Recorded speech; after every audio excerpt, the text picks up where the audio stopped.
state is that since the time that this has been going on, her family has found out things that she had not alerted them to, that it is causing her, she says, distress. She does not say that she has been threatened. She said that it is a source of great concern for her.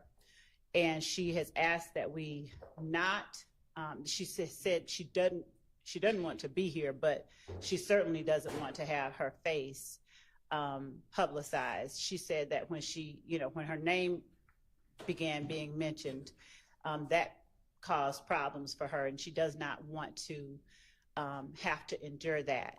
Under those circumstances, and understanding counsel's arguments regarding sort of guidelines by the court's predecessor, we're asking that the court exercise the court's own discretion and allow, based on her concerns and the concerns of any lay witness to that extent. They're not asking to cover their faces in court behind a veil, but to not have their faces publicized nationally is what they're asking. All right, so you say the court's discretion as though it is 100% up to the court. It's not up to the court, it's the case law that guides it. And in Georgia, it is very, very, very tilted towards showing everything all the time. And the court has very little discretion in stopping that from occurring, even if there are, probably none of the witnesses want to be blasted throughout the world, understandably. So that's why the guideline and the determiner was, are there legitimate security concerns? And if there are legitimate security concerns, then detail what those are. So, Your Honor, I do understand what the court is saying. And regarding the rights or guidelines of having the faces shown on camera, prior to today, and it was prior to this particular argument, I had researched when we were looking at it previously with Judge Glanville.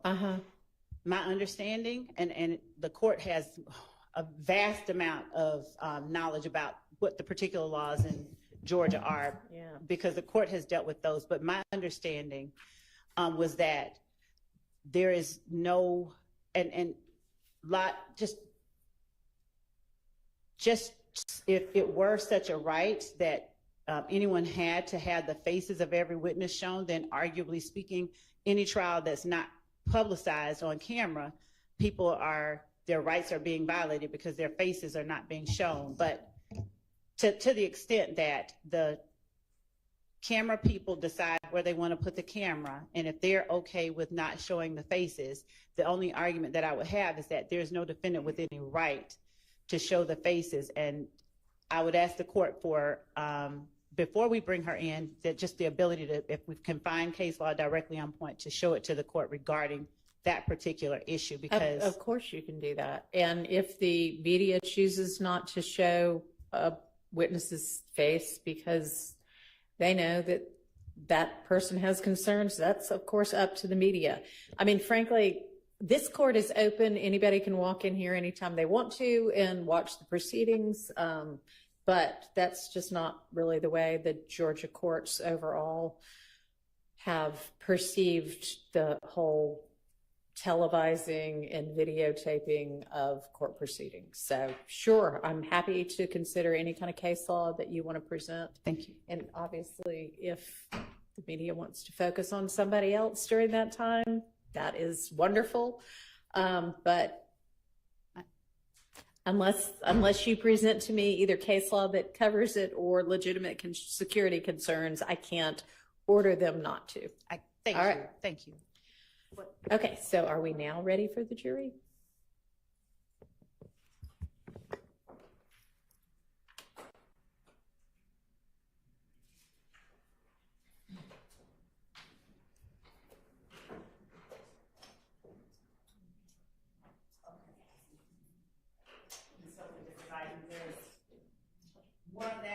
Okay, well, she's not going to be the first witness anyway, so all right. Let's get the jury.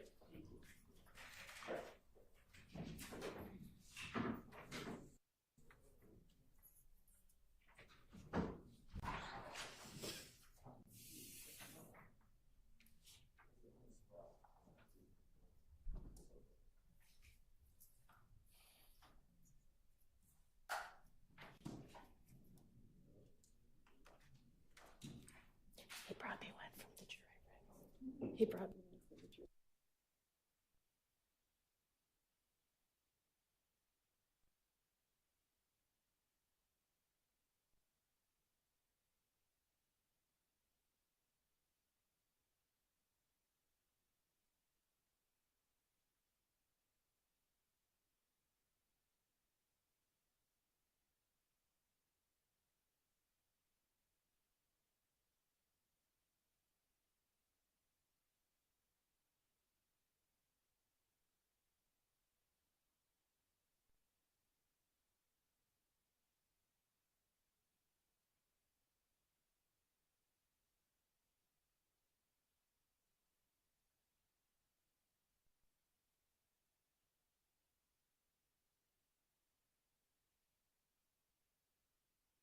Get the witness. That is absolutely fine.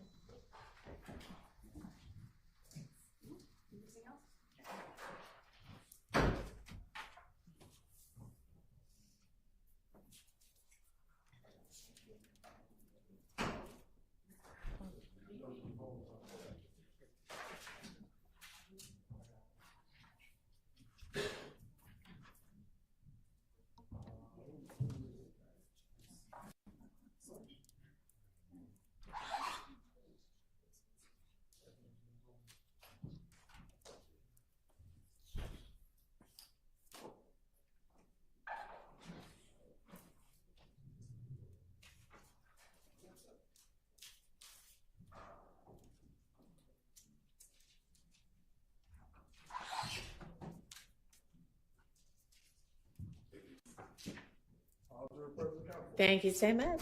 Your Honor, state calls crime scene tech Alfred Turner to the stand. All right.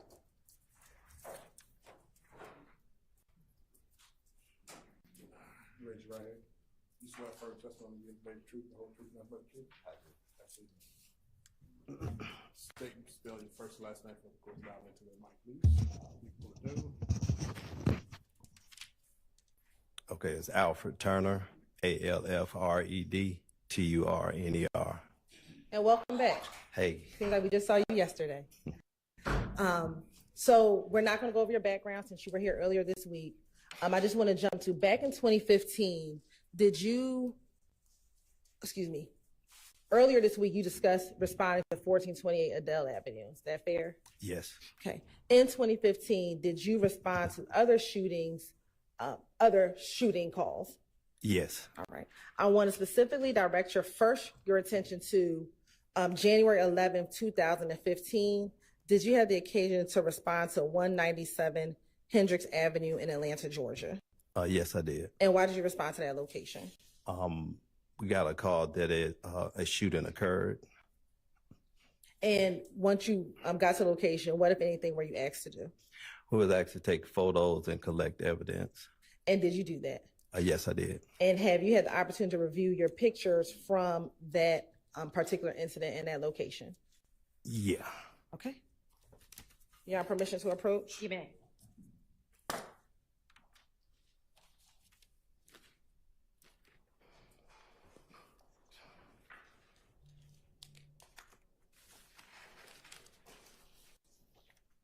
I'm showing you what's been marked as 1 triple DA through 17 triple DA, and where you sent those pictures yesterday evening. Yes. Okay. And as you're flipping through, did those pictures fairly accurately depict the scene at 197 Hendricks from January 11, 2015? Yes, they do. Your Honor, this time the state would like to tender State's Exhibit 1 triple DA through 17 triple DA into evidence. Those are admitted. Permission to publish, Your Honor. Okay.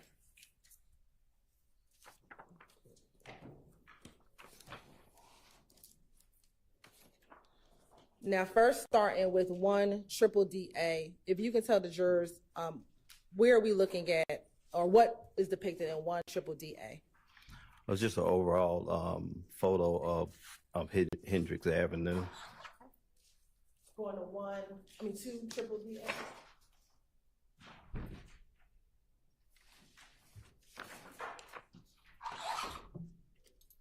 Looking at 2 triple DA, was this the home that was the focus of your investigation? Yes, it was. All right. Looking at 3 triple DA, and now 4 triple DA, and 5 triple DA. What, if anything, is depicted on 5 triple DA? That's for damage to the screen of the window of that residence. Okay. Now looking at 6 triple DA.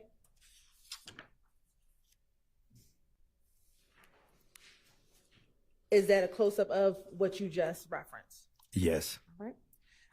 7 triple DA and 8 triple DA. What's depicted in those 2 images? Those were gunshot holes to the residence, that same residence. All right. Now looking at, I'm going to skip to 10 triple DA. What are we looking at 10 triple DA? Those were the 3 shell casings that were collected from the scene. Okay. And did you take close-ups of those 3 shell casings? Yes, I did. And are they contained within the set of pictures that you have in front of you? Yes. Now looking at 13 triple DA. What is depicted in 13 triple DA? That's a shell casing number 4 that was located near the residence. Okay. And were you able to determine what type of shell casing those were? I probably have to look through my notes to see which one it was. You're on permission to approach? You may. And let me ask, will looking at a copy of your crime scene tech report assist you? Could looking at you? No, I have it up here. Oh. Permission to approach? You may. I'm going to show you what's been marked as State's Exhibit 18 triple DA. Is that your crime scene tech report? Yes, it is. And does looking at that copy help refresh your memory as to what size shell casings those were, if noted?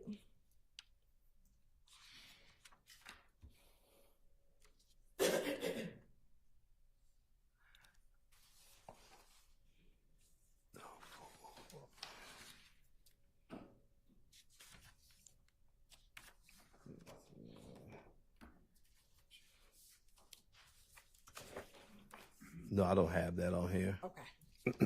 Are you able to tell, from looking at the pictures, are you able to tell what size they are? It And if not, that's okay too. no. Okay.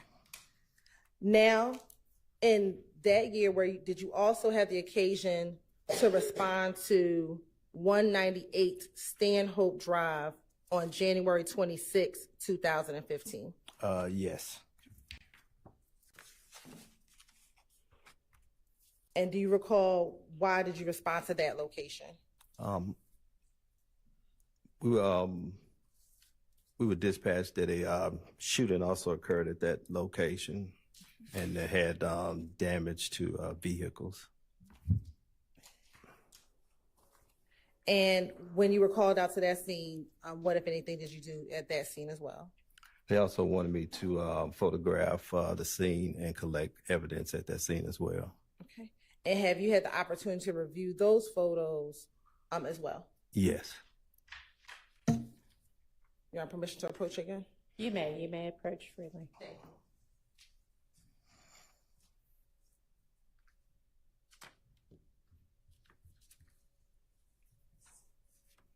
I'm showing you what's been marked as 1 triple D through 29 1 triple D subsection C through 29 triple D subsection C? Are those the items that you pictures that you previously reviewed? Yes. Okay. And did those fairly and accurately depict the scene from 198 Stanhope on January 26, 2015? Yes, they do. And let me ask you, regarding that particular scene, do you know if there was a victim involved in that scene?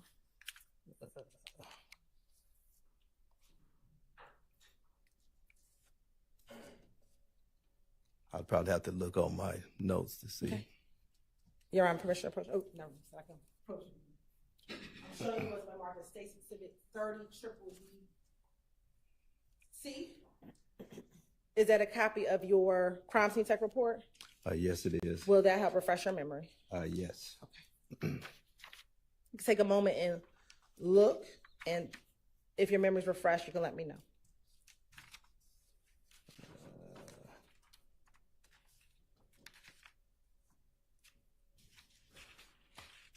Yes, there was a victim. And who was that victim? I believe it was Trevante Turner. All right.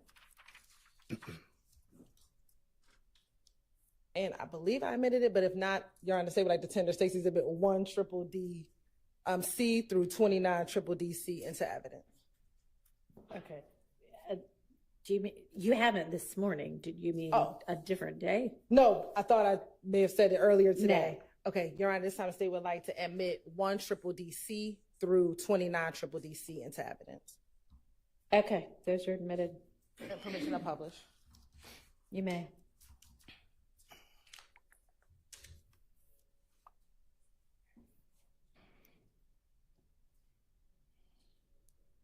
Now, first looking at 1 triple D C, tell the jurors what are we looking at in 1 triple D C?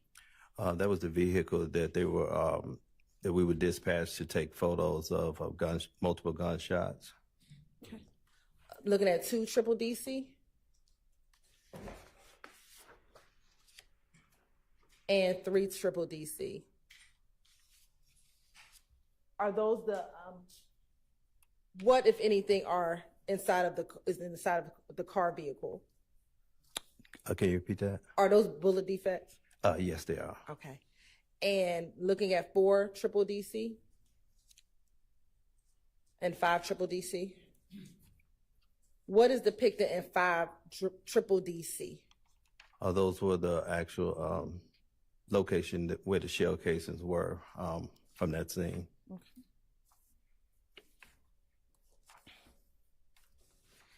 And did you take individual pictures of all of those shell casings?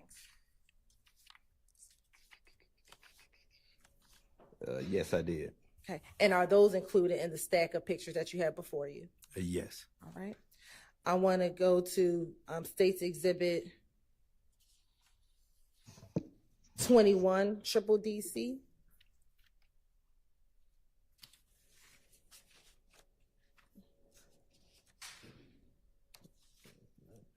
What is depicted in 21 triple DC?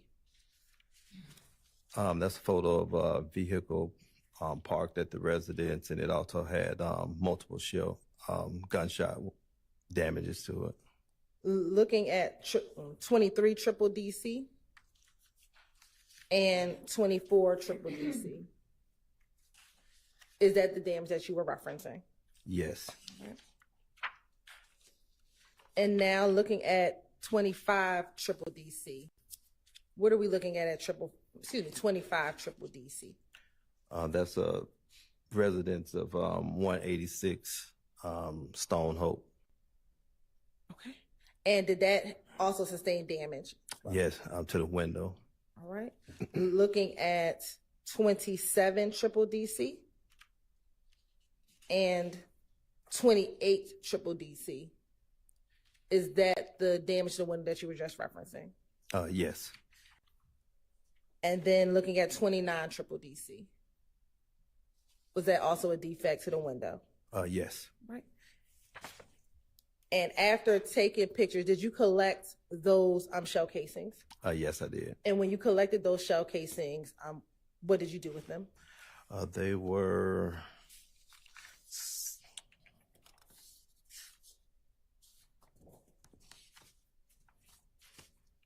put in our Atlanta Police evidence locker as evidence. Okay. And I'll ask you the same question for the previous set of pictures with shell casings. Did you collect those shell casings from 197 Hendricks? Yes. And what, if anything, did you do with those shell casings once collected?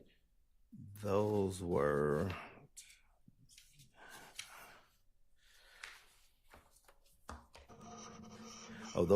turned over to Officer Williams on the scene.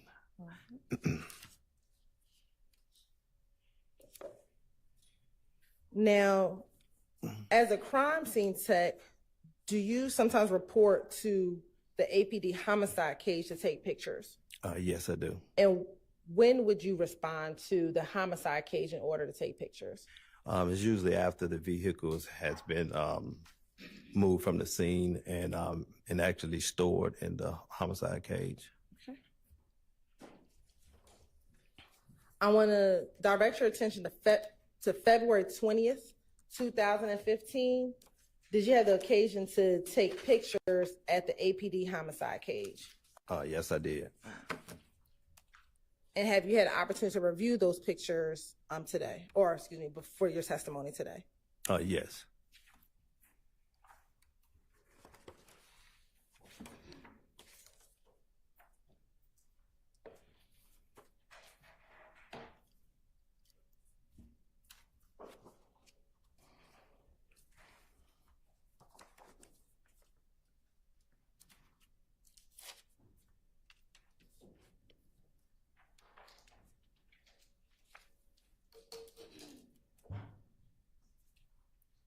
I'm going to show you what's been marked as State's Exhibit 1 triple D to 11 triple D.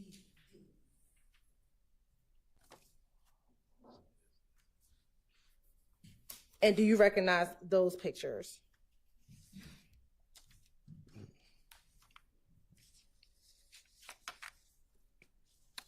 Yes, I do. And how do you recognize those pictures? These were the photos that, excuse me, that was taken at the homicide cage. And are they a fair and accurate depiction of the picture that you took at the homicide cage on February 19, 2015? Yes. Your Honor, at this time, the state would like to tender State's Exhibits 1 triple D through 11 triple D into evidence. Those are admitted. And Crime Scene Tech Turner, did you know the location of where that car derived from? I believe it was 140 Maury Avenue. We're looking at a copy of your police report, Crime Scene Tech report, help refresh your memory as to the exact address. Yes. I'm going to show you what's been marked as 12 triple D for identification purposes. Is that a copy of your Crime Scene Tech report? Yes, it is. Okay. And does that help refresh your memory to the address of where the car was taken from? Yes. And what was the address? It was 114 Maury Avenue. And what is the date of the incident? When did the incident occur? That was February the 2015.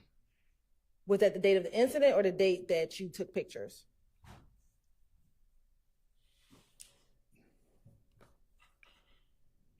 That was the date I took pictures.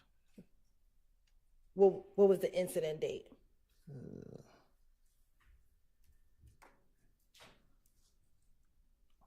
I'm sorry, 2020, 2019, 2015.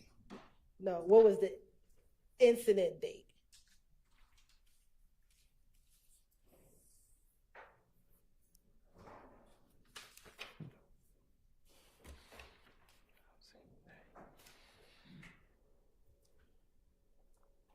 Let me ask, do you see the incident date on the third line down? Is that the 2019? I'm sorry, 219. And what was the year? 2015. All right. From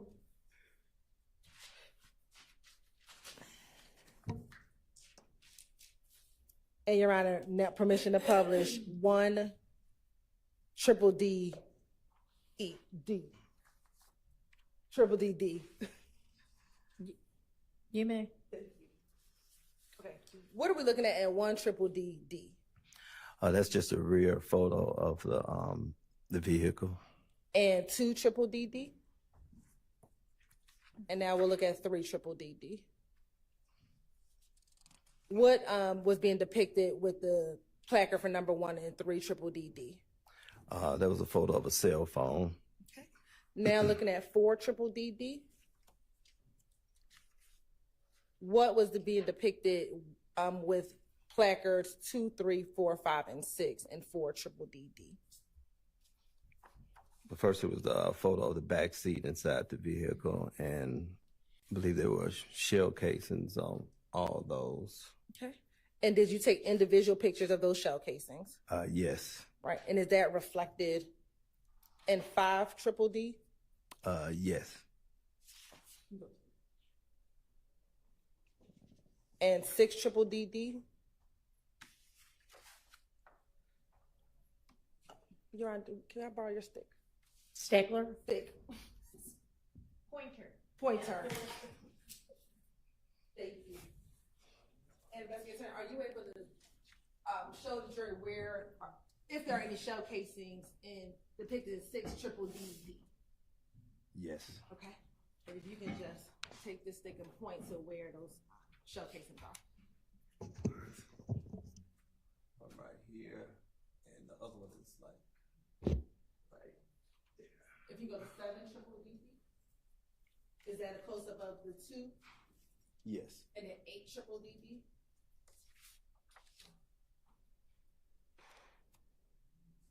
It's actually 3 here. 1, 2, 3. All right. And 9 triple D D? Or those shell cases depicted in 5 and 6? Yes. And 10 triple D D? Were those shell casings depicted for placards 7 and 8? Yes. All right. And 11 triple D D? Is there a shell casing depicted in 11 triple D D? Yes. Okay. And where is that shell casing? It's 2 here and here. All right. And then lastly, and that's it. Thank you so much. Now, crime scene tech turn, are you able to tell me, and we'll start with triple D D, the incident number for triple D D, which is on number 12. I'm sorry. Looking at your crime scene tech report, are you able to tell me the incident number for 114 Maury? You wanted the incident number? Yes, please. That's 150503213. All right. And then can you give us the incident number for 198 Stanhope? That was 150262801. And then lastly, could you give us the incident number for 197 Hendricks? And that's 150110392. All right. Now, with the shell casing that you collected from the homicide case from the car in triple D D, what did you do with those shell casings?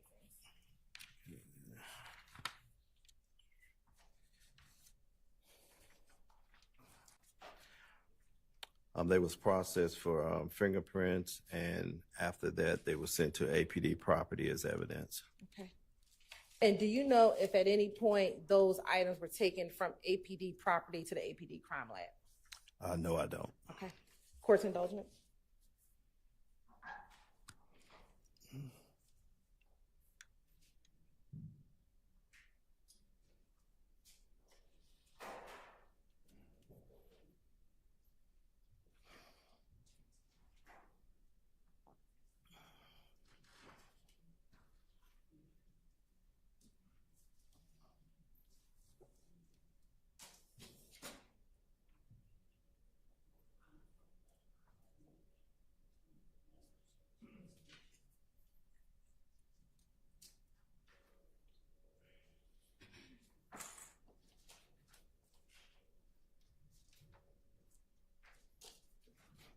last question for you.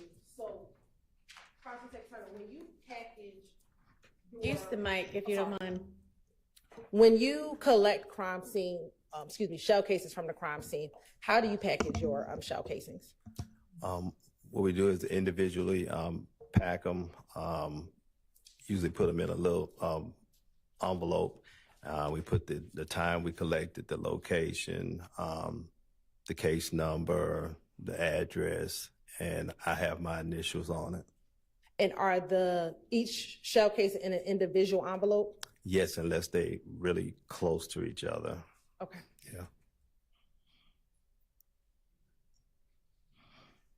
And when you said the location, what did you mean by you put the location number on there? Like if it's inside a vehicle, you usually put inside the vehicle in the seat or something like that. Okay. Thank you so much.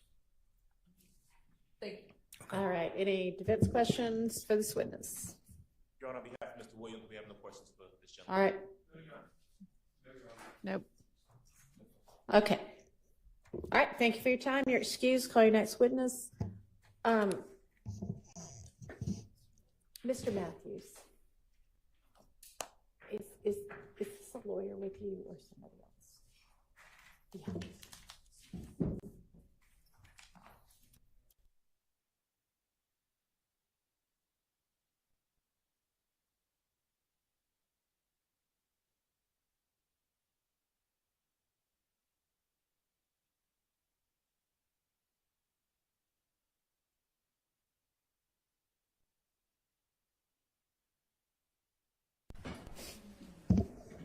That was just Mr. Matthews is wanted in a different courtroom. Didn't have anything to do with this case.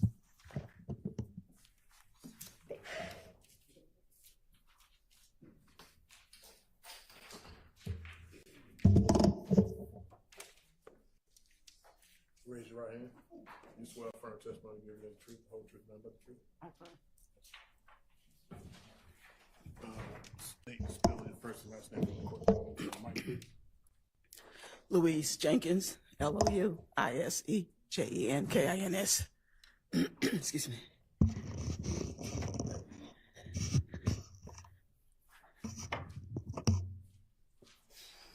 Good morning, Ms. Jenkins. How are you doing? Fine, are you? Doing well, doing well. Are you currently employed? No, I'm retired. Happily? Happily. What was your last job? Atlanta Police, crime scene, What year did you retire from APD? 2015, What year did you start with APD? 1985.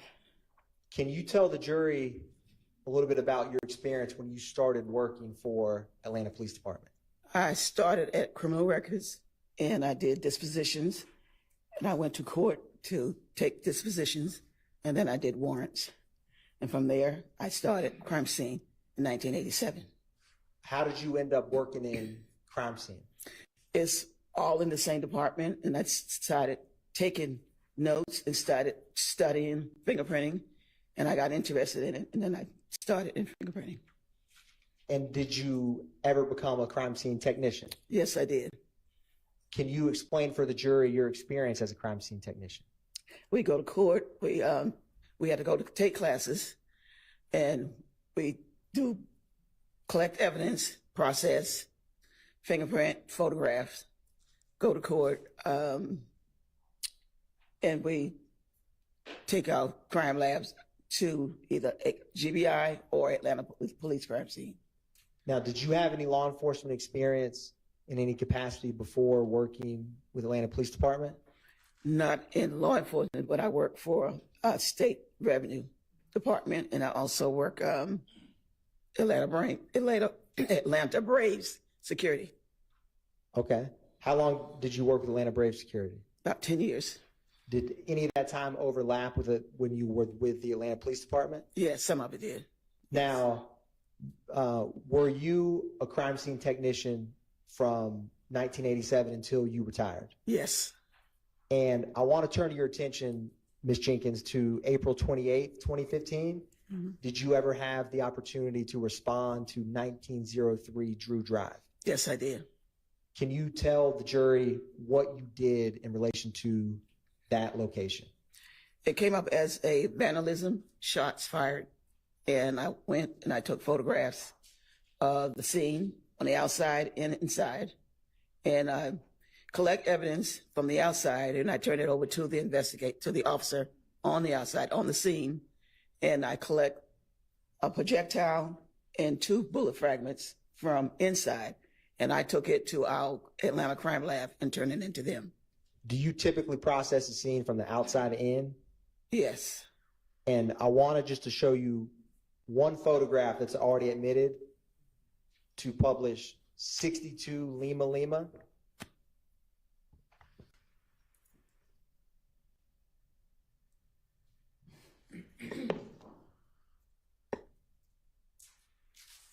It's on here.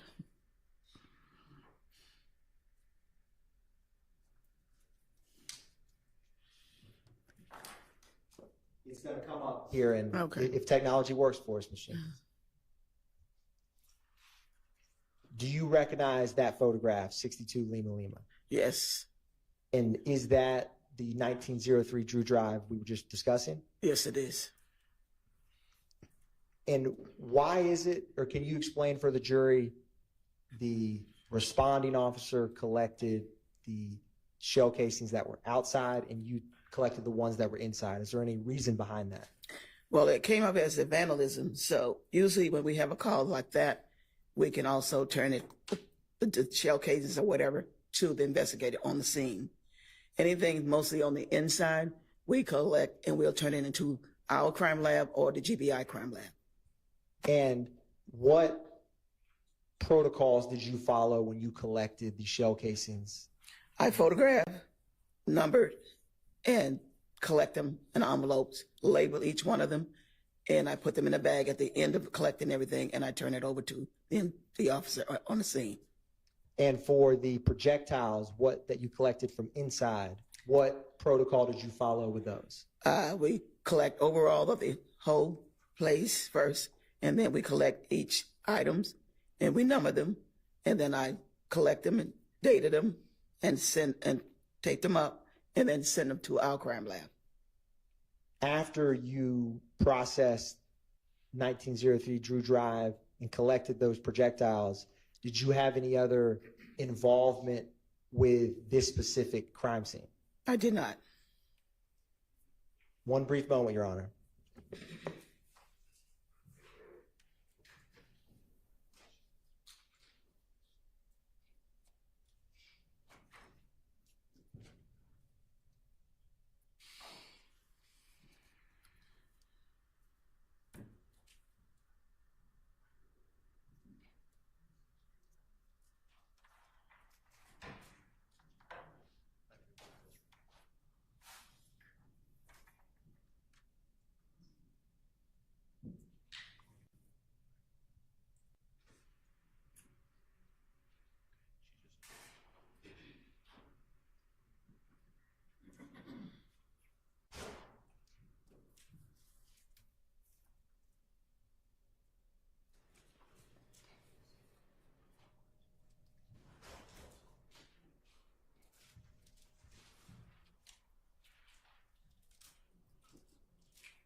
Ms. Jenkins, I'm just going to show you a few photographs from, I'm going to publish, yes.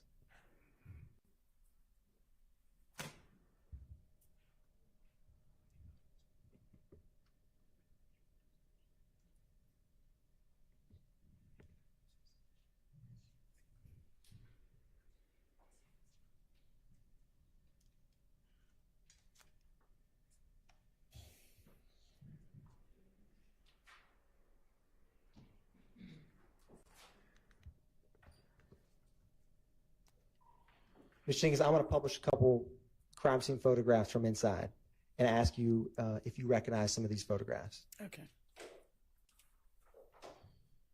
And I'm publishing State's Exhibit.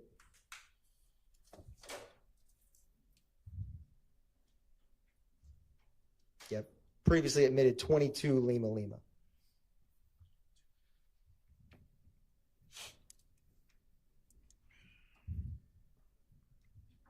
And Ms. Jenkins, I'm going to cycle through a couple of these photographs to specifically see if you recognize some of the projectiles that you collected from this scene. Okay, Kid, it's possible that I can look at my notes. Yeah, it's perfectly possible. Yes, ma'am. I'm going to, or is there anything that will refresh your memory in relation to this? The notes that I took, the pictures that I took.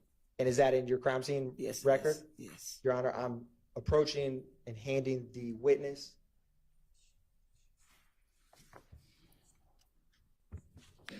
And Ms. Jenkins, once you review that, if your memory's refreshed, just look up at me. Okay.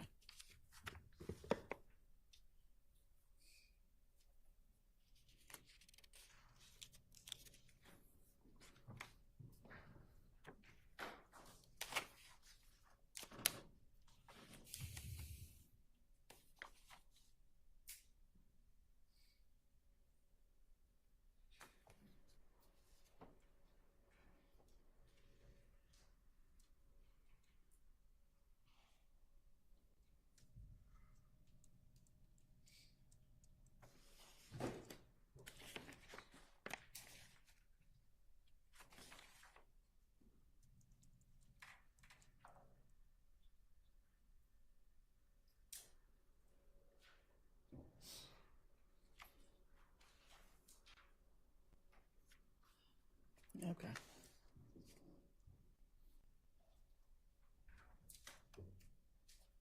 Ms. Jenkins, was your memory refreshed? Yes.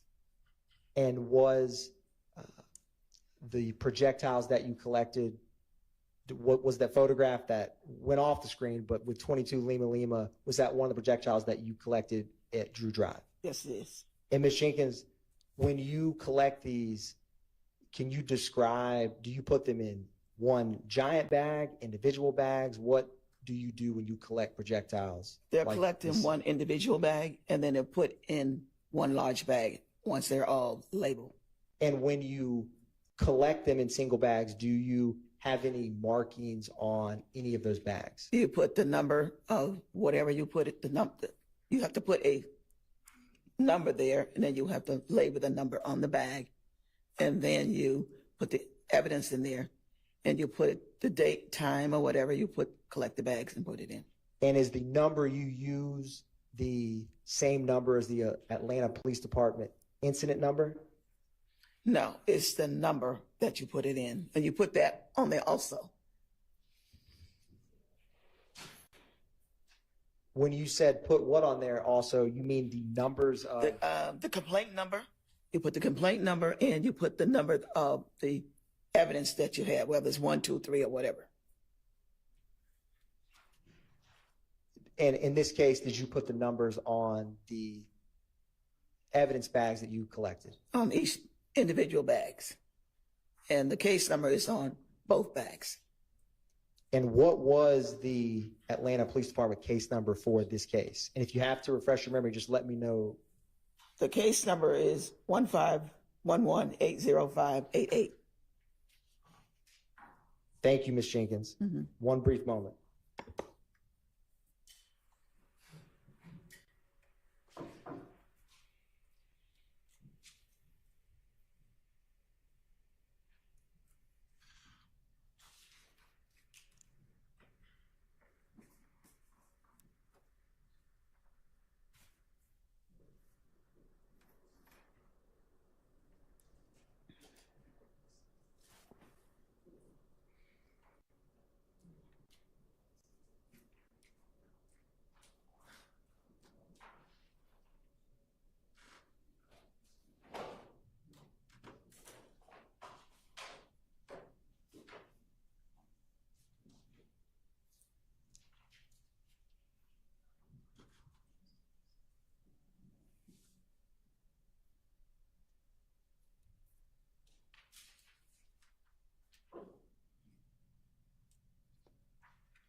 And Ms. Jenkins, I'm going to, and for the record, I'm labeling as 62 Lima Lima what the witness, Ms. Jenkins, has been using to refresh her memory.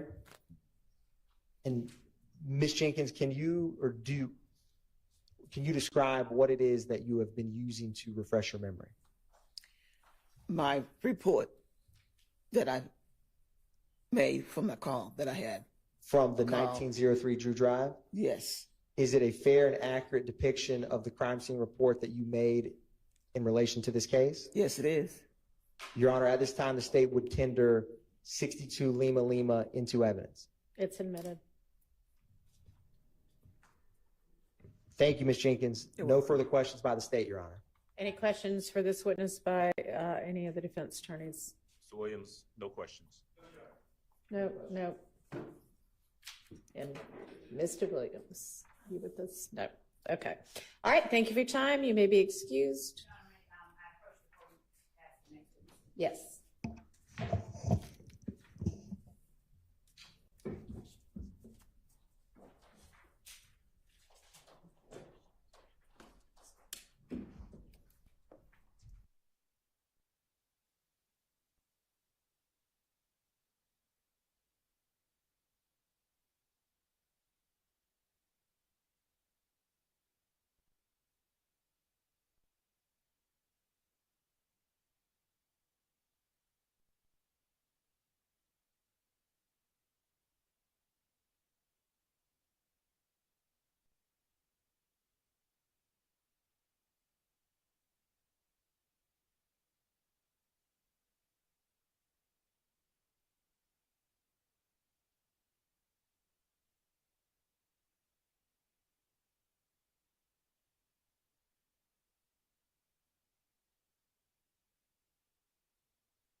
Looking for any sort of answers.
So the witness AS is going to come in, and I'm going to ask for now y'all not tape her while we sort out whether y'all can tape her during her testimony.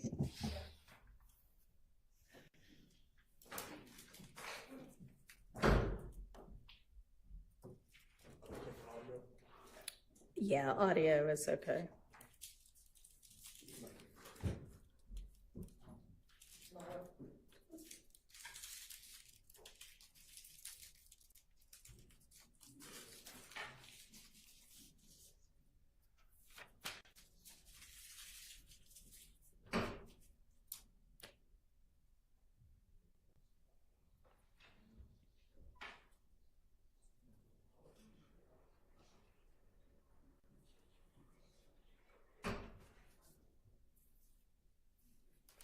Okay.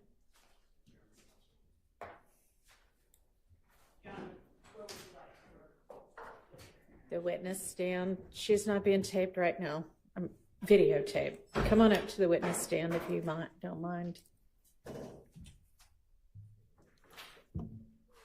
Okay, go ahead and have a seat. And I understand from the state that you've got some concerns about your face being shown on the live stream. Can you tell me what those concerns are? Just anything doing my job. I just don't want to have no parts in it. I don't want to be on camera. Pull the mic down next to you and try to speak into the mic. So is it anything beyond just not wanting to be on camera? Do you have any concerns about your well-being or your safety? Not really. Okay, well then that's not going to be enough. And the law, sort of the given, unless there are particular circumstances, is that it be allowed to be videotaped. And I don't have a lot of discretion in that regard unless there's some reason that can be presented. So I fully understand you feeling that way. And certainly, as I noted before, the media can choose not to show her face, but I can't order them not to. Okay. All right, so do I need to hear from anybody else on anything? Your Honor, one other thing that we wanted to bring to the court's attention is that previously the media did not have a problem with people that we specified not showing their faces. Okay. It was never, they had no problem ever. It was only objections from counsel for defendants. Okay. All right. Does the media have an issue with just voluntarily not showing her face? My producers said you allow what you want to show. I can't speak for that. Okay. I'll say this, and also what the media had agreed to is that if they had an objection to not showing the faces, they were going to come on the Monday after Ms. Hilton provided them.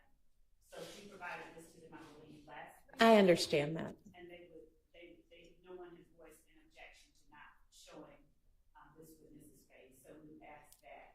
Okay, let me hear from the other media representative who's taping right now.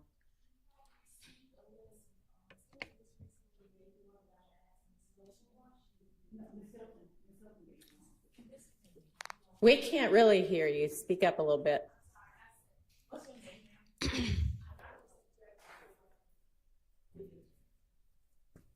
I can't even hear what you said. She objects you about the videotape. My producers text me and said they would like to show it. Your Honor, may I also clarify something? Hang on just a second. Yes. So were you saying something about not having gotten the notice? No, I didn't get a notice, and I asked Ms. Love. She ignored me, and then she wasn't here. Okay, so who sent the email last week?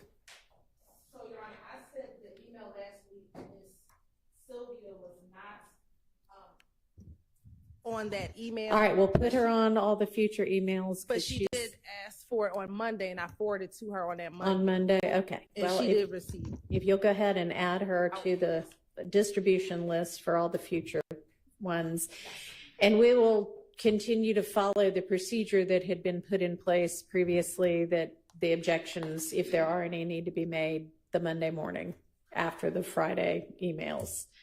Yeah, and Your Honor, I don't believe that representation made by the state is accurate, that the media are the only people that have the opportunity to object to That's this. not what she was representing. I think what she was saying was that they had not objected before. Ms. Westmoreland, you wanted to say something?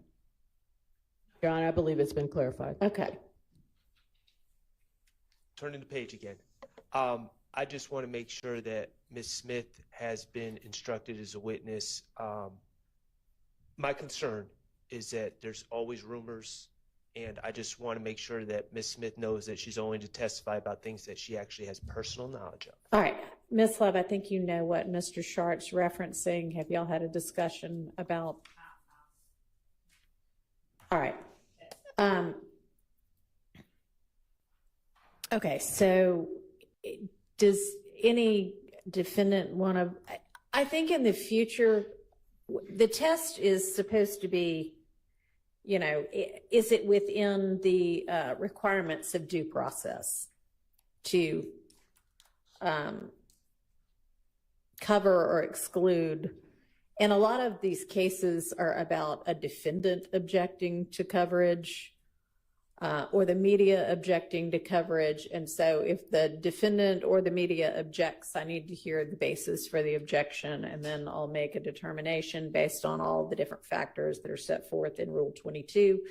But anyway, I haven't really heard anything that would lead me to believe that the case law would support ordering that this witness not be videotaped. So, Ms. Love, do you want to take just a few minutes to discuss with the witness what you need to? Okay. Matt, should I do it? Right here? If you want to step right outside, that's fine.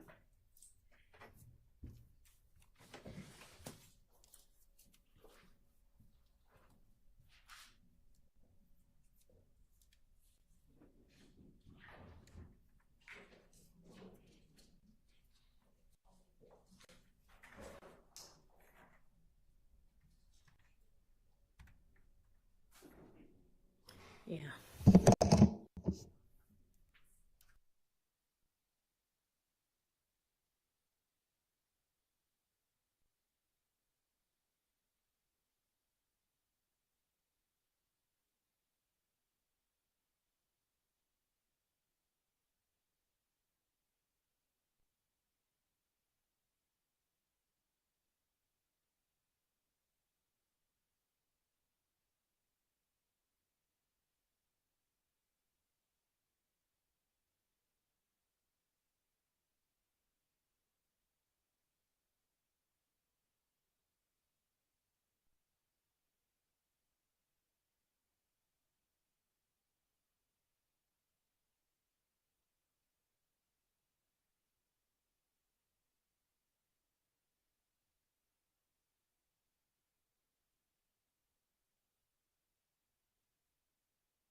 witness and the jury? Okay, let's get the jury.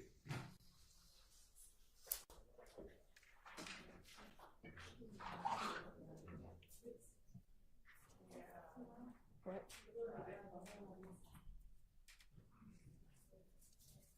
What's going on there?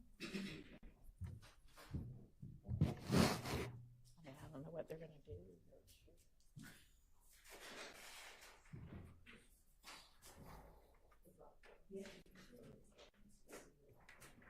She has not been sworn in, no. No. Mm-mm.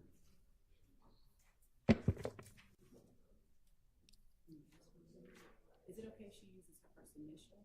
That's fine with me.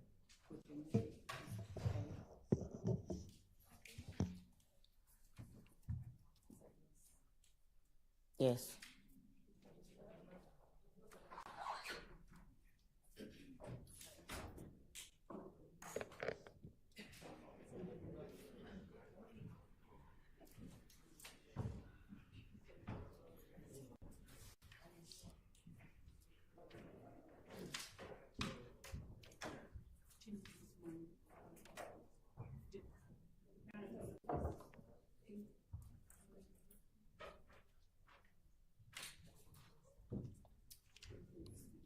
Right.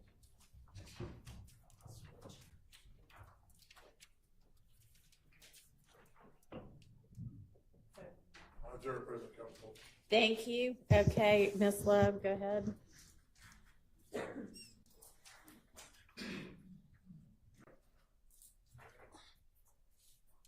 Can you stand up to be sworn, please?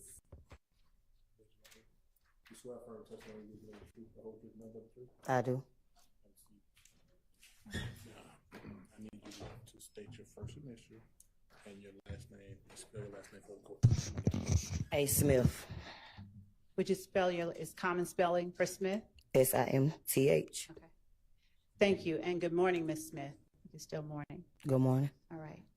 Ms. Smith, would you tell the jury where it is that you're from? Atlanta, Georgia. Born and raised. Born and raised in Atlanta? Yep. All right. And on January the 28th of 2015, did you live in Atlanta? Yes. All right. What was your address? I don't remember the address. Off Cleveland Avenue. Do you recall during that time living on Springdale Road at 2905 Springdale Road? Yes. All right. Now, were you living there with anyone or were you living by yourself? By myself. And is that an apartment, a house? Townhome. A townhome. All right. And you said that it was off Cleveland Avenue? That's what I said. Okay. Ms. Smith, were you living at that time in apartment P3? I don't remember the address. Okay. Do you recall having a neighbor by the name of Gilberti Mack? I do. All right. And do you recall whether you asked Mr. Mack to put cameras on his house? Can't tell nobody put a camera in their house. That's their house. It is. Do you recall whether you ever requested I did not. that of him? I didn't. All right. Now, back on January the 28th of 2015, how long after that date did you live in those townhomes? Left. Did you leave on that particular day or the next day or shortly afterwards? I wasn't there before that. Okay. Now, when you say you weren't there before that, what do you mean? I just wasn't home. Oh, you mean you were home on January 28th? If that's the date, I wasn't there. Okay. When did you move out of those apartments? I don't remember the exact date. The day they said I had to leave. Did anything precede your having to leave? A shootout. All right. Now, when you say a shootout, what do you mean? You weren't there, so what do you mean? And the jury hasn't heard this, so please tell them what you mean when you say a shootout. I mean, I had to go there. I got a call from the rent office saying that my house got shot up. Okay. And was that at night? Do you recall? I think so. All right. And so when you go on scene to see what's going on, what do you see? Bullet holes. Where do you see the bullet holes? I don't remember exactly what a bullet holes was. As far as not specifically remembering them, what I'm asking is, are they inside your home? Correct. All right. Do you recall whether the window or the door was hit or something different? No. All right. Now, when you got there, were there police inside your home? No. Did the police go inside your home with you? With me, no. Did they go inside your home? I'm sure they did. All right. Now, when you say a shootout happened and after that you left, do you know how long it was after that that you left? No. All right. At the time that you lived, and I don't want to get too much into your personal business, but at the time that you lived at that apartment complex off Springdale Road, did you know a person by the name of Kelvin Watts? Of course. Okay. And what did you call him? Shell. Okay. Shell, did you also call him Lil Kel? No. Okay. Did you ever call him by the short No. name Kel? I just told you, Shell. I understand. So at the time, around January 28th of 2015, or before, had Shell been hiding out in your house? Sustained. Had Shell been staying at your house at all? We was dating Okay. How long had you all been dating? a few months. Now, when you were dating, did Shell stay at your house sometimes? He visit. He didn't stay. Did he ever hide out at your house? He visit. I just answered your question. I understand. Did you ever tell police on January 28, 2015, that Shell had been hiding? Objection, Your Honor. I just answered That your calls for question. speculation. Overruled. And Ms. Smith, I'm not going to keep you up here very long, but I'm going to ask you a specific question because the jury, Your Honor, if I may just be allowed. Overruled. I'm going to ask you questions so that the jury, who doesn't know the answers, so that you can answer for them, okay? Did you tell the police that night that your friend Kelvin had been hiding out at your place? I did not. Okay. Do you remember talking to police that night? No. Right. Do you recall the name, or do you recall an Officer Collins being the officer that responded to your scene? I do not. Do you recall what the officers looked like? I do not. Okay. Do you recall talking to anyone about your friend Kel in the presence of officers? No. Do you recall telling them anything about anyone that might have wanted harm to Kelvin? No. Okay. How long do you recall, if you recall at all, the police being on scene? I don't know. All right. I wasn't there. Were you there when you got called and you came out? When I got there, nobody was there. Okay. So you don't. Next day, I went down the next day. They said I had to come the next day. You said when I got home, they wasn't there when I got home. So the night that the rent office called you, is your testimony? The that rent office just, I know the person. She called me and told me. The next door neighbor called and told me my house got shot up. And what was the name of the next door neighbor? Just called his name. G. Gregory, whatever his name is. Gilberti Mack? I know him as Gio. Okay. So when Gio called you, it was that night that your house had just gotten shot up? A few people called me. It wasn't a secret. All right. And did you arrive on scene that night? Did you get back to your house that night? I came, nobody was there. Okay. Do you know about how long after you called or you were called that you came back to your house? No, I do not.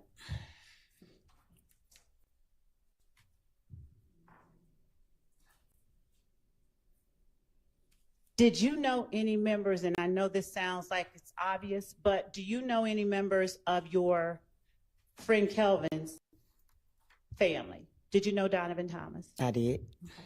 Were you close with him? Yes. All right. And were you able to observe Kelvin's interaction with him? I wasn't. Okay. Do you have any knowledge of whether Kelvin was Nope. close to him? Nope. I do not. At the time, did you know an Antonio Sledge? Of course I did. Why do you say of course you did? Because I dated him. All right. Were you dating him at the same time you were dating? I wasn't. Kelvin? How long before your house got shot up did you stop dating Antonio Sledge? A couple of months. The same time I just told you when I started dating Kevin. Okay. And what did you call Antonio Sledge? Mooktoon. Mooktoon? Yeah. All right. How long had you known Mooktoon by that time? Been on Mooktoon since I was like 15, 16 years old. Okay. How long had you known Kel or Shell Kel at that time? Not that long. Okay. Now, at what point do you now recall speaking to the police at all about shooting at your house? I don't. Do you recall ever communicating with the police in any way? I just told you. I went down the next day. You just asked me that. Okay. Who did you talk to when you went down I the next don't day? know. Where did you go down to? The headquarters. Right. Do you recall an investigator, Dennis? I just told you. I don't remember nobody's name. Okay. Do you recall providing a video to the police? I don't. Do you recall a video wherein Antonio Sledge was talking to the camera? It's all on social media. Y'all play it, so of course I seen it. All right. Could you speak into the... It's on social media. Of course I seen it. Now, when you say it's on social media, of course you've seen it. What are you talking about that The you've video seen? that you're talking about. The trial is on social media. Okay. So yes, I seen the video. What, and describe the video that, since we've shown a lot of them, that you're talking about. The video's a Mooktoon calling Shell Kill out. All right. Did you know at that time Lil D? Of course I did. All right. How long had you known Lil D? I don't know. All right. Now, the video of Mooktoon calling Shell Kell out, did you provide that video to the police? I don't recall. Okay. Do you recall emailing anything to the police? I don't recall. Do you recall an investigator, Gaither? I don't recall. I just told you I don't remember nobody's name. All right. And to be fair, do you have any desire to be here today? No. Okay. Thank you. That's all that I have. All right. Do any defense counsel have questions for this witness? Not on behalf of Mr. Stillwell. Thank you. On behalf of Mr. Williams, no question. None, none, none. All right. Thank you. You're excused. Call your next witness. Your Honor, the state calls Ms. Latner to stand. All right.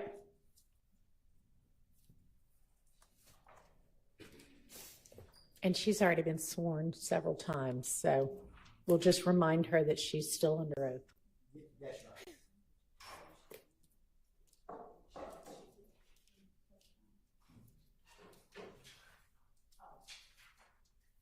And Your Honor, Ms. Latner was previously testifying, and so I understand that she was finished. She was testifying during the Burns courtroom, Your Honor. But I believe that she was Okay. outside, so we'll verify. Okay. So y'all are saying don't get on you too much. Yes. Okay. Got it. Well, let me ask this. If she's not finished, do you have somebody else ready? I don't think so. She was. She's not finished.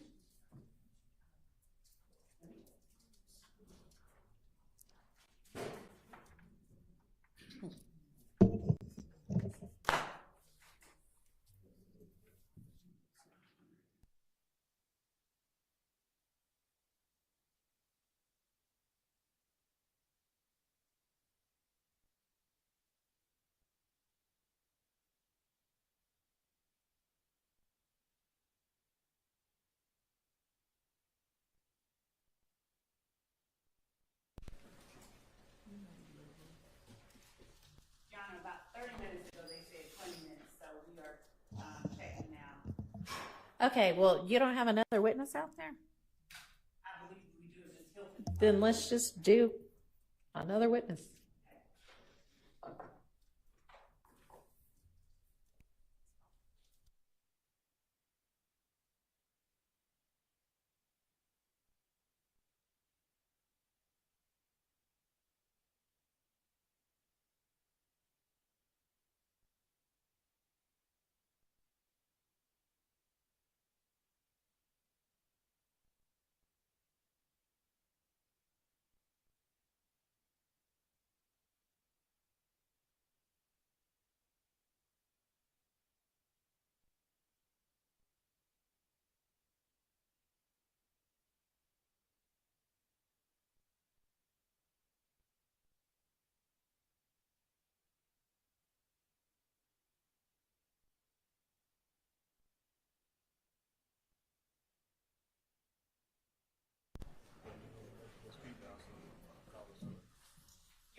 That witness, I was mistaken, and I asked for a 5-minute break so that we can confirm the availability of the person we thought was outside and should be outside.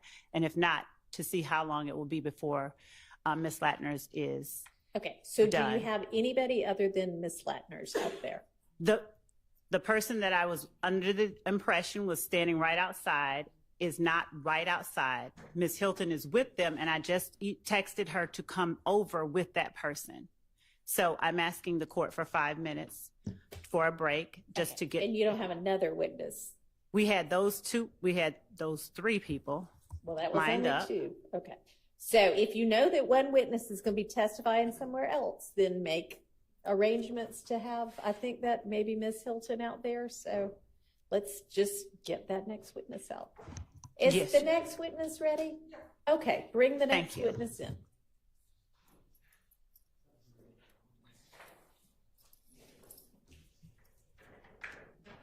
Coming up to the stand, if you don't mind.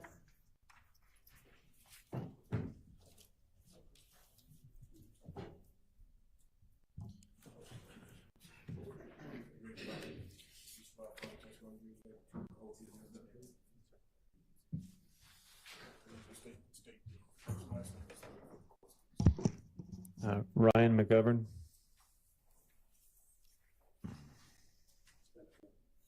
RyanMcgovern. Good morning, Mr. McGovern. How are you? I'm doing well. What type of work do you do? I work at Consolidated Engineering Company. And how long have you been with Consolidated Engineering Company? About 5 years. Prior to being with Consolidated Engineering Company, where did you work? I had a few different jobs. I was doing rental property management and some construction work. And prior to that, I worked in law enforcement. Okay. And when you worked in law enforcement, what law enforcement agency did you work for? I worked for Atlanta Police in Sandy Springs. Okay. When did you work for Atlanta Police Department? Roughly from about 2009 to 2015. And when you were working for the Atlanta Police Department, did you work in a specific zone? Yes, Zone 3 primarily. Okay. What year did you work in Zone 3? Pretty much my whole career, but towards the beginning, I was on a crime suppression team that would bounce around from zone to zone. When you were in Zone 3, did you serve solely as a patrol officer? Yes, ma'am. Okay. And briefly, what were some of your job duties and responsibilities when you were working as a patrol officer in Zone 3? Respond to 911 calls for service and do reports. I want to take you to 2015, specifically January and September of 2015. Were you working in Zone 3 during that time? Yes, ma'am. Okay. Specifically, I want to take you to January 19th, 2015. Did you have the occasional response to 807 Pryor Street Southeast? Yes. And why did you respond to that location? There was a shooting. Okay. And what happened once you arrived at that location? I spoke with And are you looking at something? my police report. Okay. Would looking at your police report help refresh your memory as to what occurred back on January 19, 2015? Yes, ma'am. Okay. What I'm going to ask of you to do is if you does anyone want to see his report that he's looking at? Okay. All right. What I'm going to ask of you to do is just look down at your report, and once your memory is refreshed, then testify from your memory, okay? Yes, ma'am. Where did you respond to? 807 Pryor Street. Okay. And do you recall if you responded to that location with any other officer? Officer Fagan. Okay. And was Officer Fagan a partner of yours, or was she just he or she someone that just responded with you to the scene? At the time, he was just somebody that had responded to this particular call. Okay. What occurred once you arrived? I located the victim. He stated that he had been shot. Was that immediate upon getting to the scene? Yes, ma'am. And did he appear to be in distress from being shot? Yes, he had said he had been shot. All right, And- so overruled on that objection. Go ahead. And he had been grazed in the back. Okay. Do you recall what location he was at? Was he able to tell you where he was when he was shot? I don't. Okay. We'll take a look at your report, help refresh your memory as to where he was or where you interacted with him at. I'm sorry. 197 Hendricks. And once you spoken with him, did you see that he was grazed on his back? Yes, ma'am. Okay. Once you spoke with him, what did you do? I called for an ambulance. Okay. And did the ambulance ever come? Yes. And when the ambulance came, what did you do?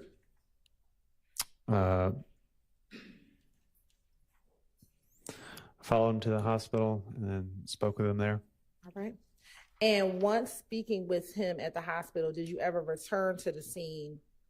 Did you ever return back to 807 prior?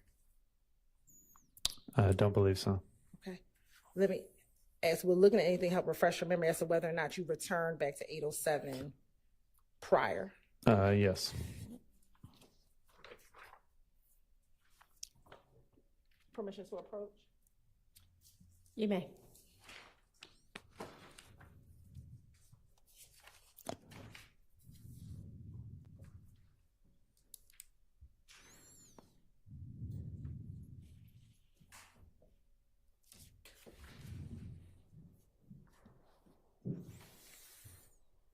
I'm going to show you what I'm going to mark as state 19 triple DE. And just take a moment, look at this report and tell me if it helps refresh your memory as to whether or not you return back to the location.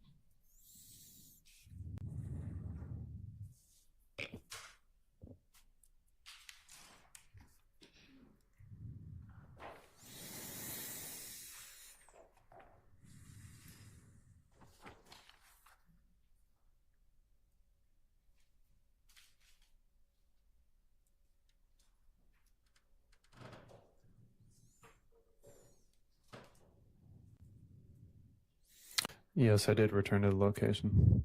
And when you returned, what did you do? I met back with Officer Fagan, Okay. and I gave him some new information regarding Terrence Reese. All right. And was Officer Fagan the primary officer for the crime, for the actual incident location? Yes, ma'am. All right. And after reporting back to Officer Fagan, what the information that you learned from Mr. Reese, did that conclude your involvement as it related to this case? Yes, ma'am. All right. I want to transition you to September 13th, 2015. Were you still working with Zone 3 in September of 2015? Yes. Okay. And in September 2015, did you have the occasion to respond to 322 Glen Street Southwest?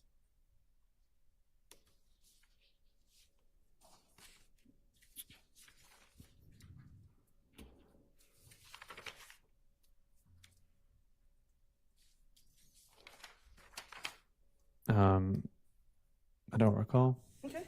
I'm going to approach with States Exhibit 18, triple D. Tell me if you recognize States Exhibit 18, triple D.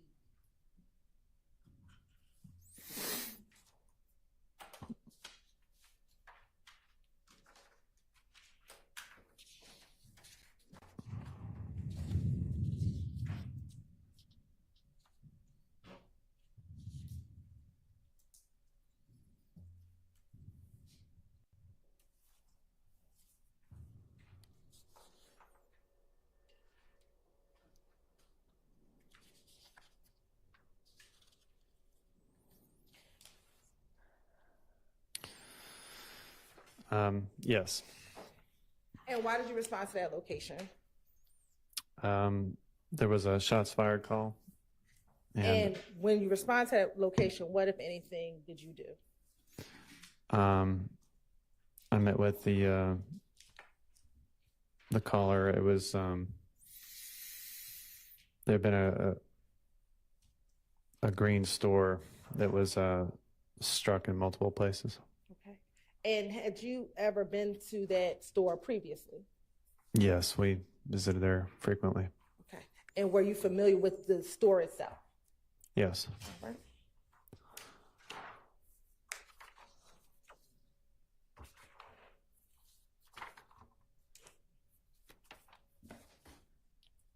I'm going to show you what's been previously marked as Exhibit 1 triple DE to 5 triple DE. Tell me if you recognize what's in 1 triple DE to 5 triple DE.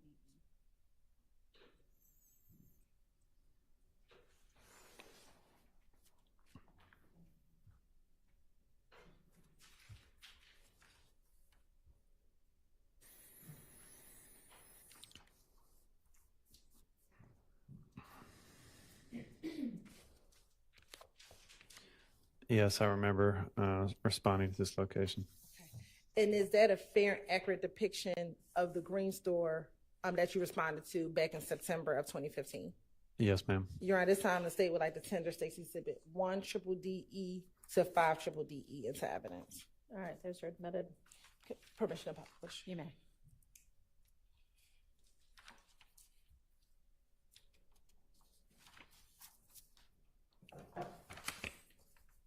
Now, Windsor and Glen Street, what's depicted in 1 triple DE, is that a location within Zone 3? Yes, ma'am. All right. Looking at 2 triple DE, what is depicted in 2 triple DE?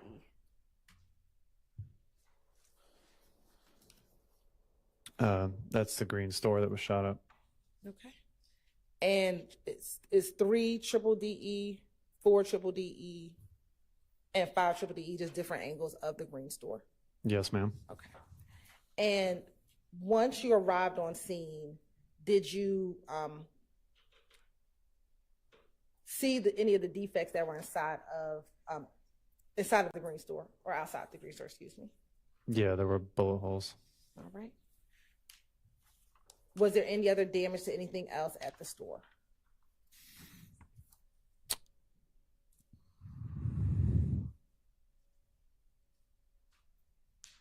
Yeah, I think, looking at my report, a vehicle was struck as well. And what type of vehicle was struck? A silver Chevy Malibu. Okay. And once you observe both the building, the defects to the building and the car, what, if anything, did you do while on scene?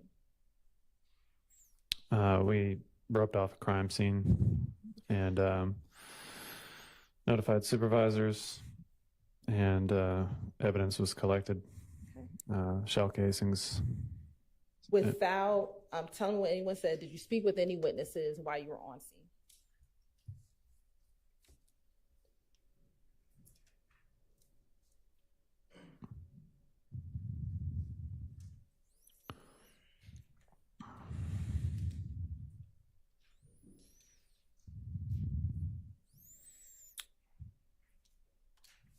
Yes, Miss Arnold. And was she able to provide you some information about a potential victim in this case? Yes. And did she give you a name of the potential victim? Objection, Your Honor. Calls for hearsay. Sustained. Were you able to watch video surveillance of what occurred? Yes, there was some video footage.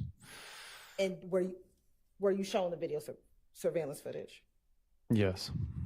And did you put in your report what you saw in that video surveillance footage? Yes, I did. What was on the video surveillance footage that you saw? It appeared to be a drive-by shooting with Shannon as the intended target. Suspect vehicle appeared to be a reddish maroon 4-door sedan with tinted windows outlined with chrome or silver. The vehicle passed by once and then circled again and let off some shots. The video footage shows that Shannon... Well, without saying any names. It's fine. It's fine, Your Honor. Okay. All right.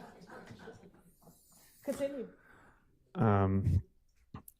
Shows that Shannon fled the scene and did not appear to have been shot, although it's possible could have been hit with debris of the broken windows. Okay. And at any point, did you try to determine if anyone had gone to the hospital, if there were any victims that went to the hospital?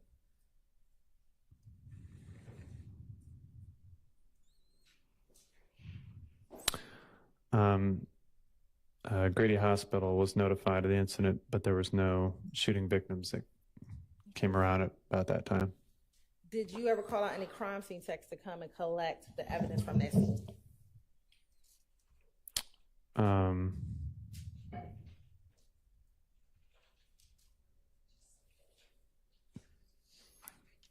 Yes. And who was the crime scene tech that you had come out to the scene to collect evidence?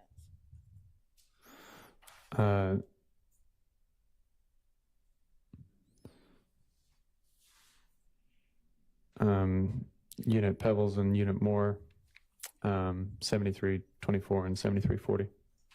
And after calling out crime scene, would that have concluded your involvement in this case? Yes, ma'am. All right. Court's indulgence. Oh. What was the case number assigned to? I'll first ask you about the case that we're on, the September 13th, 2015 case. What is that case number?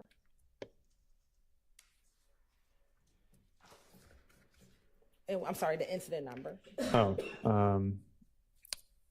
15256-2008-00. Oh, thank you. And then for the incident from January 19th, 2015, what is that incident date? 150192400. All right. Court's indulgence.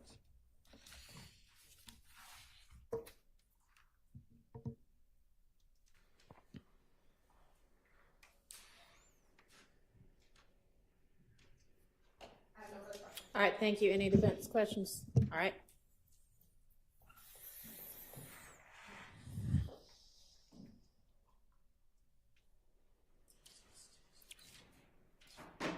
Good morning, Officer McGovern. Good morning. My name is Max Shard. I represent Shannon Stillwell. Sounds like you responded to the Green Store on September 13th, 2015, correct? Correct. And the Green Store is located on Glen Street, a couple hundred yards from McDaniel Street, correct? Correct. Now, you spoke to some witnesses about these shots fired, and you learned that it was a car that drove by, and someone had shot at a shin, correct? Correct. All right. Shannon did not, from your understanding, Shannon did not do anything except get shot at, correct? I don't recall. Sorry. Well, does the report indicate that Shannon had done anything other than get shot at? Nope. So, did you look for witnesses? Yeah. And you spoke to a Miss Arnold, correct? Correct. You also, and this Green Store is also known as Mommy's Neighborhood Grocery. Is that correct? Sorry, I don't remember. Could you look at the pictures of that Green Store? Is there a sign? Is there signage that indicates the name of the store? It says, well, it's partially busted out, but neighborhood grocery, I assume, is what it says. Okay. At 322 Glen Street. All right, great. And did you, after speaking to Miss Arnold, did you look for surveillance video at this Green Store? Yes, sir. Okay. And why did you look for surveillance video? I assume it would just be standard procedure to gather as much evidence as possible. Okay. Surveillance video doesn't lie, does it? No, sir. All right. You thought it was very important as part of your investigation into this incident to obtain that surveillance video, correct? Mm-hmm.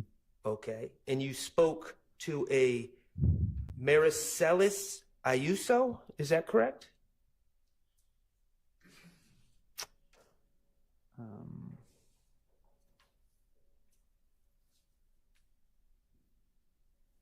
Yes. Okay. Do you know her as Mommy? No. Okay, but she was the owner of the store? Yes. Okay.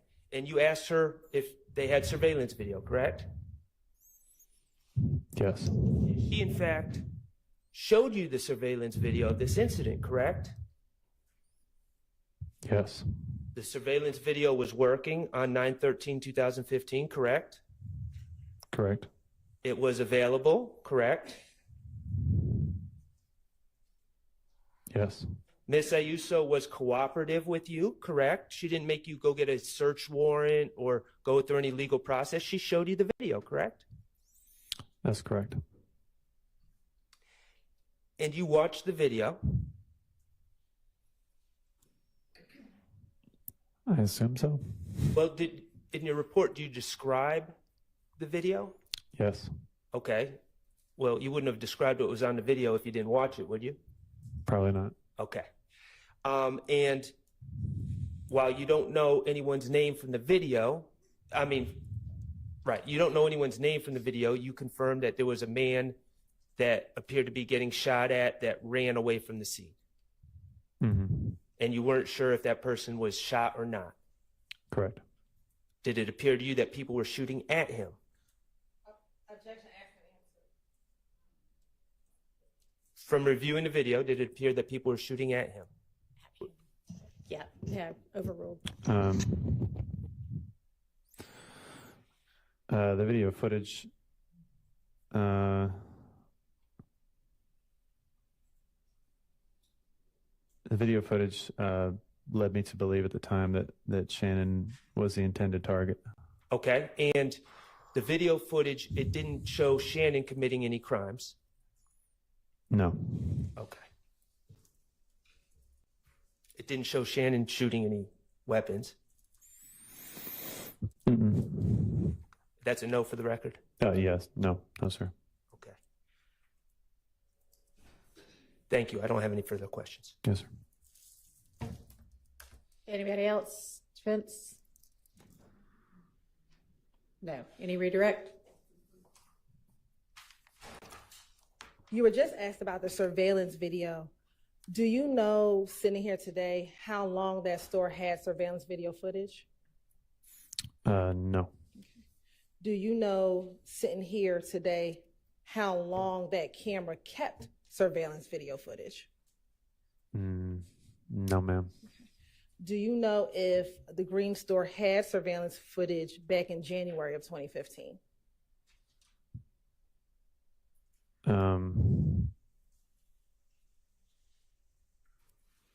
I don't think so. I'm not sure. You're not sure? I'm not sure. Thank you. No further questions. All right. Okay.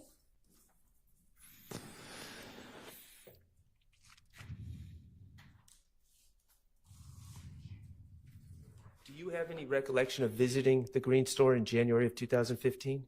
I actually do. The pictures kind of jogged my memory. I just remember there being a shooting there, and I remember roping off some crime scene tape and going around asking questions to people. It was, 9 years ago, I believe. Who was the target of that shooting? Do you have that report with you?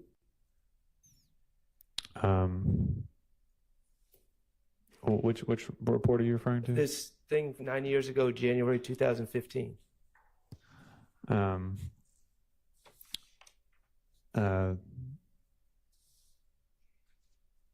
Well, I mean, they were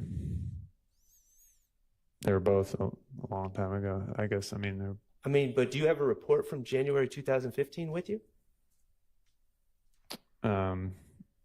Yeah, there's one report I have from January. Could I see it? Sure. And there's another report from September of 2015. Okay.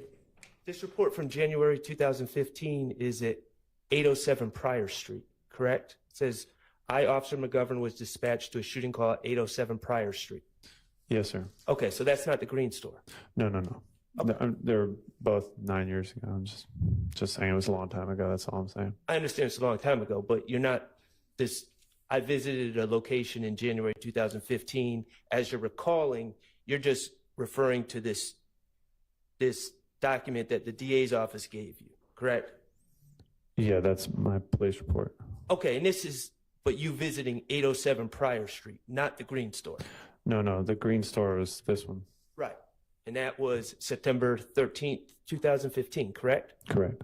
Okay, so I'm asking, just to clear this up, do you have any recollection you don't have any recollection of visiting the Green Store in January 2015? You're referring to Pryor Street. No, I have a recollection of visiting the Green Store for a shooting, whatever month or date it was. I don't recall. Okay, so you have no idea what. As a police officer, you visited the Green Store before, other than September 13th, 2015.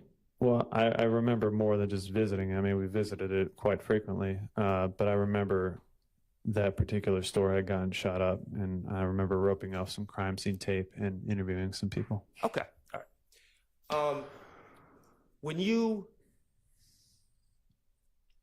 I'm going back to September 13th, 2015. Mm-hmm. When you sought out the surveillance and obtained the surveillance, you thought it was important enough to put that information in your report, correct? Yes, sir. And you did put it in your report, correct? Yes, sir. All right, thank you. May I approach this? You may. Thank you.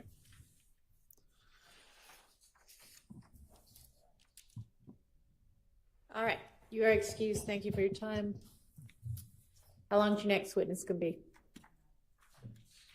Your Honor, about 50 minutes to an hour. Okay.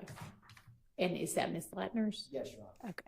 Is there a shorter witness that's available right now? It's fine if there's not. Okay. Well, let's go ahead and have her then. Yes, Your Honor. The state calls Ms. Latner.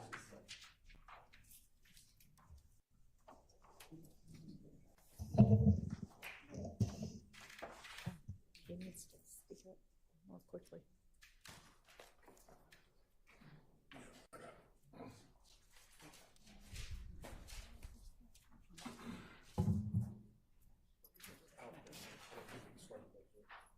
So you've already been sworn probably several times. I'll just remind you that you are still under oath.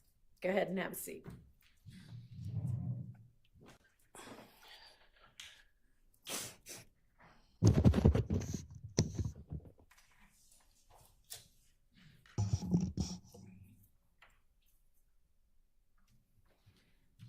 Good morning, Ms. Latner.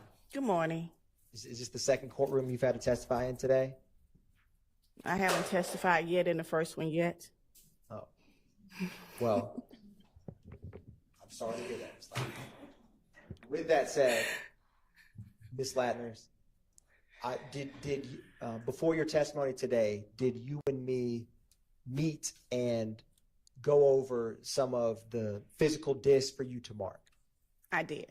And did we review a number of CAD reports associated with those 911 calls? Yes. Now, Your Honor, I'm going to approach Ms. Latner's with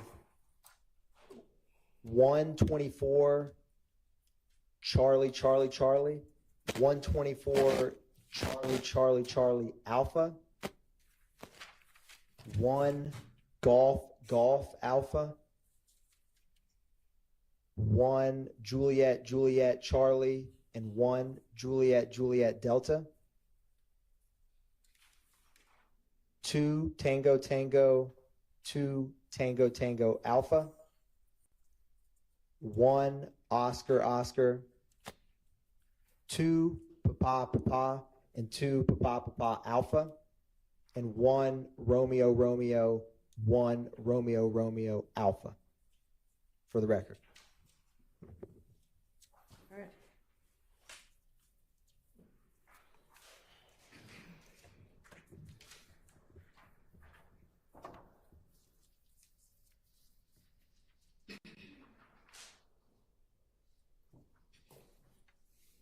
I hope you have the letters all memorized, Ms. Latners, like we practiced.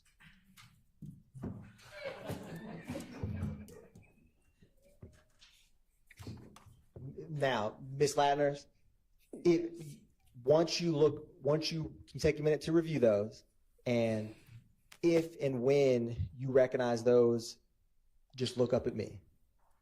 Thank you, Ms. Latners.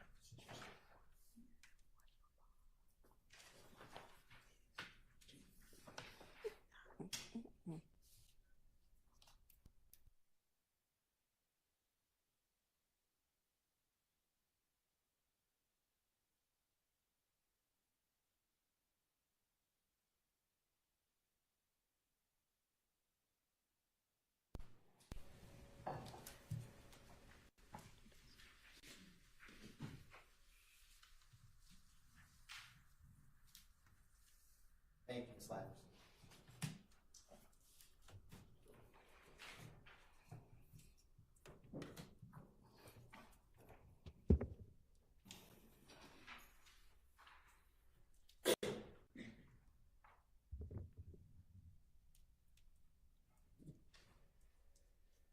Have you had time to review those, Ms. Latners? Yes. And are they a fair and accurate depiction of the various CAD reports and 911 calls that you reviewed prior to testifying here today? Yes. Your Honor, at this time, the state is going to tender into evidence 124 Charlie Charlie Charlie, and as well as Alpha, 2 Tango Tango along with Alpha, 1 Oscar Oscar, 1 Papa Papa Alpha, or excuse me, 2 Papa Papa and 2 Papa Papa Alpha, 1 Romeo Romeo and the accompanying Alpha, 1 Juliet Juliet Charlie and 1 Juliet Juliet Delta, and 1 Golf Golf Alpha. All right, those are admitted. Thank you, Your Honor. Now, Ms. Latners, I'm going to... Hang on a second. Yes, that's certain. Absolutely. Thank you, Your Honor. Right. And publishing State's Exhibit 124 Triple Charlie.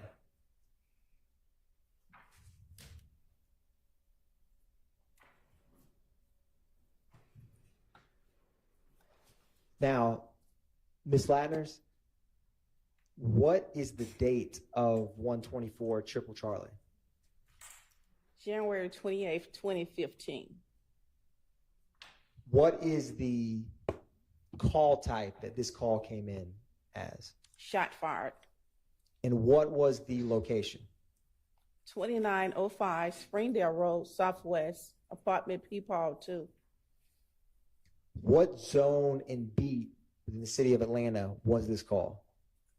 It's in zone 3, 3 is 11 beat. And for the record, what is the APD incident number associated with this call?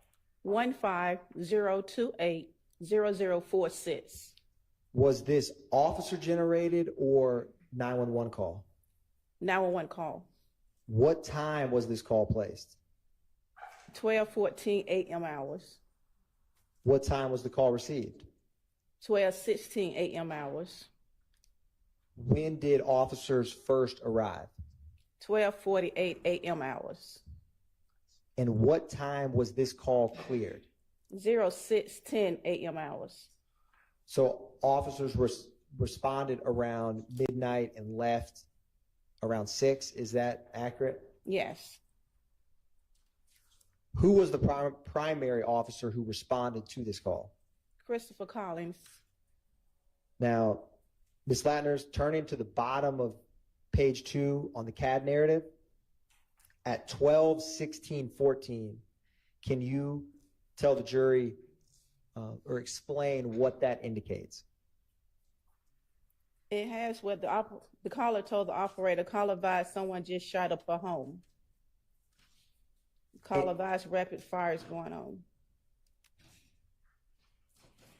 And what is the third stanza of 12:16:14 as depicted in the CAD narrative? Repeat that. Right beneath what you just read, Ms. Latners, what is the last call out after what you just read? Bullets coming through her home. And after bullets coming through home, what does it read? Caller possibly has a recording of the continuing bullets.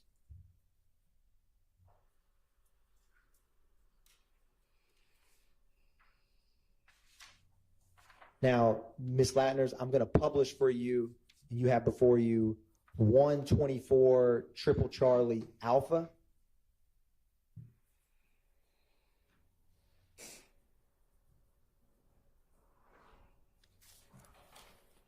Is this also January 28th, 2015? Yes. What's the call type for this CAD? Shot fired.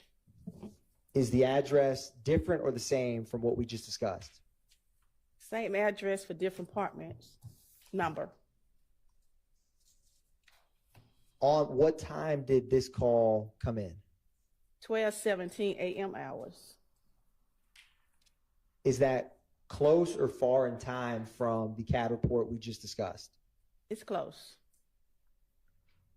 What time was this call cleared and reflected in the CAD?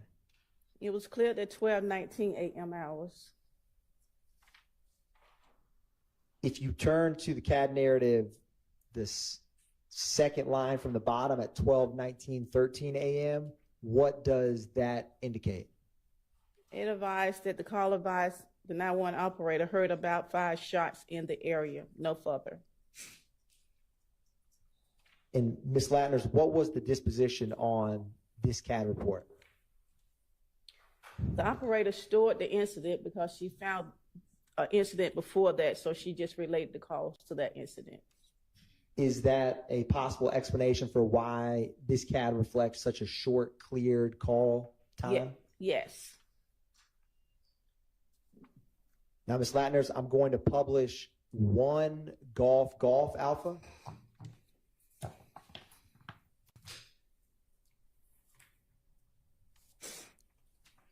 What is the date for 1 Golf Alpha? January 26, 2015. Is that 2 days before the call we just discussed? Yes. What is the call type that this came in as? Person shot. What is the location of this call? 1007 Hill Street, Southeast, apartment A, Adam. What zone and beat is this CAD report? Zone 3, beat 304's beat. Was this citizen or officer generated? A 911 call. And who was the 911 caller? It says resident Freddie Reed. What time was this 911 call placed by Ms. Reed? It shows 21:33 p.m. hour, which is 9:33 p.m. hours. What time was the call received by APD dispatch? 9:33 p.m. hours, 51 seconds. When did officers first respond to 1007 Hill Street? 9:35 p.m. hours. And what time was this call cleared? 4:04 a.m. hours. Who was the primary officer that responded to this call? Alicia Lucas. Allison Leduc? Is that Allison Leduc, right? LEDUC? Yes. What are on the left under that, Ms. Latners? All of those section units, what do those indicate?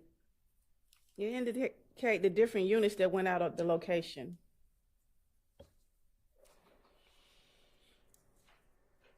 Now, Ms. Latners, if you can turn to the CAD narrative on page 3. What is the first remark at 9:33:51? Female advised they shot up her house and she was shot in the leg.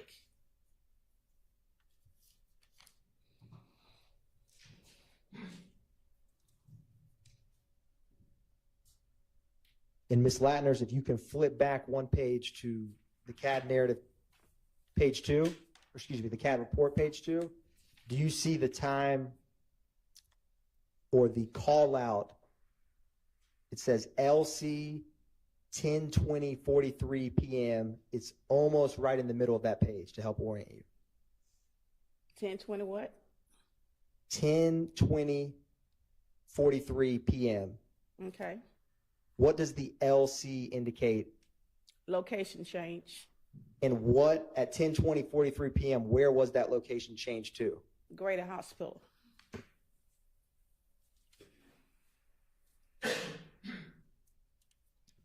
And Ms. Latner's turning back to page 1, what was the disposition for this case or this CAD? 17. Is that indicate a report? A report was made.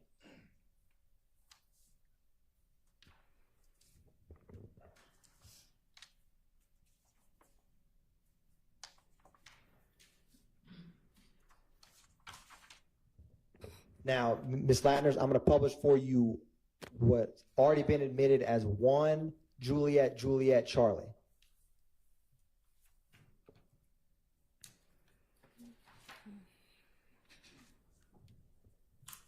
What is the date for this CAD report? May 7, 2015. What is the call type that this came in as? Suspicious person. What's the APD case number for this CAD report? 151270278. And what was the date? May 7, 2015. On this call, what location did officers respond to? 151 Cleveland Avenue Southwest. And with this CAD report, was it a 911 call or officer generated? 911 call. What time was that call received?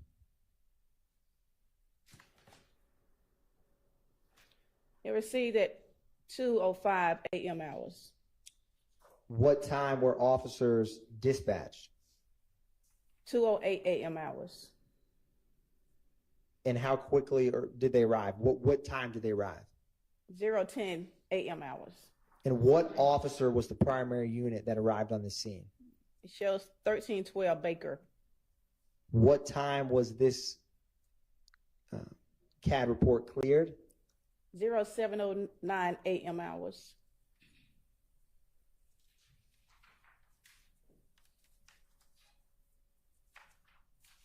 And Ms. Latners, if you turn to page 2 of this CAD narrative, at 2:08:03, can you explain for the jury what that indicates? The caller advised the operator, 911 operator, he's at the BP station, black male, approximately 16 to 17 years old, white shirt, red shorts, with a machine gun, driving a black Chevy tag, gave out the tag number. Gun is still inside vehicle. And does that tag, Ms. Latners, end in 880? Yes. Now, Ms. Latners, is one of those discs before you that we admitted 1 Juliet Juliet Delta? Yes.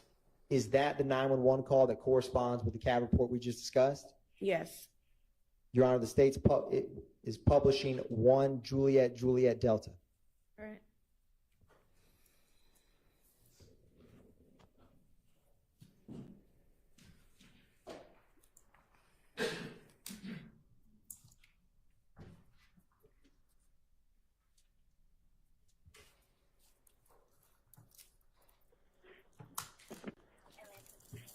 Atlanta 911, operator 6587. What is the address of your emergency? Hey, I'm up here Chef at the BP gas station. The address is 151 Cleveland Avenue.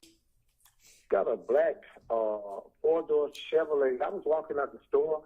Okay, I got out like with a Sir, is that Cleveland Avenue southwest or northwest? I mean, southeast or southwest? Okay. Southwest. Okay. 151 Cleveland Avenue southwest, and you said it's a BP gas station? Yes. Okay. Do you need police, fire, or ambulance? Police. Okay. What's going on now? There's a young guy with a white t-shirt on, red short, just got in the car like with a machine gun for no reason. I'm walking out the store. He on a black four-door Chevrolet. Tag number is Peephole S-Ray Lincoln 8880. I don't know what he's trying to do, but he walked to the store, then he put the gun back inside the car, like the female that's driving, but he got the gun laying on the back seat. Okay. So I felt like I was about to get shot down coming out the store. He hit the counter now. Okay. You said he was driving a Chevrolet? Yes, ma'am. What color? Black. All right. And is it a truck or a car? It's a car, and it looked like he was about 16, 17 years old. A big old gun. Came in the store talking to somebody. We can get somebody out here on ASAP. You know, they can catch him before he pull off. Okay. But that's a big old gun. I want my call to be anonymous because I don't know him and he don't know me. All right. I mean, but that's a big old gun he got. And is he still inside of the store? Yes, ma'am. As we speak, he's still inside the store. Okay.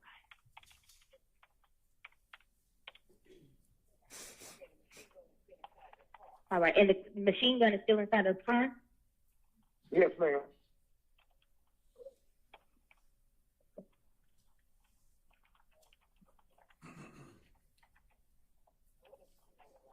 All right. And what does the female look like? I didn't get a look big and I just saw wild hair on her head. It looked like a female from behind. And is is she black or is she black, white, Hispanic? Both from black. Okay. But he like he was about to walk in the store with it. He goes sticking it down in his shorts and stuff. Then he saw me when I turned around. He jumped in the back seat and put his legs down on the back seat. Okay. You know.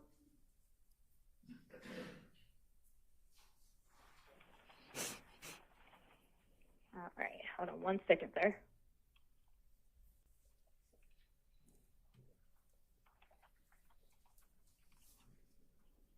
And you said he had on a white shirt and red pants, right? Red yes, shorts? ma'am. White shirt, red shorts. All right. Okay. And he's still inside the store at this time as well? Yes, ma'am. Okay. Yes, ma'am. All right.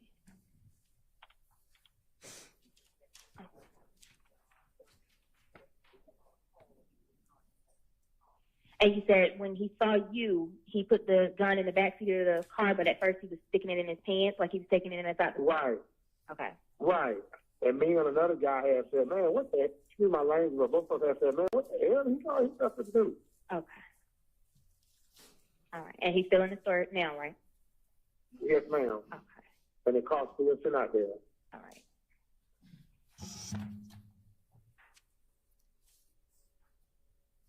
What is the female doing? Is she just sitting in the car? She just sitting on the wheel, yes. I don't know whether a machine gun or a chopper, but whatever it was, they have a big old banana clip on it. Okay. And you said he looked about 16 or 17 years old?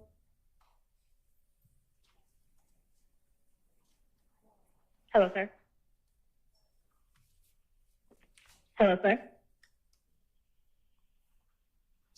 Stopping at 412.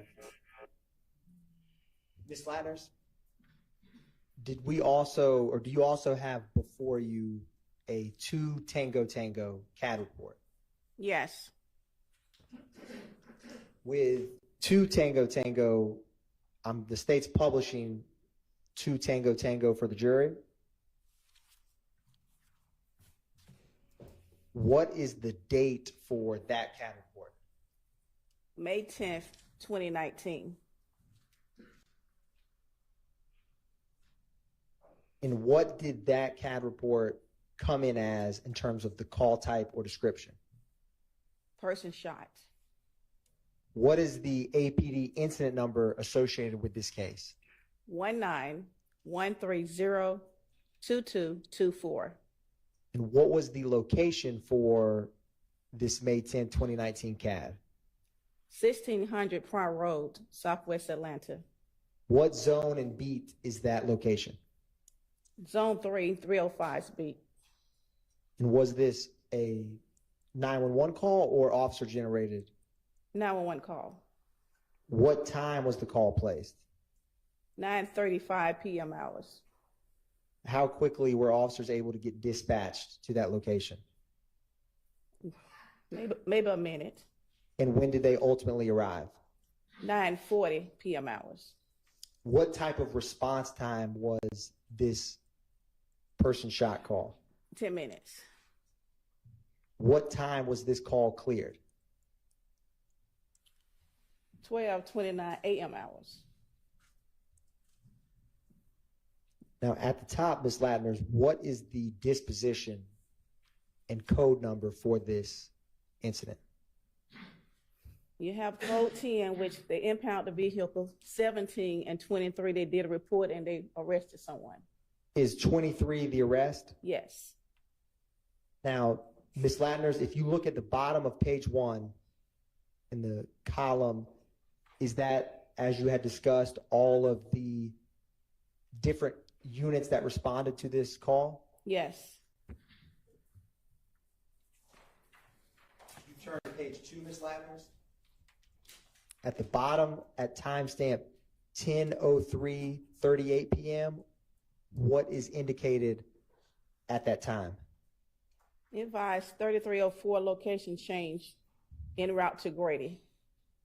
And if you turn to page 3, Ms. Latners, towards the top at 10:19:09 p.m., what is indicated at that time? Advised 3304 at Grady Memorial Hospital in trauma room number 4. And at the bottom, Ms. Latners, of page 3 at 12:29:26 a.m., what does that indicate? Advised 3306 cleared the call on the 50.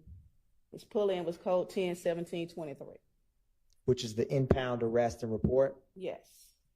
Now, Ms. Latners, turning to page 4 of the CAD narrative, what is the note at 9:36:21 p.m.? Male possible shot. Subject got into a green sedan, green Audi sedan. And immediately below that, what is indicated? Black male, gray Kia, doors open, gray Kia sedan, license plate, Charlie John Baker 1950. And a few minutes later, Ms. Latners, at 9:38 p.m., what can you explain for the jury what occurs at that time frame? And the 7300 unit advised a person on fleet on foot towards the apartment complex.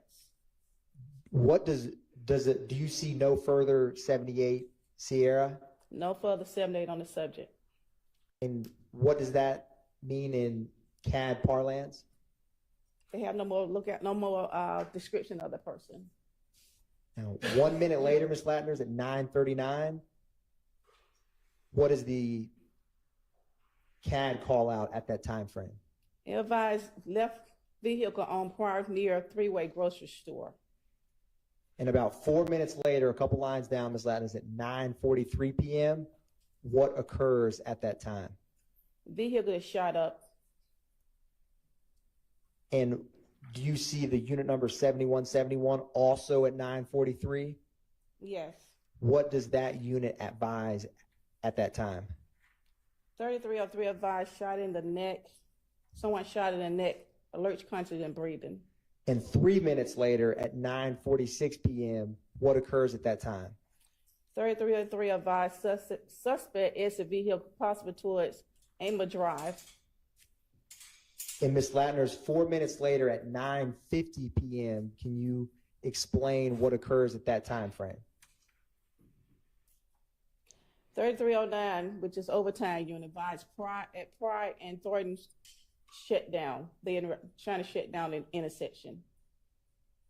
And when it says MARTA notified, is that MARTA police or something else? That's the MARTA bus line. When we shut down a location, we advised the MARTA bus station that we're shutting down the locations. Now, Ms. Latners, about 9 minutes later at 10:01 p.m., unit number 6181, what occurs at that time? They request K9 units out to the location to do a search with the dogs. Does at 10:08. What does it indicate when it says GAT on scene?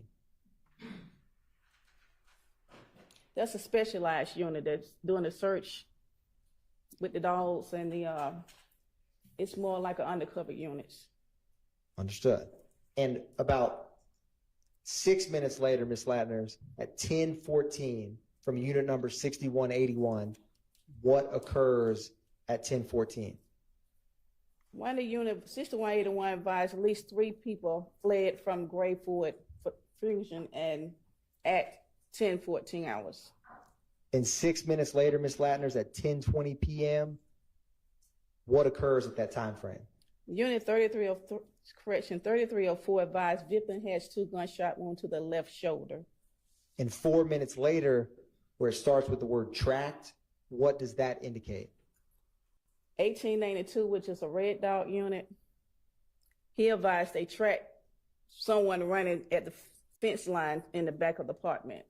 And 1 minute later, what is the updated CAD report indicate at that time? He advised that Gibbon Road subject possibly jumped the fence. Now, Ms. Latners, also before you, do you have 2 Tango Tango Alpha, which is a CD? Yes. Is that the 911 call that corresponds with the CAD report we just discussed? Yes. Your Honor, at this time, the state is publishing 2 Tango Tango Alpha for the jury.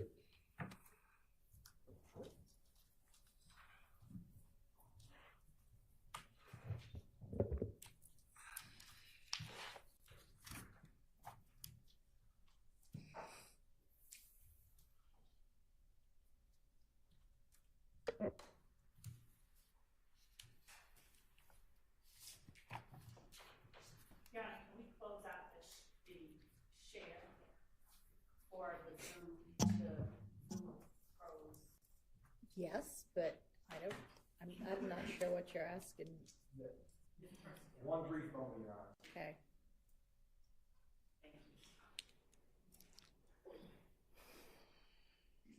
The computer just froze, Your Honor.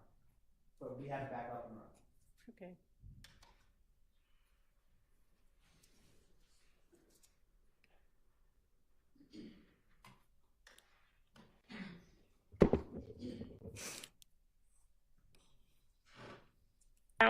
Operator 7300. Yes, there's some boys that just ran out of the car and they just shot fires. They just shot someone. What's the location? Out of the car and ran. Okay, they shot someone or they were shooting?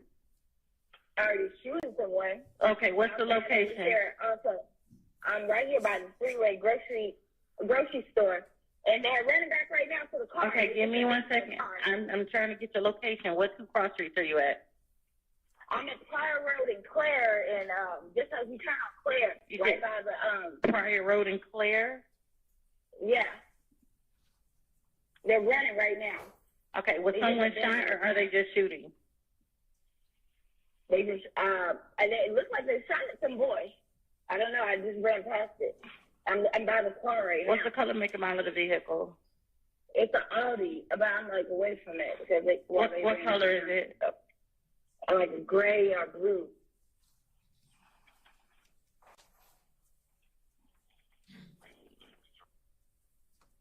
They got into a gray Audi sedan. Yep, 4 doors. It's like the light color. Do you have a license plate number? I can drive back around. How many boys are there? It was like 3. I don't know if anybody's in the car. Like the door is open. Black male, black, white, Hispanic, or Asian? Probably black. Yeah. Oh, that's a Kia.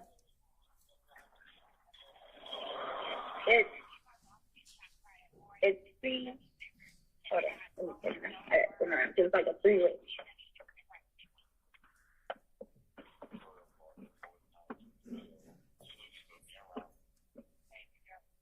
I'm still here. Give me 1 second. It's CJBL 1950. CJB 1950. Okay, that's Charlie John Bravo 1950. And it's a gray Kia sedan. Yeah. And you said the males left. What direction did they run in? Oh shit! It's just, they went. I guess what is this? North, south? I mean, on Prior. Okay, so they went on. Forks off, right? Okay, So they went on Prior. towards what? Like, give me somewhere where they went towards a place or a street. To the right, there's apartments over here. There's just a fence. There's a three-way grocery store right here. And give me 1 second. I'm still here. Bear with me 1 second. they ran toward these apartments. Give me and there's a shoe. Little boy's shoes. They only took off the shoes right here. Okay, give me a description of some of the males. You said they're black males. What are they wearing? I mean, hoodie and regular clothes. I mean, I was far away. I couldn't identify them. Okay. But we're by the park place. They left the Park vehicle Place near Square. They left the vehicle near the grocery store. Yep, right here on Prior Street, like when it forks off to the right. And what was that grocery store name? Three-way grocery store. Did you want to meet with police when they get there? Excuse me? Did you want to meet with police when they get there? No, I'm gone. Okay. I didn't see anybody. Thank I you don't know so. if I didn't go by the car remotely. Okay, thank you so much for calling. If anything changes or you see anything more, can you?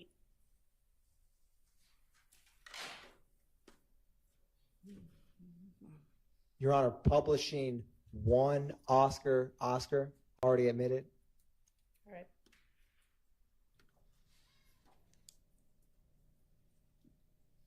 Ms. Latners, do you have before you a CAD report marked one Oscar?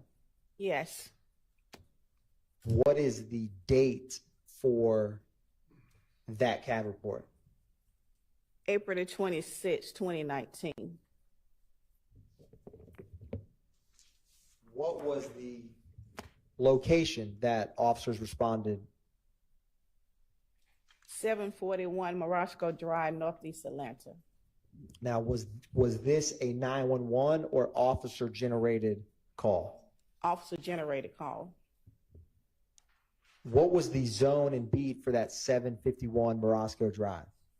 Zone 2, 211 speed. What time did the officer generate this call? 12:39 a.m. hours. And is the dispatch time the same time as when it was received? Yes. What time was this call cleared? 05:06 a.m. hours. Who was the primary, or who was the officer for this CAD report? Unit 1211, Ralph Shark.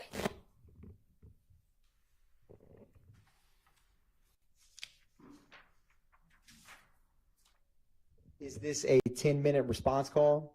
Yes. And what was the call type and description for this? On page 3, he advised he was flagged down for this call. And Ms. Latners, what was the disposition ultimately for this CAD report?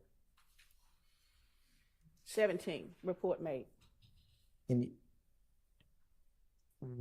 did additional officers ever arrive with Officer Suck? Yes. Roughly how many? I see 5.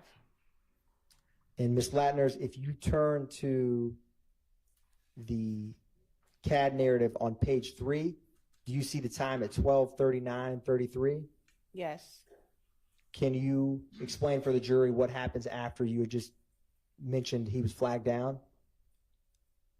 The unit was flagged down. 12-9 assistant supervisor. He copied the call. Officer advised his dispatch at the time possible person was shot in the parking lot. The correction, in the parking garage. And was it does it give any description of what level that parking garage they are at? The bottom level of the parking garage. And Ms. Latners, at 12:45 a.m., what do those code changes indicate? Well, the unit investigated the call, found out the person was not shot, the person was robbed. And what is 44 Papa? 44 is person robbed. And at 12:45, when it says victim not signal 50, He's not shot. and at 12:52 a.m., what is indicated at that time? Perp left in a black Ford Mustang.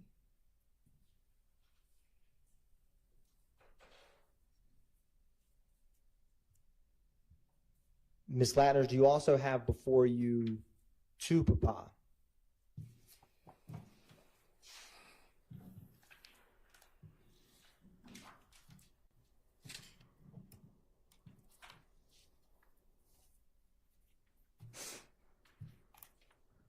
What type of, or let me ask you this, what is the date for this CAD report and publishing 2 Papa at this time? October the 1st, 2020. What is the incident number for this case? 202752065. What did this call come in as? The call came in as a 44V, which a vehicle being carjacked. What did the call end as? As a 39 information for the officer. Can you explain for the jury what that means? Or Well, call came in as a 44V. The operator only can go by what the caller tells the operator. Once the officer get out there and investigate the call, he has the choice to change the signals. So he changed the signals to a 39 information for officer. now, Ms. Latner, what zone and beat was this call in? Zone 3, 303 speed. And what was the address? 250 Fulton Street, Southwest Atlanta. Was this a 911 call or officer generated? 911 call. And what was the caller's name? Gary.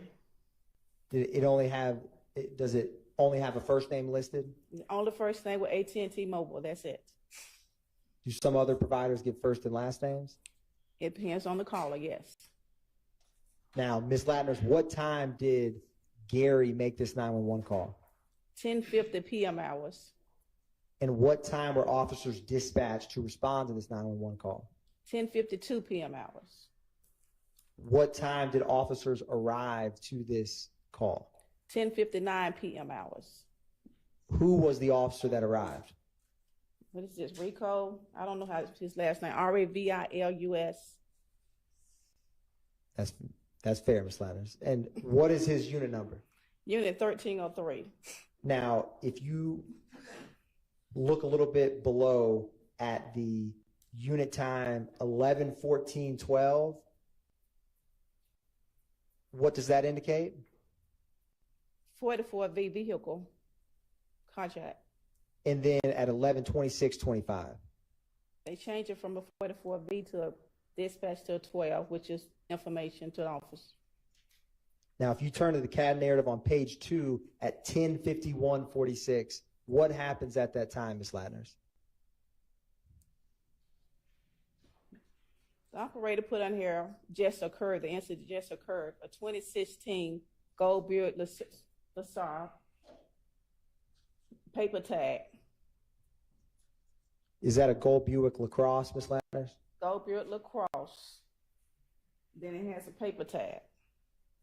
And after it lists that it has a paper tag, what is the next update in this CAD report? It advised a black male, dark skin, tall, 69, which is 69 is a gun, AK, and 1395, which is supervisor, copied the call, took all money, and his iPhone 11. Now, right beneath that at 10:54 p.m., what is DOT on Fulton towards I-75? That means DOT, they have DOTs out all times of night. They already out there on the location of 75. That's where DOT handle their stuff on the highway. Understood. Is that direction of travel? Yeah, it could be direction of travel. Now, what was the other DOT you were just talking about? The DOT units. Understood. Which one do you think this CAD report is reflecting? Excuse me? Do you think on this CAD report, is it direction of travel or the units you were just describing? Direction of travel on Fulton towards I-75. And after that direction of travel is provided, what is the next update 1 minute later at 10:55 p.m.? It has pink Auto Nation tags on the back around the temporary tag. It's a temporary tag. And Ms. Latner's a little bit later at 11:12 p.m. Was any other units raised? The robbery units. And can you explain for the jury what it means when you raise the robbery unit? City of Atlanta have different departments, different officers in different units. We have robbery units, we have red dot units. So since this was a 44 vehicle, they raised the robbery units to handle this call. And Ms. Latner's a little while later at 11:26 p.m., what does the unit advise at that time? That the caller not cooperating with the unit. And 4 seconds after that update, is that when it changes from a 44V to a vehicle theft to a 39? Yes. Do you also have before you, Ms. Latner's, the accompanying 911 call that is to Papa Alpha? Yes. And is this the 911 call from what we just described, the gentleman with AT&T known as Gary? Yes. Your Honor, at this time, going to publish to Papa Alpha. All right.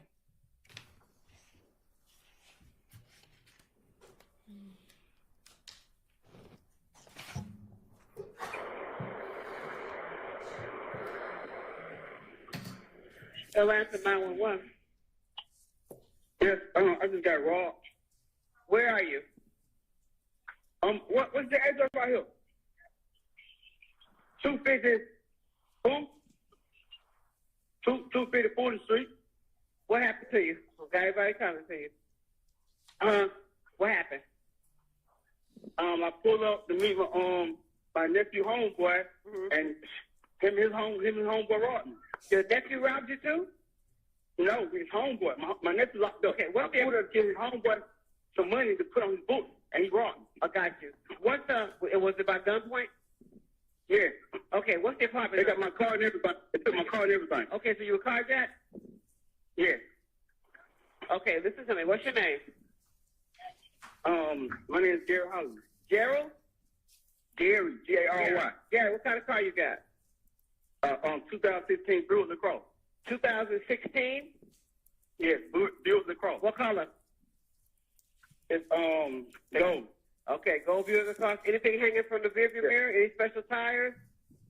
No, it's brand new. I just got it a month ago. Okay, what's the tag number? It's a digital tag. It's a paper tag. Okay, but that's tell me. I gotta know. Hold on, I'm gonna be looking for it. Anything else when you hang from your rearview mirror? No. Okay. The guy, now, since you came up to pay him, right? This is what I'm asking you. What did he look like? So I know who's in that car. He's short, black male. The one who jumped in my car, the one that jumped in my car was dark and tall, like about 5'8". Black male? Yeah, hoodie on. Dark black skin? male. Yeah. Okay, he's tall? Yeah. What's he got on? I don't know, man. That's okay. No, you're doing good. You're doing good. So he had on a hoodie. Okay. Yes. You're doing really good. What about my phone? Oh, good. Okay, that's good too. He took my other phone. He don't know I had my other phone in my pocket. That's what I'm talking about. Gary. You're doing good. As long as they didn't hurt you. He had a weapon, correct? Yes, they had an AK and the other one had a handgun. You serious? The one that got in your car got an AK? Because I didn't know when the police pulled him over. The one that got in your car, does he have an AK or a handgun? AK. One got an AK, one had a handgun. Both in the car with you, right? Both what? Both guys are in the car? No, one is in my car, the other one's in the other car. Now, the one that is in your car, does he have the AK? I don't know, man. I walked this up in the door. I don't know. No, listen, you're doing good. No, I'm doing a lookout. So we're giving everybody, I'm telling everybody on the radio what's going on, okay? Because we're coming to you. Don't worry about that. But I want to try to find him. Okay. I know I have my phone good. Like, I didn't know me. He took my phone. Okay, I just need you. You're doing really good, Gary. I need you on this recording line. Okay. All right. So you came to pay. Well, how much did you give him? They said I want money. Okay. I want money. Okay, gotcha. I haven't even given. You know what I meant. Okay, now what kind of phone did they take from you? iPhone. Okay, iPhone. iPhone 11. iPhone 11. That's good. That helps me a lot. They're gonna have to explain it. Okay. 6, 7, 8. Do you know which way they went?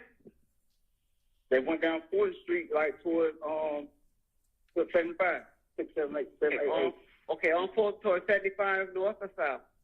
7, 8, 8. 5, 7, 5, 4. Don't worry about the phone number. I need you to pull towards 75.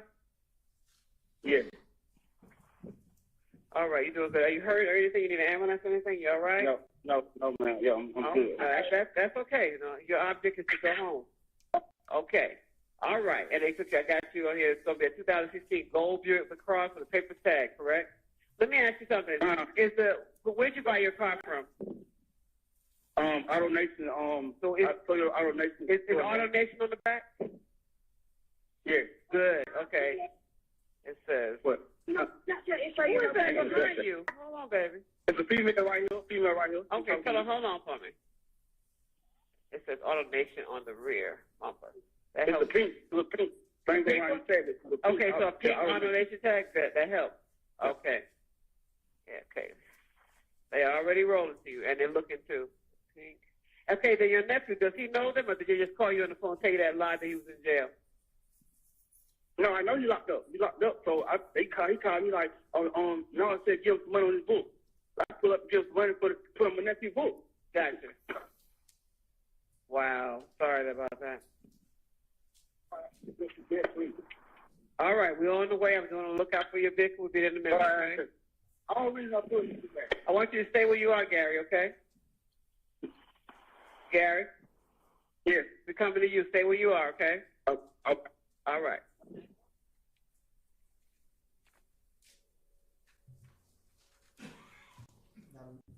Ms. Ladders, do you have before you one final CAD report and accompanying 911 call? That is 1 Romeo Romeo. Yes. Ms. Ladders, starting with and publishing 1 Romeo Romeo, what is the date for that CAD report? October the 12th, 2021. And Ms. Ladders, what is the call type or description for that October 21st, 2021 call? 44P, pedestrian robbery. What is the incident number that accompanies this pedestrian robbery? 212851437. What is the location for that call? 47 Cleveland Avenue Southwest, apartment 47, Is that zone 3? zone 3.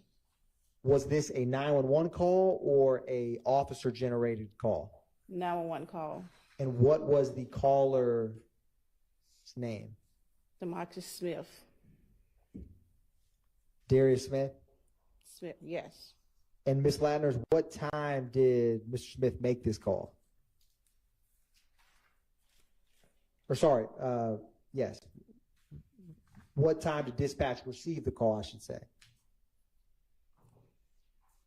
They received the call at 5:10 p.m. hours. And what time did officers first arrive to this location? 5:11 p.m. hours. I'm sorry, they arrived at 5:14 p.m. hours. What time was this case ultimately closed? 6:47 p.m. out. Well, no, it's 6:47 p.m. hours. And at that time, what does it mean when it was code 17? Officer made a report. Now, Ms. Ladders, if you turn on the bottom of page 2 under where it lists incident comments, what is the date and time, or can you explain at 17:10:40? You want me to explain the 911 call? Yes, ma'am. Okay, call advised happened at above location. Subject had 2 guns taken. 2 guns took caller's money and vehicle. Gave description of the vehicle, a white van, 2003 GMC Savannah, with the tag number, Georgia plate tag, X-ray Paul, Lincoln 2301. direction of travel, he advised towards the highway. 2 black males, unknown clothing, 69 gun. Caller will be waiting at 349 Cleveland Avenue at the Crystals. And Ms. Ladders, is there any rhyme or reason why this CAD report looks different than some others we've discussed?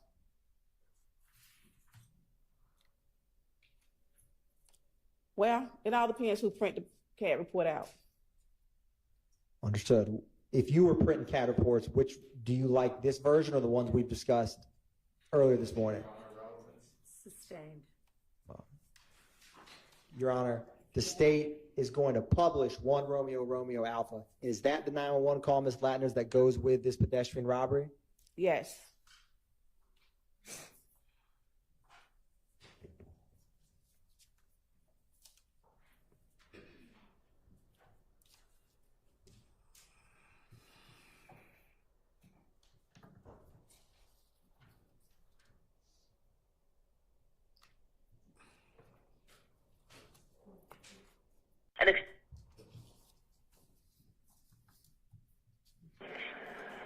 Atlanta 911 operator 7663 with the address of the emergency. Yes, I had just been carjacked at Cleveland Avenue Park. They put guns on me, robbed me for my jewelry, my wallet, my phone. I'm sorry that happened to you. Is that Harper Park?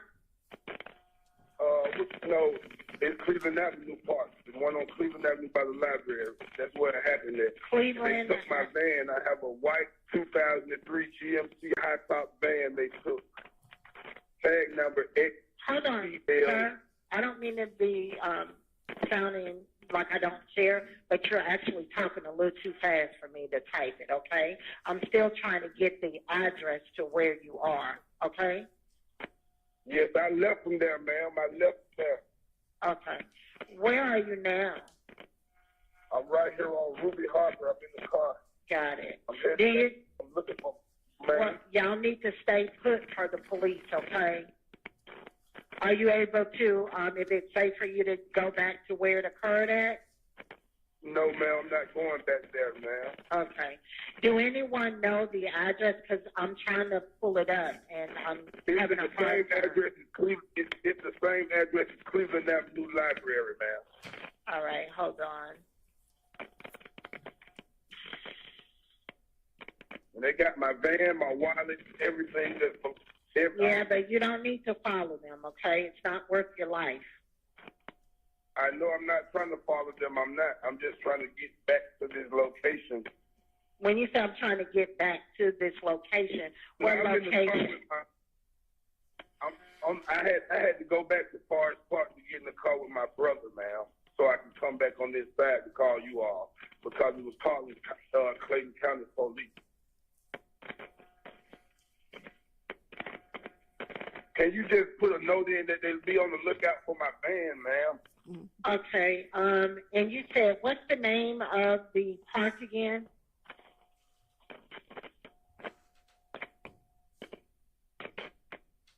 Hello? Caller, are you there?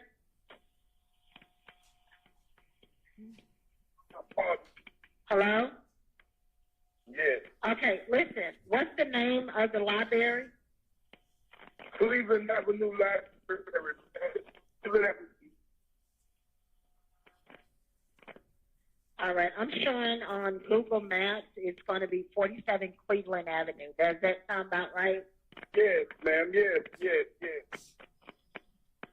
All right, and you advise you do not need an ambulance. Is that correct? Correct, ma'am. All right. We're going to get you help, okay? Were you in your car when this happened to you? No, I was standing outside of my car talking to somebody. They ran up with masks on, put 2 guns to my head and made me take out my jewelry, took my wallet out my pocket and my phones, and took my keys and jumped in my van, ma'am. They somewhere around my van right now.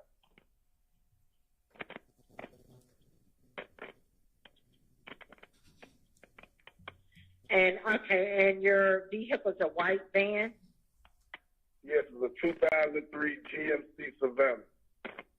Tag number, X-ray, play. Okay, Larry. don't say it like that, okay? Wait a minute. X as in Wait a minute. Is it the state of Georgia? Yes. All right. And go ahead with the tag number.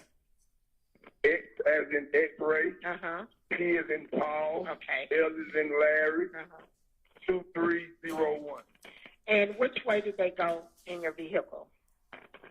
They went, when they came out the park, they went to the right towards the highway. So I don't know if they went toward, jumped That's on all the right. highway or whether. Yeah, I get it. And are these people black, white, or Hispanic, the guys with the guns? Two black males. Do you recall One what they time- go ahead. No, I don't remember what they had on. One of them about 5'11", 5'10", 5'11". The other was probably 5'5", 5'6", at the most. Where are you right now? Are you going to be on Ruby, Harper, and Simon Street, or McCoy? Because they need to talk with you to get your report going. I'm going up Cleveland Avenue, ma'am. I'm going to To the library? No, ma'am. Okay. Because this is like a lights and sirens call. They need to know where you're going to be at. You understand? Like the officer needs to come to you. You don't want to meet with an officer? Hello? Yeah, I could meet them at the Kroger parking lot right there by the Papa John's. No, I don't think you can go there because that's going to be on South Fulton, I believe. What's The your Burger name? King on Cleveland Avenue. What's your name? Darius Smith. Darius Smith. Smith. What's your phone number? The phone number that I'm calling from now is 678-914-7175. Okay, so I need to find out where are y'all going to meet with an officer because now I got to Google the address to the Burger King unless you know it.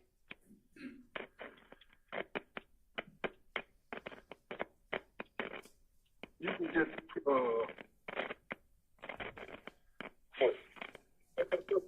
the Crystals on Cleveland Avenue. So you want to change it now to the Crystals on Cleveland? Yeah. Hold on, let me Google that address. Take this long for y'all to keep the system. Well, do you have an address for 911? Yeah, 349 Cleveland Avenue, man. 349 Cleveland Avenue. Cleveland Avenue, southeast or southwest?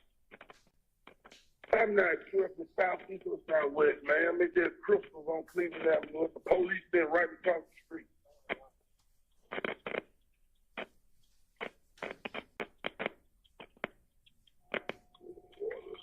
All right, sir, we're going to get the officer out. It's an emergency call. Like I said, they're coming to you, okay? All right. All right, bye-bye.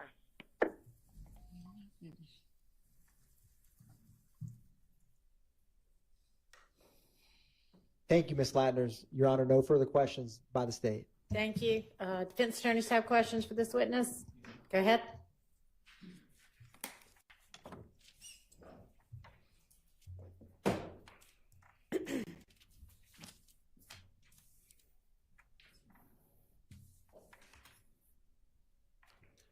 Good afternoon. Good afternoon. Ms. Latners. Ms. Latners, I want to ask you some questions concerning various matters here this afternoon.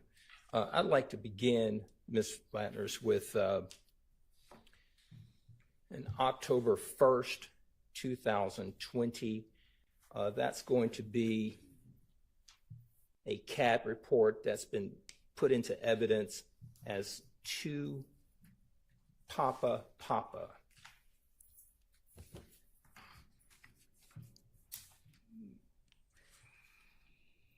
Do you have that one before you? October 1, 2020?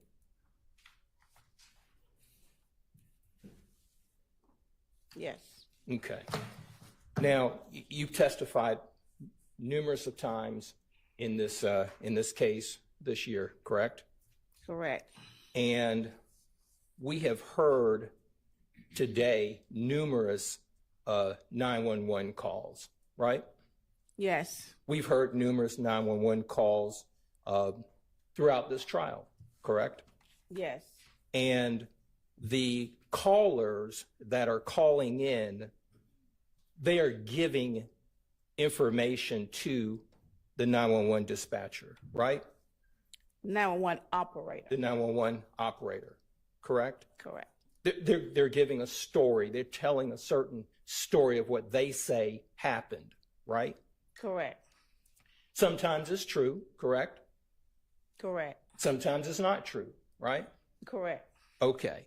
Now, I want to direct you to October 1st, 2020.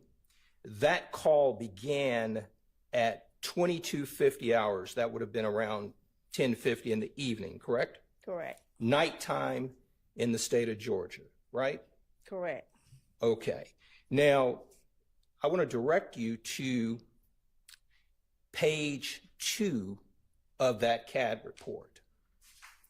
Specifically at 10/120 at 10:51, it says 44V. You've testified that that would be a robbery or carjacking or something of that nature. Is that correct? 44 is a vehicle robbery, right? A vehicle robbery of a gold Buick LaCrosse, according to the report, right? Correct.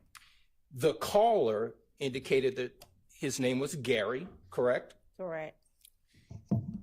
This caller says that the person involved was a dark-skinned, tall black male. Is that right?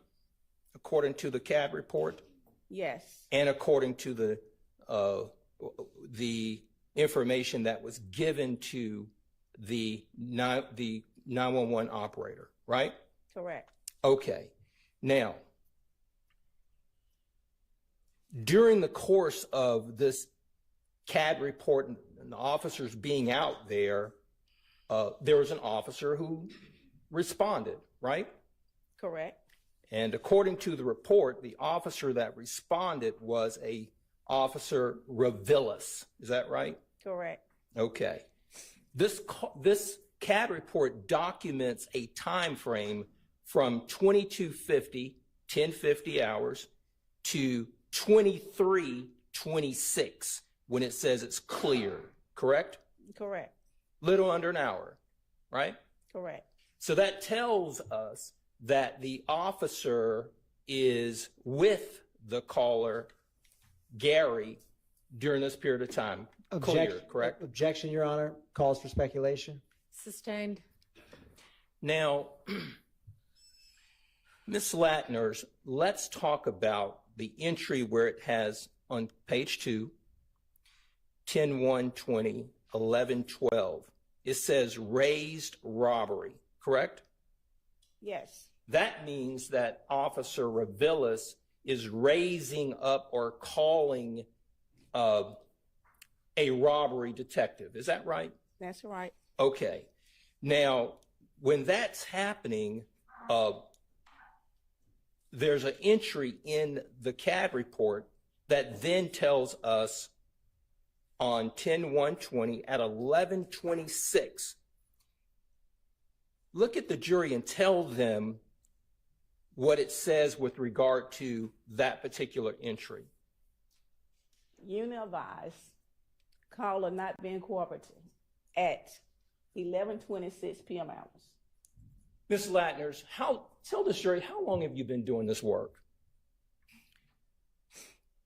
34 years. You are set to retire this year, correct? Again, yes.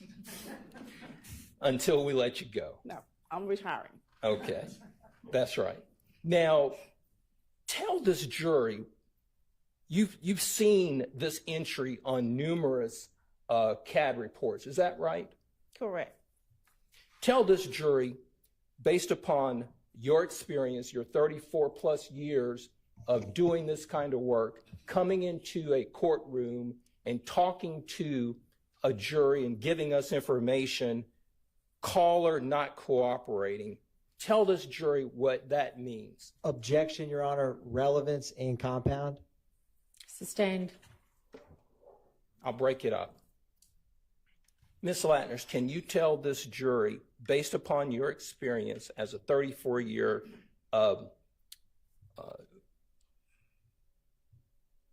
employee with the City of Atlanta Police Department as a custodian of 911 calls and CAD reports, when this particular entry is in there, what does it mean? It means 911 operator only can receive what they get from the caller. Once the officer get out on the scene, he investigates and he advised his dispatcher to change the call to a different incident. Okay. And she does what he asked him to do. Okay. Now, the responding officer, he raises up robbery, right? Correct. So he's talking to a robbery detective, correct? Correct. All right. Now, when he's talking to a robbery detective, the Officer Aviles then goes to a code of a 44V. Tell the jury one more time what 44V means. 44V is vehicle carjack. Now, we have gone then on this report within that hour from a vehicle robbery. Tell this jury what 39 means. Objection, Your Honor. Asked and answered. Overruled. I mean, it may have been, but I'm going to permit it. Tell this jury what 39 means. Information for the officer. That means that he gathered the information that he needed and he changed it to a 39. So the officer who's on scene, correct? Correct. On the scene with Gary, correct? Correct. On the scene getting information, correct? Correct. It starts out as a robbery of a vehicle, right? Correct. On the scene at that location, the officer and the raised robbery detective, they change it from an armed robbery to an information. Is that correct? Correct. And information is not a crime, correct? Correct.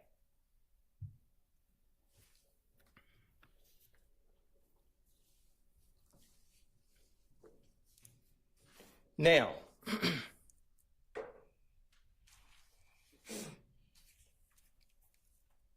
we heard a call, a 911 call, associated with the same 10-1-20 incident, correct? Correct.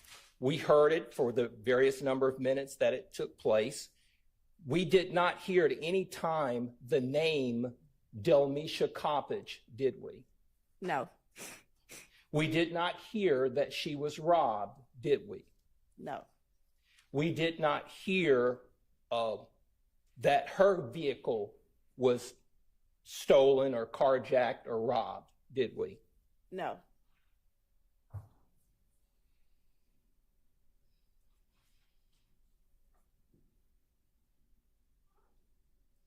Did we hear any description of any vehicle other than a 2016 Buick LaCrosse? No.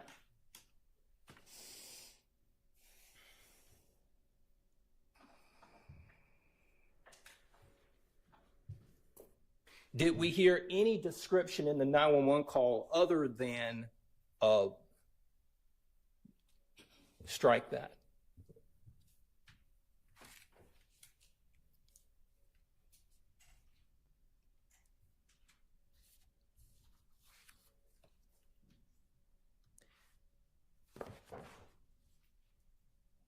Ms. Latners, let's move to a different report. Ms. Latners, let's move to April 26, 2019. That's going to be one Oscar. You tell me when you have it.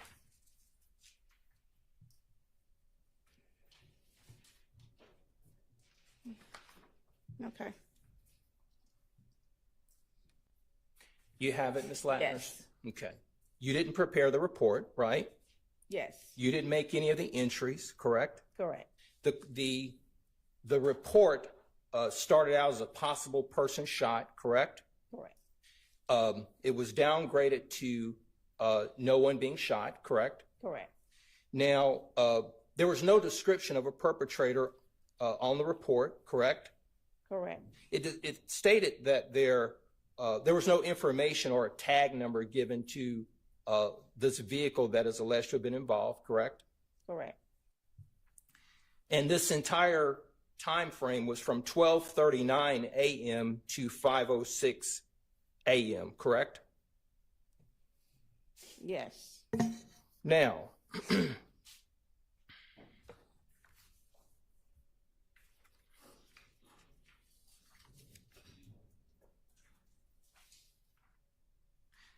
I want to direct your attention to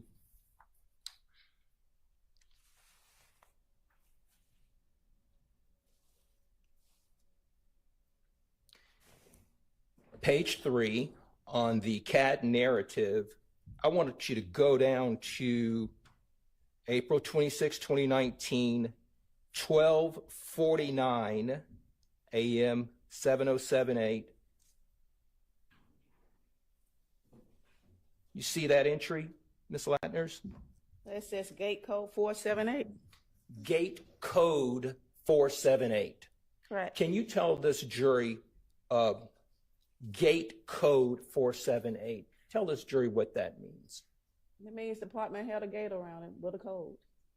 So that tells us that in order to get into this particular garage, it requires a gate code to enter, correct? Objection, Your Honor. Calls for speculation. Sustained.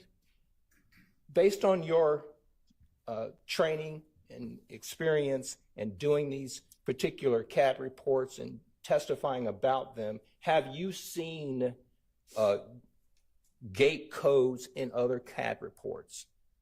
Objection. Relevance. Overruled. Ms. Latners, you can You answer asked me, the have I question. seen it in other CADs? Yes, have you seen gate codes in other CAD reports? Well, it all depends on where you live and if the apartment have gates and have a code for it. Okay. The 478, is that an internal number that's used for CAD reports? Or is that the code to this particular gate in this garage? That's the code for this garage. Okay. So the person, so if you punch 478, you will gain access to this particular, according to this CAD report. Objection, Your Honor. Calls for speculation. Sustained. Okay.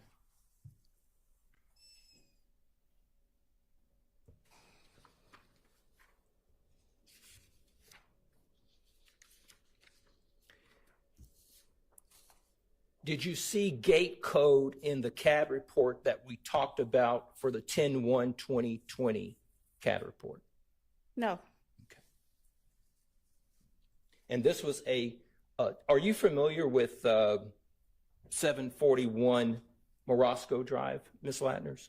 No. Okay.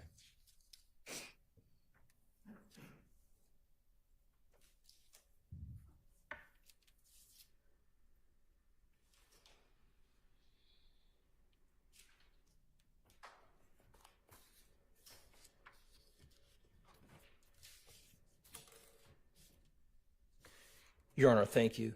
All right. Do any other defense counsel have questions for this witness? Nope. All right. Any redirect? Very brief, right. Your Honor. Ms. Landers, just a few seconds ago, we were talking a lot about this gate code on 1 Oscar. Is that at 12:49 a.m.? Yes. What is the line 3 minutes after that gate code line? Person left in a black Ford Mustang. Does it say perp or person? Perp left in a black Ford Mustang. Now, Ms. Latner's going back to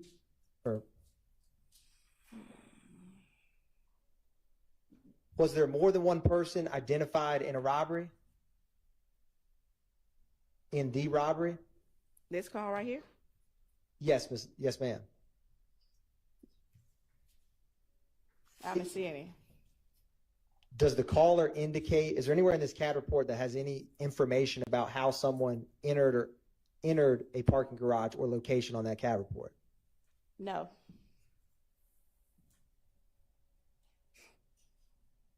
Is there any information at all about, is there anything else other than just that line of the gate code 478?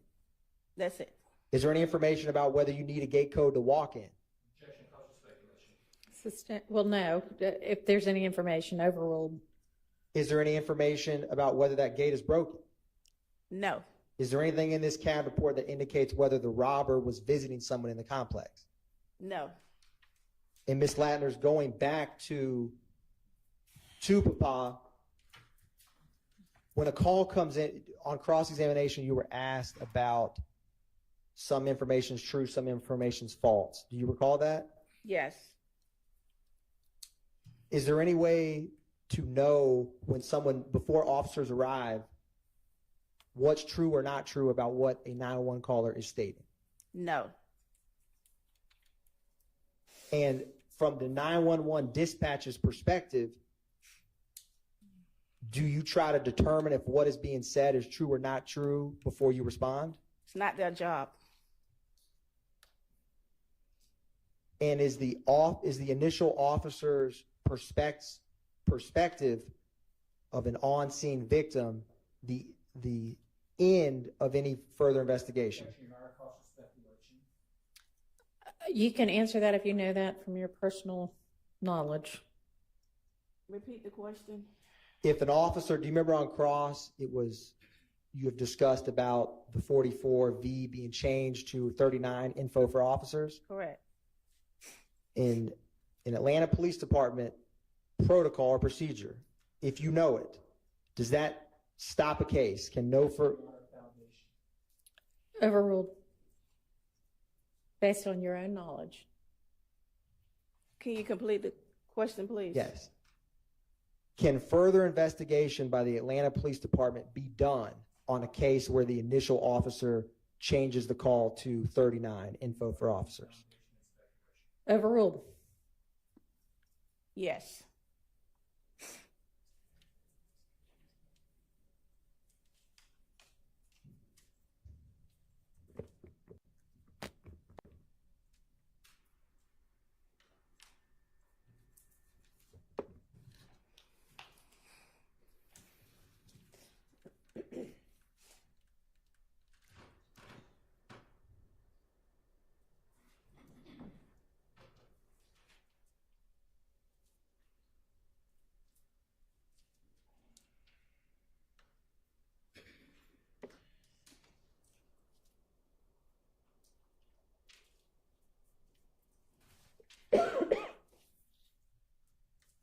Ms. Ladders, when the call is changed to a 39 for investigation, does that mean that the 39 for information?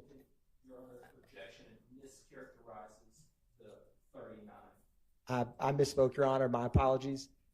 When a call is changed to 39 information for officers, I misspoke and said investigation, which I believe is 12. But all that aside, Your Honor, and Ms. Latner, more importantly, does the investigation stop?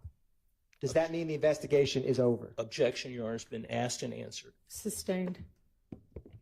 No further questions, Your Honor. All right, any recalls? All right, thank you for your time, and you are excused.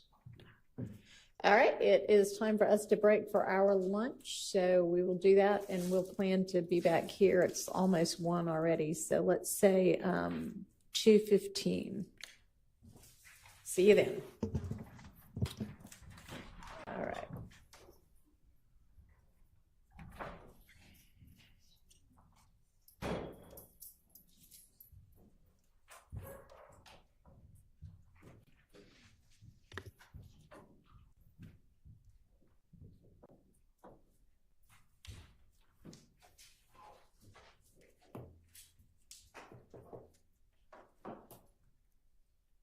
All right, Sarah, we're back in a little over an hour and 15. Yes. I think Mr. Schott is here. Is it? Can we take it up after? I'm trying to get somewhere. Okay. All right. See you at 2:15. Thank you.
to address the court? Does anybody know where he is? He's right there in the vestibule talking to Mr. Sharp. Okay.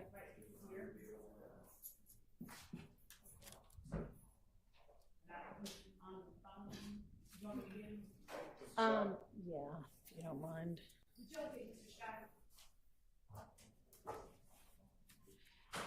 Check this out. I can now see over the computer.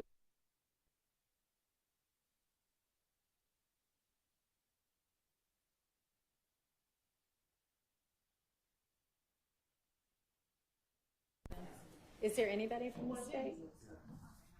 Okay. All right, Mr. Scheib, I know you had wanted to address the court, I believe, about something. So, yes. Bench conference? If you want it to be, sure. This doesn't have to be with everybody.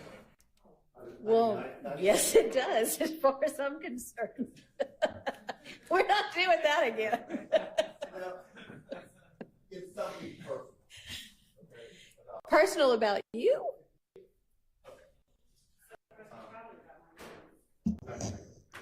I've been doing this a long time.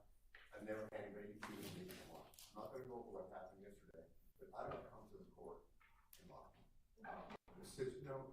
I understand somebody, I'm not going to go over what he said I wasn't truthful about something, and at the doctors. I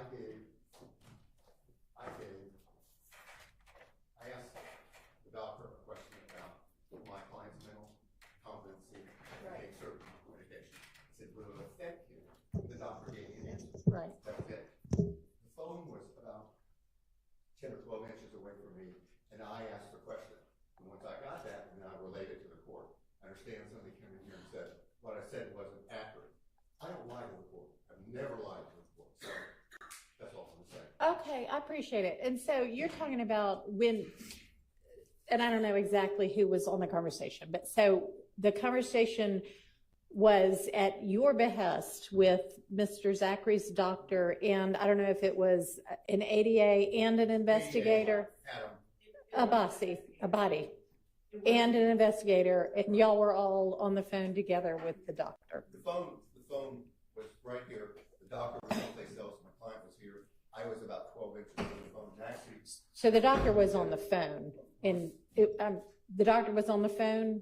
Okay, and you and Mr. Abadi and the investigator were all talking with the doctor. Okay. That was a conversation when I came in. Okay. I understand. The ADA came in and said something different, indicated I was not being truthful. Okay. I don't lie to people. I don't believe that you do, and I appreciate that. And I didn't take it. I mean, I don't think he said anything as strong as, Mr. Scheib lied. I think it was just that's not exactly what got said, and two people can hear the exact same words and take it two different ways anyway. But I appreciate that. With that being said, I talked to Zachary Okay. about 3 minutes ago. Okay. He's at the hospital. He's had low blood pressure and a blood scenario. They were going to release him today. They didn't. Okay. They're going to maybe release him in the morning. Okay. But he has to meet a criteria for blood pressure and blood problems. Okay. I don't know. So he may be released tomorrow. He may not. I've got 5 different jurisdictions tomorrow. So have you filed a conflict? No, well, all those are like trial calendars, cases 3 or 4 years old, trafficking and different things. This is, I'm an attorney for a witness. Right. I know. So I think they take precedent. I'm trying to get this in. I mean, I would be happy to, given the circumstance of your particular client and the request that, he not be held anywhere and that he get this over as soon as he possibly can. I am happy to communicate with the courts if you'll let me know and see if they can. We'll see what we can do. I've been here all day, every day. Yeah, I know. Get it done. I know. I know everybody else does too. I know. What I was going to ask for under 601 is have a hearing to deal with his competency. I think it would be something short as to mental competency because he is on drugs. He is on Dilaudid, and so under 601, the court. Well, I don't know what he's going to be on when he gets released. Can't leave without. These are Okay, lots of people, and I don't mean to interrupt you, but lots of people can take and do take painkillers every day, and depending upon what it is and the amount and what have you, it treats their pain. It doesn't necessarily make them incompetent or unable to do things. So, I mean, if I am presented with something that makes me believe that there is an actual issue as to his competency, then certainly I can entertain that. But that can only be from him testifying, number one, to that issue. And the other issue, he doesn't recall, this is 10 years ago. Well, he may or may not, and he'll just have to say that on the stand. I mean. And then also we deal with scenario of immunity. We want transactional immunity. Well, that's something between you and the state. You can order him up there. I'm not arguing about that, but he's not going to testify unless he gets immunity. Because he was an unindicted co-conspirator in reference to this stuff, and he did prison time. Have you talked to the state about any of this? If I may, Mr. Shive has talked to me, and what he has said has nothing to do with concerns about a legal exposure. What he has said has to do with fear and not fear. It has to do with fear and his client's desire to not testify. Period. You see, I didn't know until yesterday. Excuse me, can y'all mic up? Can y'all use the microphones? Yeah, just walk back to the podium. You'll only be 3 feet further away, and then they can hear. I'm sorry. It's okay. I didn't know until yesterday he was part of this 10 years ago. I did not know. He did prison time, but I didn't know that he was part of this. And as far as immunity, he could be brought in, I mean, as far as conspiracy, and if he gets up and testifies and says, hey, I was involved in this and involved in that, they could prosecute him. I didn't know that until yesterday he was involved in this scenario. Okay, I don't quite know what you mean by he was involved in this scenario, but He did time for some of these acts involved in this. well, he certainly can't be prosecuted for anything he's already done time for. I mean, that's double jeopardy. Well, And I don't know if, as far as conspiracy to commit murder and everything, I don't know what he was prosecuted for entirely. All right. I just found out, and the family has told me more today. I thought I was getting involved in I'm fine on it, getting involved in a scenario where I was going to help him, give him information, whether to testify or not testify. Right. But it turned out to be, and that's fine. I like this. It's a lot more to it. So I have to protect him. I understand. So, I mean, Judge, I don't have any problem doing that, but I just do want to make the record very clear for a couple of things. I don't believe that Mr. Shive has, and I don't think that the court entertained it, so it may be worth nothing, but the competency Mr. Shive doesn't have, I don't believe, maybe I'm wrong, standing to assert regarding competency, a hearing regarding competency as far as this person as a witness. But second, given I don't know what all Mr. Shive knew, but given the given the communication between Mr. Zachary's father and our office, right? I don't know how. And given what I was told, not yesterday, but I think day before yesterday, regarding what Mr. Zachary would and would not do and why, I don't know that it. I don't know how that there was no knowledge of what his involvement in this was. There was specific commentary, and I'm not saying that. I don't know either. But I mean, Mr. Shive's right. Based on the way this case has been indicted, the RICO count seems to be something that if the state wanted to, they could indict anybody on who had any involvement in any of the crimes, even if they've already been, I don't know that, at least be indicted. Whether it would hold up or not, I don't know. But so, Your Honor, as in as much as there is a concern, I assume that there is a concern regarding Mr. Zachary, I don't know, implicating himself in something that he could get indicted for. We don't have any problem asking the court to compel his testimony pursuant to the same statute that we have had to compel others. We don't have any problem doing that. All right, well, it sounds like y'all might need to get some sort of an agreement in place between yourself and Mr. Shive. Definitely like something in writing. I mean, that's basically what you're saying, Mr. Scheib, right? Is that he, Part of the situation. And also, I think I ought to make Mr. Scheib aware. I just want to make sure he's aware that part of the requirement for that statute is that he not commit perjury on the stand. And Mr. Zachary is currently on probation for a long period of time. And so I'm going to put that out there. That's it. all righty. Well, Mr. Scheib has been a defense attorney for more years than probably he can count anymore. And a good one, and a highly experienced one. And so he'll be able to advise his client as to all of the, potential drawbacks and dangers and what have you of such an agreement. Not a easy, clear-cut scenario. We're going to wade through some things. Okay. Okay. So we'll draft up that document.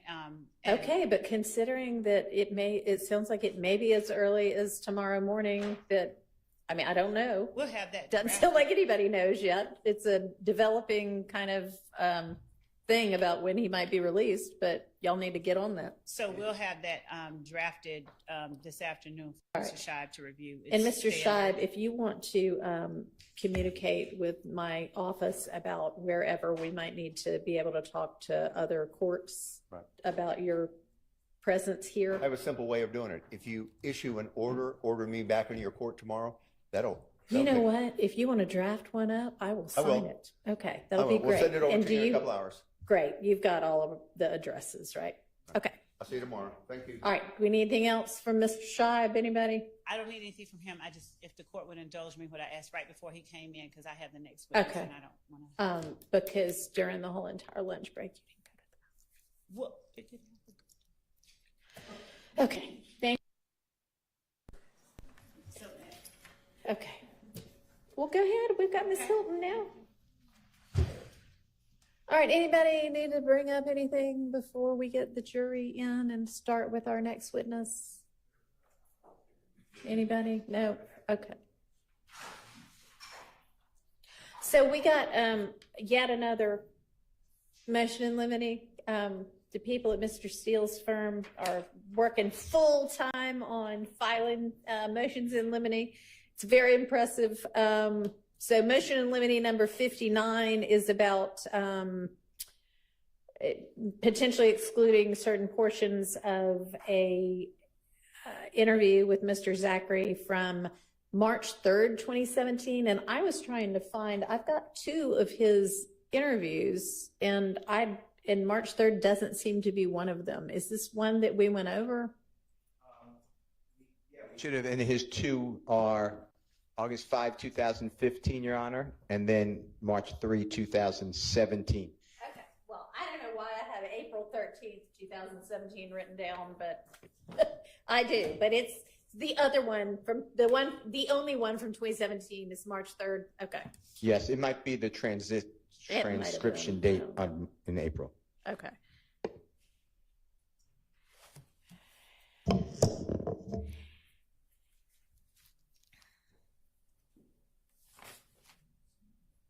And is that something?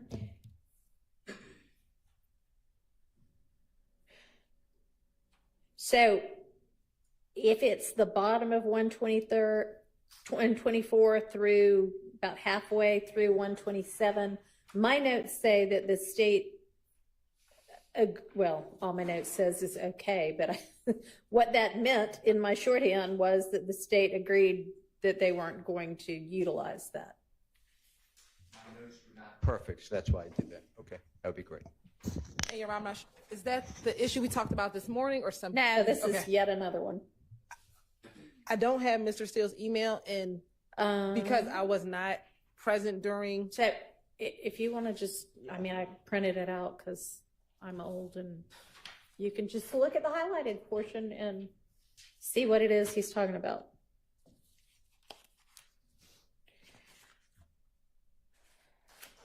And I've got a copy of the transcript up here if you need quick access to that.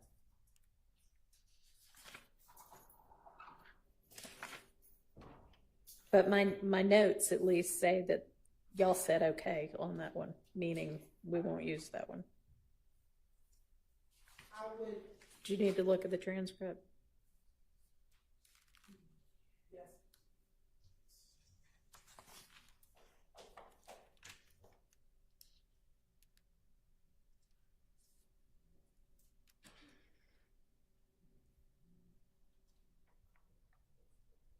Because at one point on 126, he says, that's what I assume, that's what I heard. Correct, Your Honor. We're only going to play portions that we believe he was told as either a co-conspirator statement, which is probably not reflected as much in the March 2017. Okay, but y'all agree that y'all don't intend to use that portion, correct? Just so Yes. we're all on the same page? Yes, Your Honor. All right.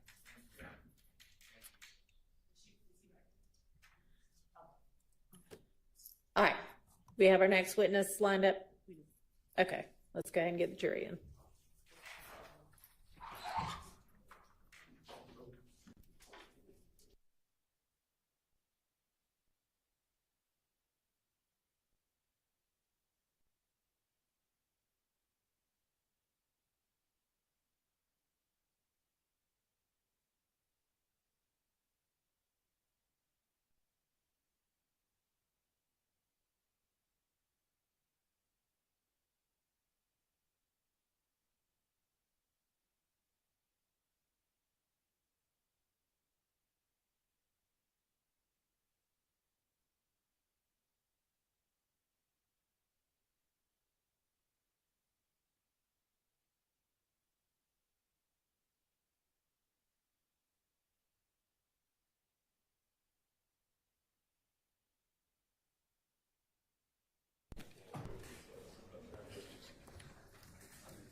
Mister.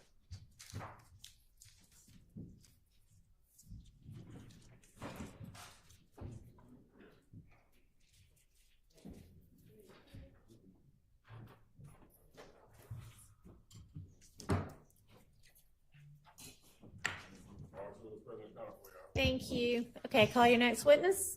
State calls Mr. Collins back to the seat. Oh, right, we were in the middle of him. Or no, we weren't. We weren't. Has he just already testified? He has. Okay. He had been released. Okay. All right, so we'll re-swear him, I guess, since he'd been released. Raise your hand. Do you swear affirm testimony you're about to report the truth, the whole truth, nothing but the truth? Maybe see the state your first and last name and spell the whole. Sure. It's Christopher Collins. Spelling on that is CHRISTOPHER COLLINS. And good afternoon, Mr. Collins. Good afternoon. Welcome back, and thank you for coming back. Mm-hmm. I have a few follow-up questions for you regarding the incident that you responded to on January 28, 2015 at 2905 Springdale Road. Okay. Do you recall testifying about that yesterday? Yes. All right. And I'm going to show you what has been labeled as and admitted as states 1 Charlie, Charlie, Charlie. And it'll be put on the screen, but it will also be on that piece of paper in front of you. Is that the location at 2905 Springdale Road? Yes, that's Southwest. That's that the you parking responded lot. Yes, to? Okay. And did you testify already that whether or not that was in Fulton County? I did. Okay. On the date that you responded, do you recall reporting or testifying about one of the units that had been shot up, that the occupant of the unit was not inside at the time that police arrived? Yes, I remember that one. Do you recall which unit that was? I'm pretty sure it's P3 without looking at my report. All right. May I show you your report to refresh your recollection? Sure. All right. And Your Honor, this report I think had been previously labeled just for identification purposes as 666 Charlie, Charlie, Charlie. Oh, no, I'm sorry. It's the wrong. I'm going to show him his report to refresh his memory. And for defense purposes, it would be page 8 of 8. Okay. Go ahead.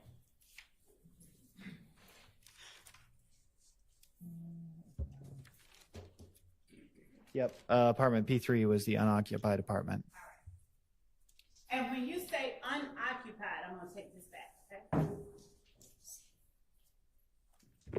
When you say unoccupied, do you mean it that it was not the resident was not there at the time that you all arrived, or it was an empty apartment that no one lived in? Oh, no one was there at the time because the back door was open. Okay.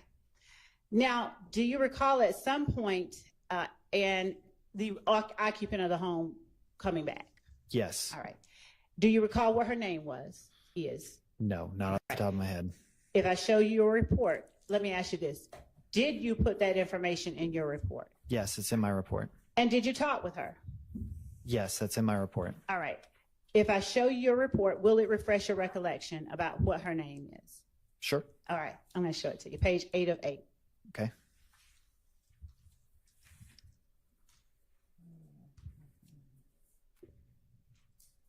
And I'll just, for brevity's purposes, point you to that last. Yeah. I've got the last name as Smith in here. Now, on your report, do you, in the first part, I'll say, do you list the victims' names as you learn them to be? Yes. All right.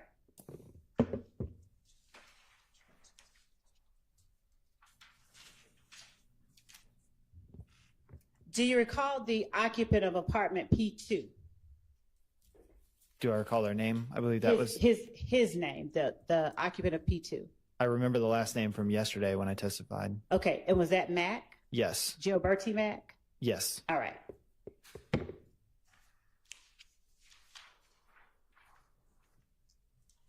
And, excuse me. On the report, page 3 of 8, if I show you your report again, do you list not only the name, but phone number and address of the victims that you've identified? Sure, if I can see it, I can. I will show you page 3 of 8. Okay. Would you look at what you've written for unit P3 and tell me if it refreshes your memory? Yep. All right. What was the full name of the person who lived in unit P3? It's, I'm just going to spell it. First name is ANTRIVIA. Last name is Smith. All right. And without saying what it was, did you also have a phone number for Ms. Smith? Yes. And did you get that phone number from Ms. Smith? Yes. Was it still nighttime when she arrived at her apartment? Yes. Were there still units besides yourself on scene? Yes. Were there still crime scene technicians processing the scene? Most likely, without an accurate count, I would say probably. All right. I'm going to now show you what has been marked as State's Exhibit 38.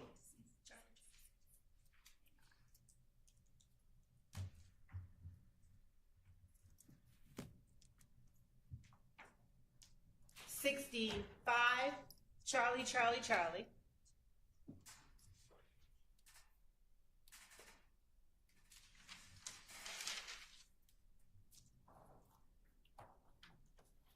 And I'm not going to publish all of these. I'm just going to ask you whether 65 Charlie, Charlie, Charlie through 108 Charlie, Charlie, Charlie pertain to the apartment that belonged to Miss Smith that you dealt with. Okay.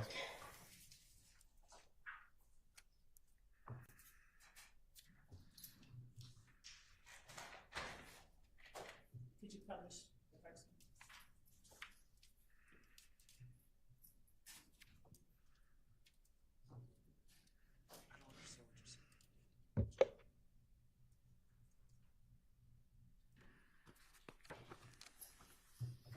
If we could put up State's Exhibit 66, Charlie, Charlie, Charlie.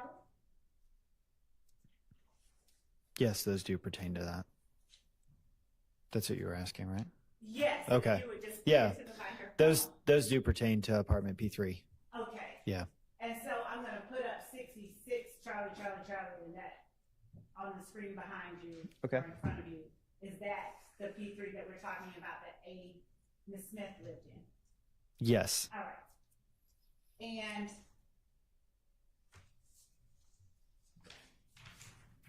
do you have any independent recollection of how long you spoke with Ms. Smith while she was on scene?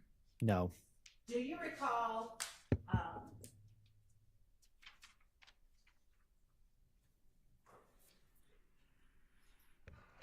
Your Honor? and if you do, or Yes. May we approach? Yes.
And Mr. Collins, in your report, did you reflect other officers or other unit numbers that were with you on scene?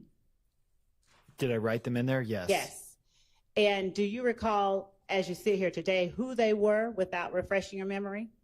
Yes. Who were they? Would have been Kenneth Robinson responded, and my lieutenant, one of the sergeants. I want to say it was Lieutenant Bruce, probably Sergeant Dawson. And do you recall who would have been unit or 4380 and 6161? 4380 would most likely be a support person, like a crime scene tech, and the 6 number would be a detective.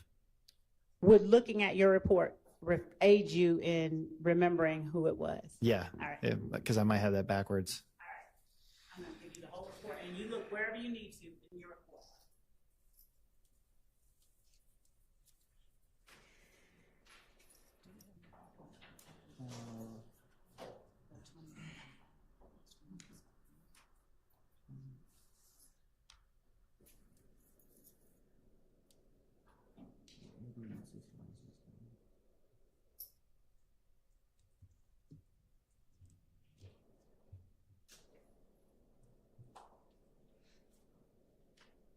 Okay, so 4380 and 6161 are listed in here.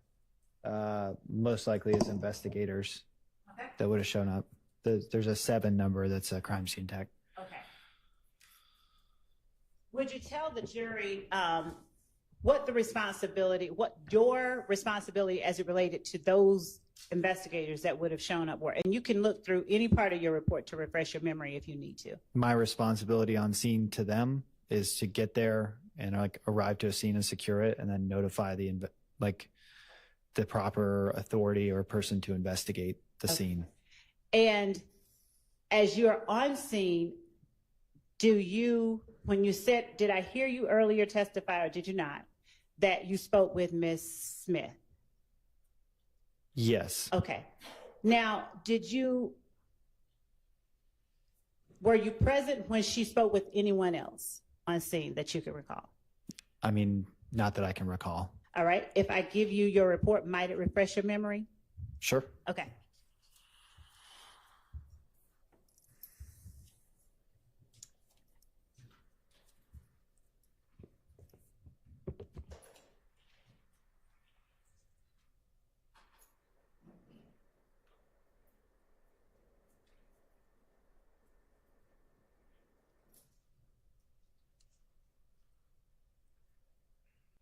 Okay.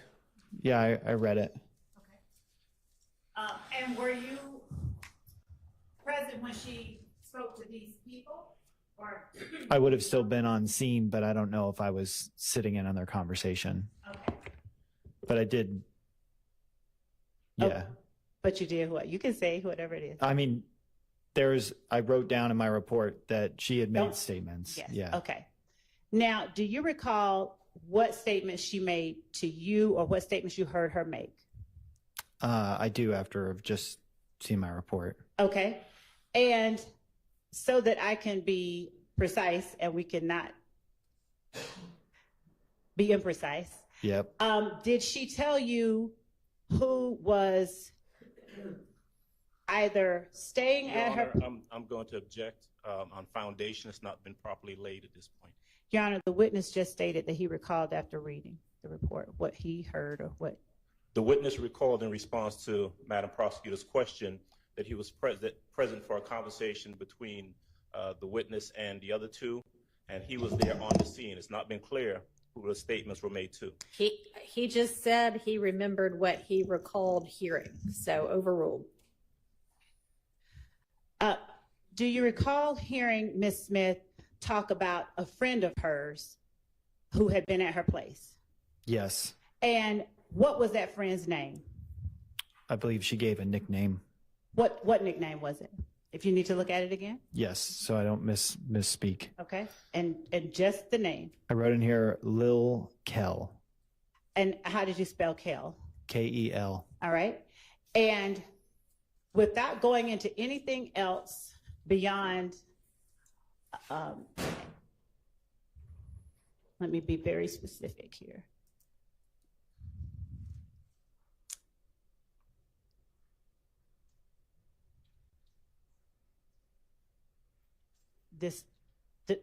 what refreshes your memory, if it does, after Local, did she say what he was doing at her place? She stated that he was like hiding out at her place. Hiding out at her place? Yes. All right. Now, did Miss Smith also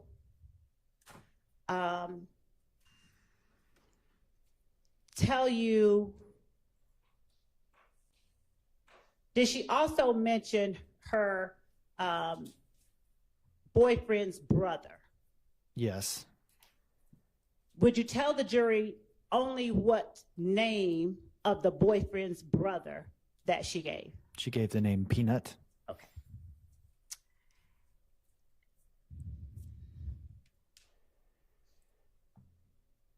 Was Miss Smith's unit the one that had the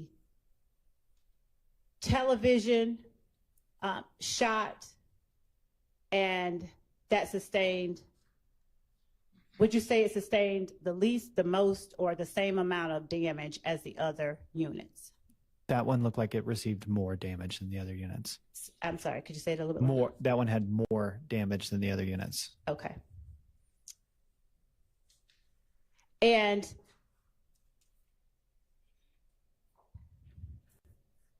do you recall whether Miss Smith gave you any information about requests she had made of her neighbor, Mr. Mack? And if you don't, I'll let you read it. And if it still doesn't refresh your memory, that's fine. Okay. Start up here, and if it doesn't, that's fine. And starting, counselors, I'd ask him to start at the second paragraph on page 8 of 8. Read to yourself, and then look up after you've had a chance to read it.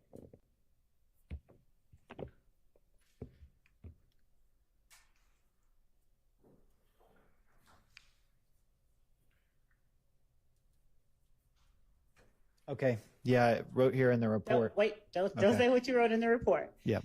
My question is, do you recall, after reading your report, whether Miss Smith relayed to you or within hearing of you anything about requests she made of Mr. Mack?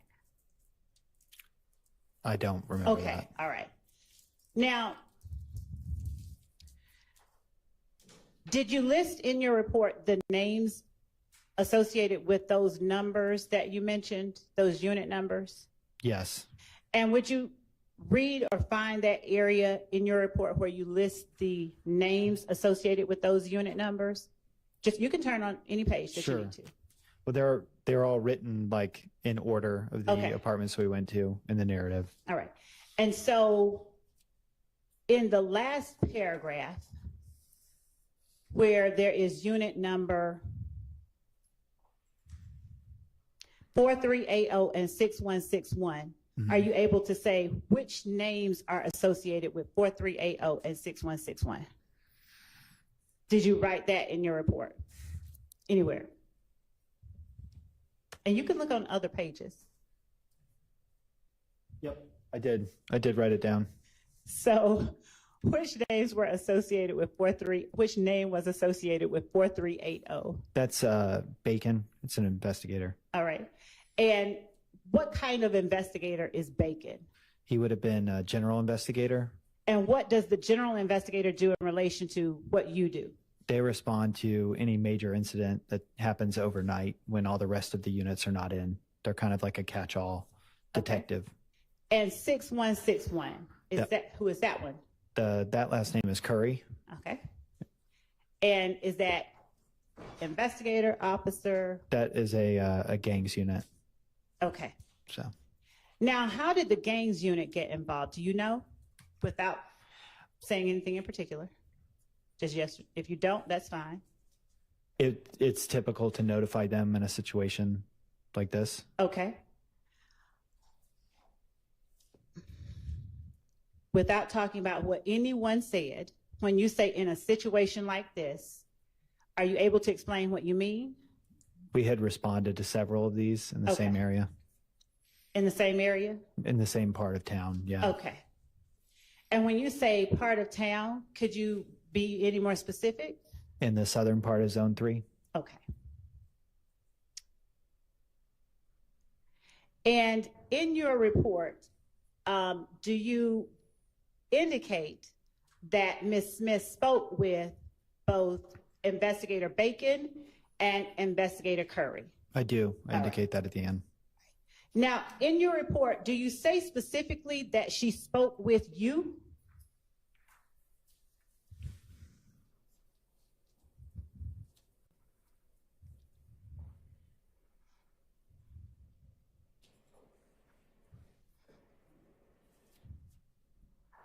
The way that I wrote it, it would indicate that she spoke with me. Okay. And it would be reasonable to say that she would have had to speak to me to get to another investigator. Say that for me one more time.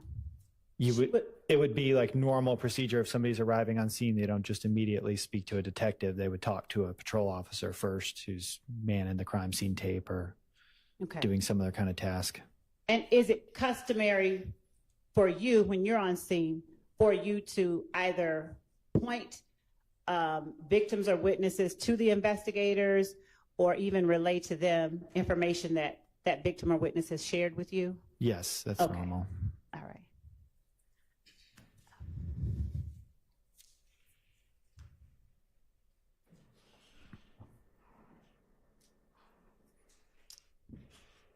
Just 1 second.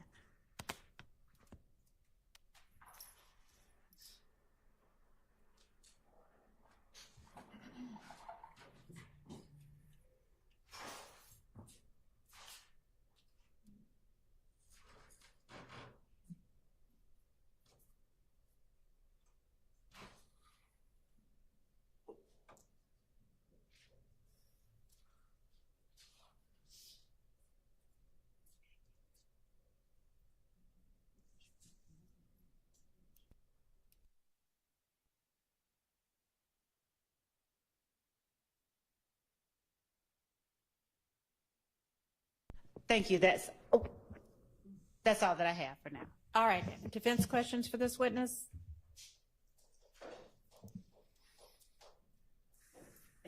Yeah.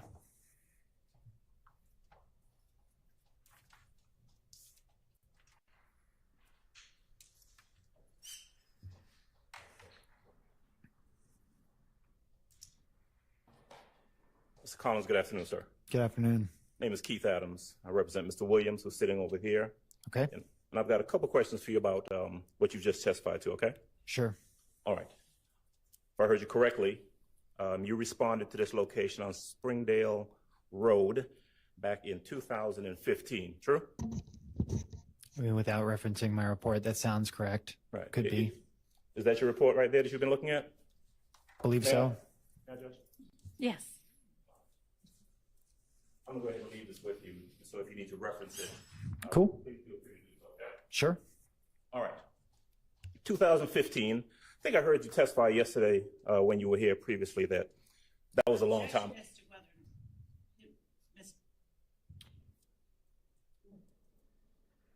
A belief about what Mr. Adams. All right. I think it's just trying to call the witness's attention back. So I'll permit that. And if that's not correct, then please correct that in your answer. Did you testify previously, when you were here previously, that was about 9 years ago? That was a long time ago. Yes. It is fair to say that you don't have a clear, independent recollection of everything that happened in that investigation from 9 years ago. Sure. Almost no one would. Right. And because it was a long time ago and you need to refresh your recollection by looking at your report. True? Okay. Yes. Which is what you've been doing. Yes. Okay. You testified a little while ago about going to apartment P3 or unit P3. Remember that? Okay. Yes. And your testimony was that when you went to apartment P3, it was unoccupied. There was no one there. Correct. That is not the first place that you went to. You'd gone to other units first before you got to P3, correct? That's the order I have it written down. I mean, sure. Okay. Does that sound about right? I mean, the way I kept it organized in my report, I just went 1, 2, 3, and 4. If you were to put a GPS tracker on me, I may have moved differently. I don't know. You just don't really know for sure. we're talking about something that happened 9 years ago at 1 a.m. Right. Yeah. And of course, but we're relying upon your best memory, your best recollection from 9 years ago. True? Yeah, that's. And just to be clear, I heard you mention, or you were referenced to, I guess, badge numbers, 4380 and 6161. Remember that? Yeah, those are radio numbers, not a badge number. Okay, but those radio numbers are assigned to specific investigators. Yes, but they're probably assigned to somebody else now. Right. It just changes. Back then, it was Bacon and Curry, correct? Correct. And at some point, they arrived on the scene. Correct. Would they have arrived as a result of you calling for them? Probably notifying the GI. So typically, you would radio to notify a general investigator, and you would try and raise like either the general investigator would raise a gangs unit, or sometimes the lieutenant would request it. She might have done it as well. Okay. You just don't know for sure. Could have been you, could have been someone else. Sure, but it was done on scene, yeah. And although P3 was unoccupied when you got there, at some point, this woman by the name of Miss Smith showed up, correct? Correct. Now, who got there first? Was it Miss Smith, or was it Curry and or Bacon? I mean, I'm not sure. From the way it's written, it sounds like the investigators were on scene before she arrived. Okay. And so if the investigators, Curry and Bacon, are on scene before she arrives, okay, right, they had conversations with her, right? Objection, Your Honor, as No. to vagueness about they had conversations with her if she was on scene. Overruled. Okay. Isn't that true? Isn't that what you put in your report? That she spoke, Ms. Smith spoke to 4380 and 6161. Yeah, I wrote that she spoke to them in the report. And so do you have an independent recollection of you actually taking a statement from her before she spoke to those other two officers? I remember speaking to a woman there. I remember her making statements and what this was about. And then I remember alerting the detectives and saying, you should probably speak to this lady who just showed up on scene. I do remember that. So even though they came there before she got there, according to what you just testified, you spoke to her first and then she spoke to them? Your Honor, objection, just ask and just answer. Asked and answered, sustained. Is it fair to say that you never interacted with anyone that night named Kel? Is it fair to say I never interacted with somebody named Kel? Yeah. Yes, from the way it's written, I did not. You didn't see anyone named Kel, right? I mean, no. If you had, you would have put that in your report. I would have put what I did put in there, which was that there was somebody seen like running to a vehicle in surveillance footage. But I mean, you didn't speak to anyone named I didn't Kel that speak night. to anybody named Kel. That's correct. All right. But let me ask you something. Officer Collins, who did you end up arresting anyone for shooting at any of these units that night? No. Is it fair to say that you were not in charge of any continued investigation after your initial appearance there at the scene? Correct. All right. You don't have any information about who may have been involved, who may have done this at all that you could share with this jury, do you? Past what happened on scene, no. Okay.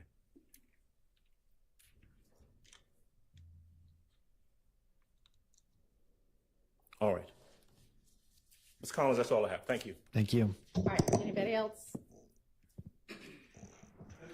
Okay, any redirect? No, Your Honor. All right, thank you for your time. You're released, excused. Released. Yes. Call your next witness. Released. Release. Thank you. Your Honor, the state calls Vanna Kelly to the stand. Okay.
swear affirm the testimony you're about to give the court the truth, the whole truth, nothing but the truth, sir? Yes. Maybe see, can you state your first and last name and spell them both, please? Vanna Kelly, VANNA KELLEY. And good afternoon, Kat. How are you? Good afternoon. Good. God bless you. Where are you employed? I am employed with the ATF, which is the Bureau of Alcohol, Tobacco, Firearms, and Explosives. And how long have you been with the ATF? I've been there for 4 years. It'll be 5 years in January. Prior to working with the ATF, where did you work? Before I went to the ATF, I was employed with the Georgia Bureau of Investigation, which is the GBI. And can you please tell the jurors what were your job duties and responsibilities when you worked for the Georgia Bureau of Investigation? At the GBI, I was a firearms examiner. And as a firearms examiner, I did the discipline of forensic science called firearms identification. And firearms identification is looking at ammunition components such as bullets and cartridge cases to try to determine if they were fired from a particular firearm or not fired from a particular firearm. Or if I don't have a firearm, then I can also look at those ammunition components to each other to determine if they came from same or different sources. And can you tell the jury about your education and training in firearms and tool mark analysis? Once I started training at the GBI as a firearms examiner, I underwent their 1-year training program. During that time, it included studying things such as the history of firearms, doing microscopic analysis, learning about serial number restorations, which is restoring numbers on a firearm if they've tried to be removed. Also, I did training and casework in muzzle to target distance determination, which is trying to determine the distance between the firearm and the object or the person that was shot. And also, I would have been trained in, I think I said, microscopic analysis, which is using the microscope to make those comparisons of the ammunition components. And then also, additionally, when I went to the ATF, they had an additional method for serial number restoration that I was trained in. And also, I started training and completed my training at the ATF in what's called tool mark examination. So tool mark examination is just basically all the other tools, your screwdrivers, hammers, wire cutters, and trying to determine if those tools were used to, cut wires or, doing comparison with those type of tools. And have you ever been qualified to testify as an expert in firearms and tool mark examination? Yes, I have. When? When? Or how many times, excuse me? I think I'm close to 100 times now.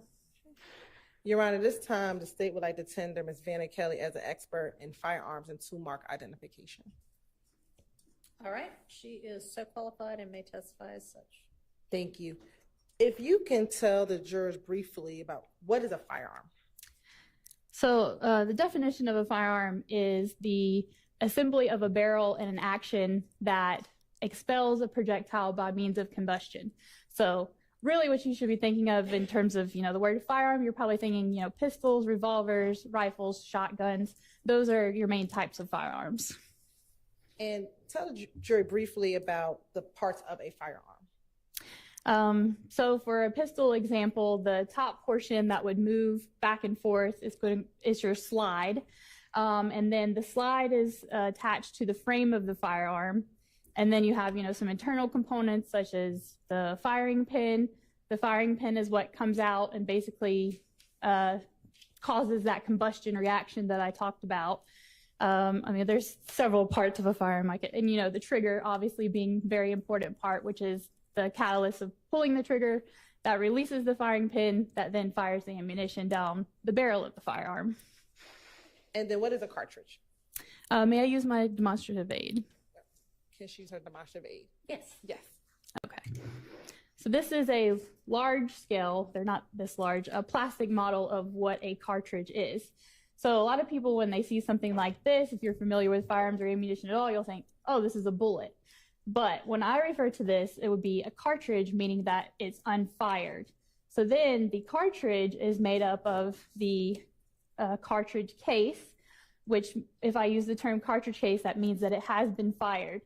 And the bullet, which is the projectile. So the cartridge, when it's fired, those two things will separate. The bullet will go down the barrel of the firearm, and the cartridge case will move rearward, and then in sometimes firearms will also be ejected.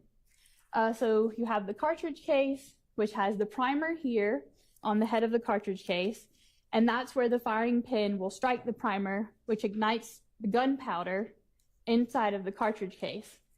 And as that gunpowder causes the pressures to build up inside the case, that's what pushes the bullet down the barrel of the firearm. So, interview, cartridge case, 1 unit unfired, cartridge, 1 unit unfired, and then that separates into a fired cartridge case and a fired bullet. Thank you.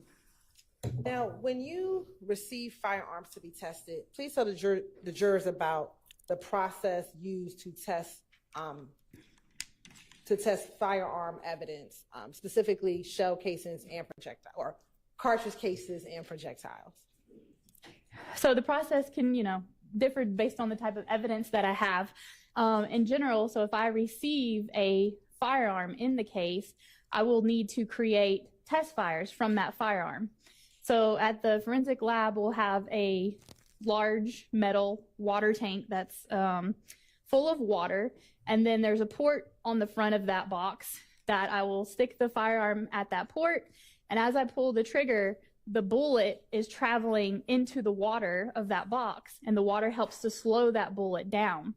So after I'm done test firing, I can collect the bullets from the water tank. So now I have samples that are known to have come from that firearm I just shot. And also at the same time I'm shooting it, it's, ejecting, or otherwise I can collect the cartridge cases as well. So I can take my firearm, test fire it, and then have known samples of the cartridge case and the bullet from that gun. And also then I can follow through with, looking on my microscope at 2 cartridge cases side by side, or 2 bullets side by side, to try to make a determination on whether they were fired from that gun or a different gun, or the same gun, maybe a second gun. And tell us just briefly about that process of examining cartridge cases under the microscope to determine if they're fired from the same gun or different gun. Mm-hmm. So the first thing that I'm looking at when I start like cartridge case comparison is what's called class characteristics. Class characteristics are predetermined by the manufacturer, and they indicate a restricted group source. So an example of a class characteristic would be if you go out to the parking lot and you're looking for a blue Ford F-150. So the color blue, that it's a truck, that it has the badging of the Ford F-150. Those are all class characteristics you're using to help narrow down what you're looking for. So you're not going to look at the red Chevy Corvettes because that's not within your class group. So for firearms, we can start with the same base level and say, okay, well, I can see these certain characteristics such as the caliber. If, I have one caliber, there could be certain other calibers that I don't even need to look at because they're not the same class characteristics. And then the second level is called individual characteristics. So if I have a grouping now of class that are the same, I have to move on and say, okay, but within that class, are they fired from the same firearm? So those are individual characteristics.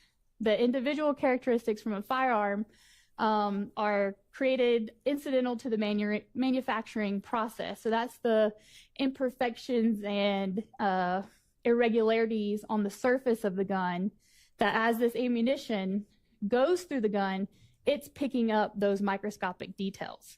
So then that's what I'm looking at on the scope, is the microscope, to determine, is it an identification, which means same source, an elimination, different sources, or sometimes we don't have enough information and that's an inconclusive result. Are you able to tell in your testing if a particular projectile and a particular shell casing were once one completed cartridge? No, what we typically are doing is looking at cartridge case to cartridge case and bullet to bullet. So there wouldn't be a time that I would have looked at the cartridge case and the bullet together to try to determine if they were once one piece of ammunition. Now, at the GBI, when you were working at the GBI, as a firearms examiner, did a firearms examiner have to have the results of their examinations verified? Yes. If you can tell the jurors about that verification process. So we had what I'll refer to as a primary examiner who is assigned to work the case. So the primary examiner would do their workup of all of the evidence, and then the person who's called the verifier has to then also take the evidence and microscopically look at it and reach their own conclusions about same source, different source firearms.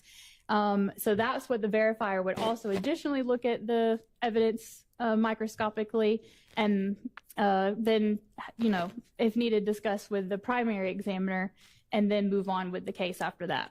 And as a verifier, do you have to come up with your own independent conclusion regarding the examination? Yes. And when you were at the GBI, could the primary examiner release a report without having their testing verified? No. So for a case to be released, it would have to be verified and then peer reviewed. And once it passed those steps, then an official report could be released. And what's the distinction between verification and being peer reviewed?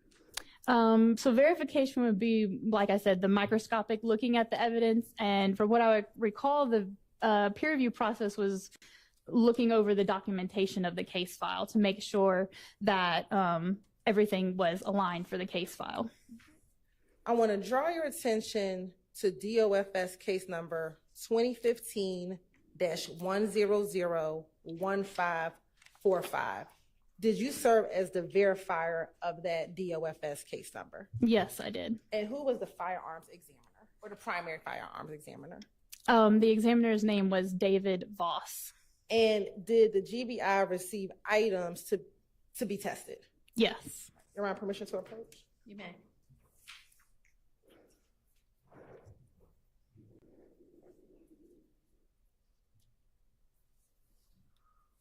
Sorry.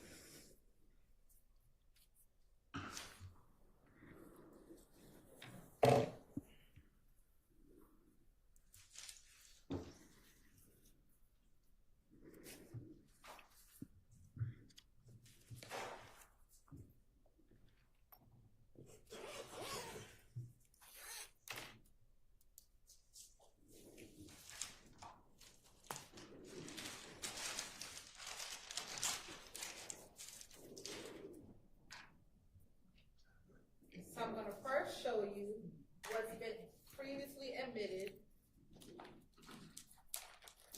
as State's Exhibit 318, Yankee Charlie, 318, Yankee Bravo, 318, Yankee Alpha, 294, Yankee Bravo 7, and 294, Yankee Bravo 5. Tell me if you recognize, if you're able to tell me if these are some of the items that you tested back in 2015. May I also refer to my notes? Yes. Thank you.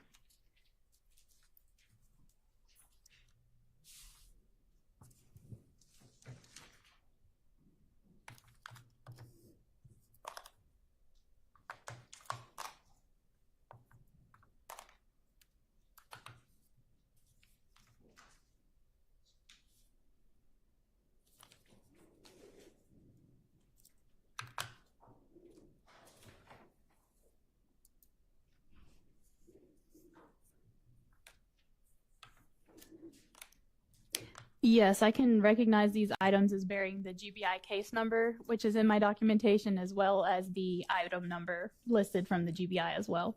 And are those some of the items that you verified from what David Voss did? Yes.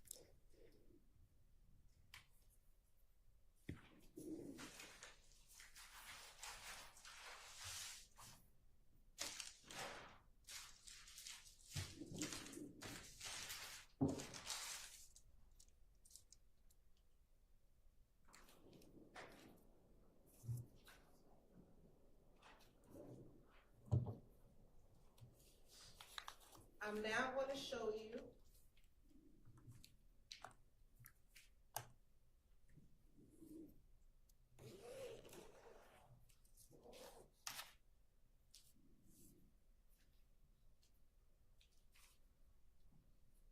what's been admitted as State's Exhibit 294, Yankee Bravo 11,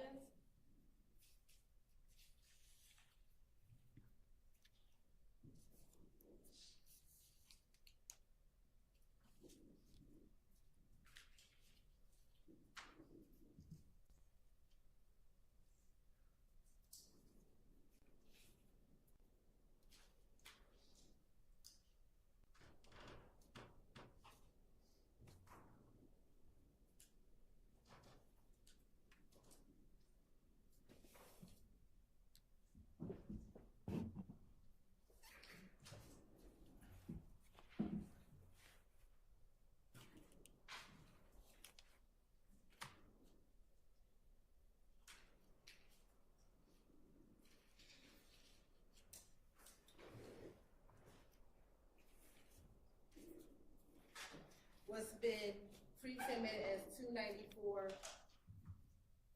Yankee Bravo 11, 294 Yankee Bravo 4, 294 Yankee Bravo 2, 294 Yankee Bravo 3, 294 Yankee Bravo 10, 294 Yankee Bravo 9, and 294 Yankee Bravo 1.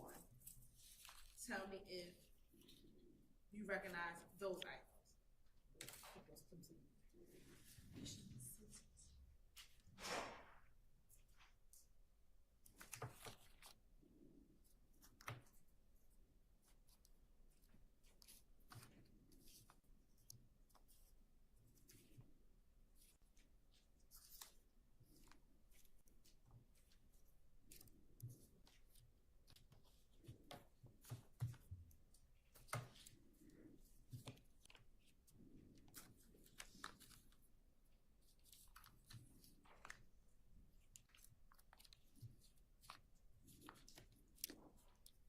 Yes, these packages also bear the same GBI case number and item numbers associated with the verification that I did.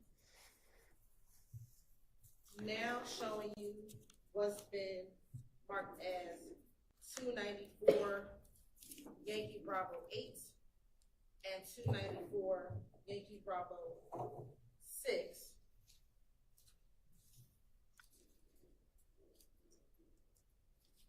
Some do you recognize those?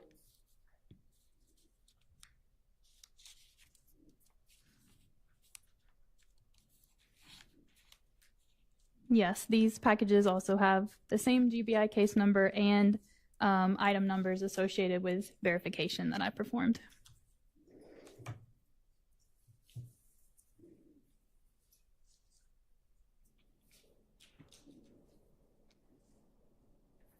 Now showing you what's been already admitted as Exhibit 294 Yankee Alpha 24, 294 Yankee Alpha 25, 294 Yankee Alpha 26, and 294 Yankee Alpha 27.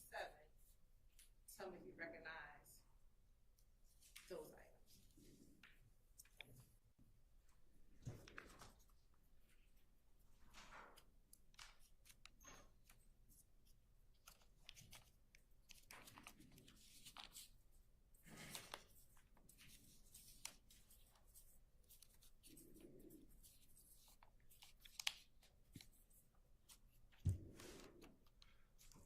Yes, each of these packages also labeled with the same GBI case number and item numbers associated with my verification.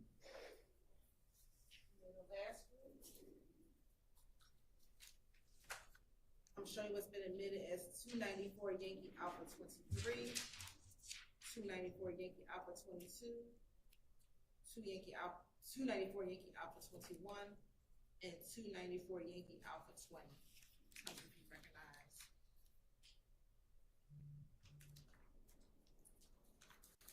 those items.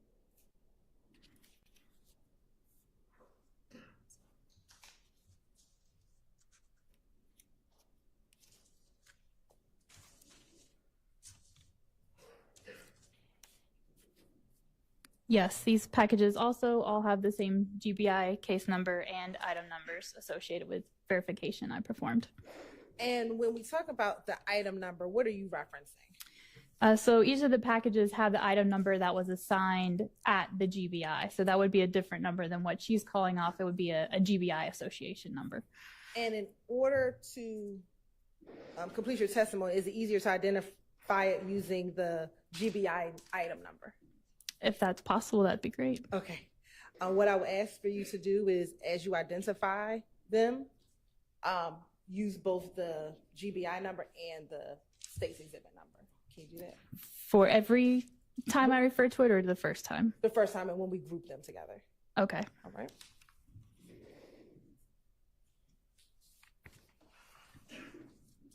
Now, I want to first start with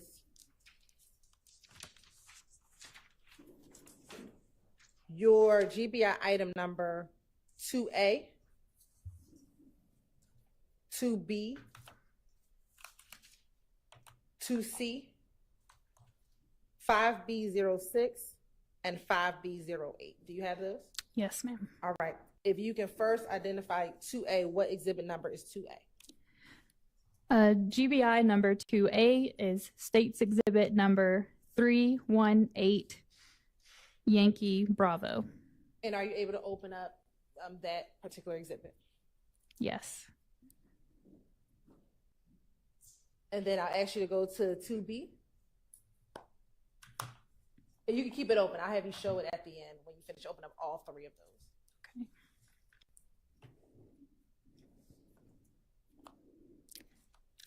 GBI item number 2B is States Exhibit number 318, Yankee Alpha.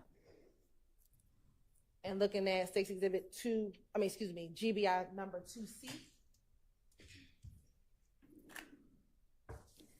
GBI item number 2C is States Exhibit number 318, Yankee Charlie. And looking at GBI number 5B06.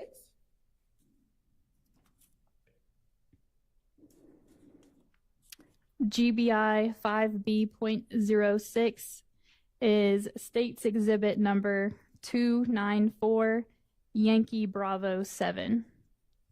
And then last GBI number 5B.08.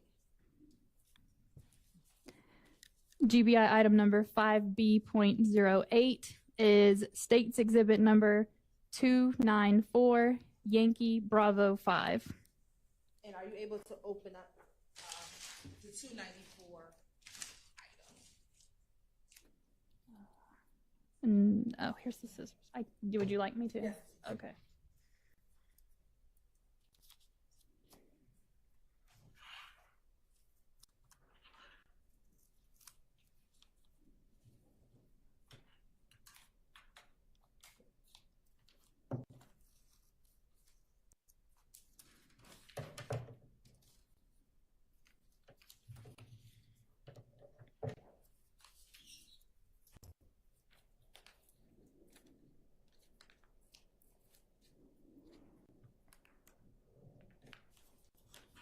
Now, looking at 2A, GBI 2A, 2B, and 2C, where did these items come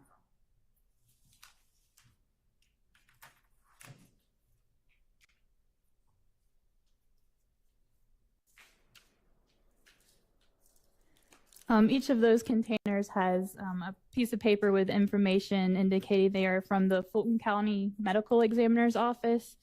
Would you like me to read the rest of the label? Yes, please. Okay. And I can refer to it by GBI number now? Okay, thank you.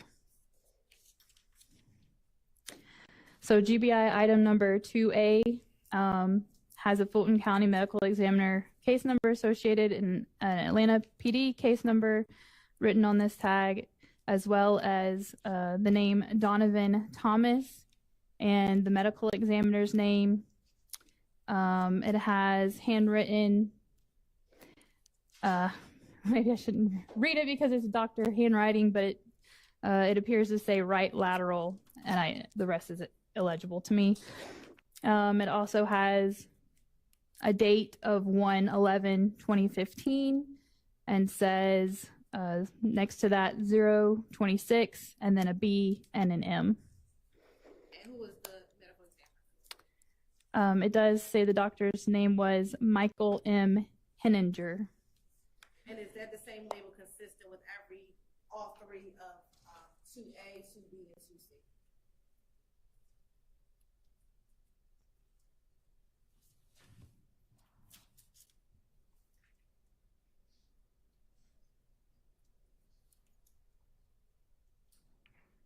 Yes, but the handwritten information as to locations within the body is handwritten, and that information varies per box. And looking at GBI number 5B.06 and 5B.08, where were those two items recovered from?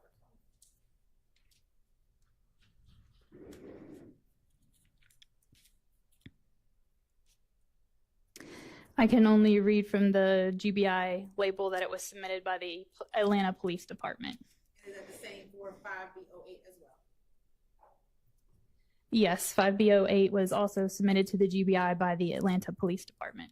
And were you able to do any testing regarding those 5 items? Yes, I did. And what was the testing and what were the results? So for these, they are, I guess, varying degrees of fired bullets, meaning some of them appear to be portions of fired bullets or, because they can fragment and break off, etc. But for these, I did do a comparison to try to determine if they were fired from the same firearm.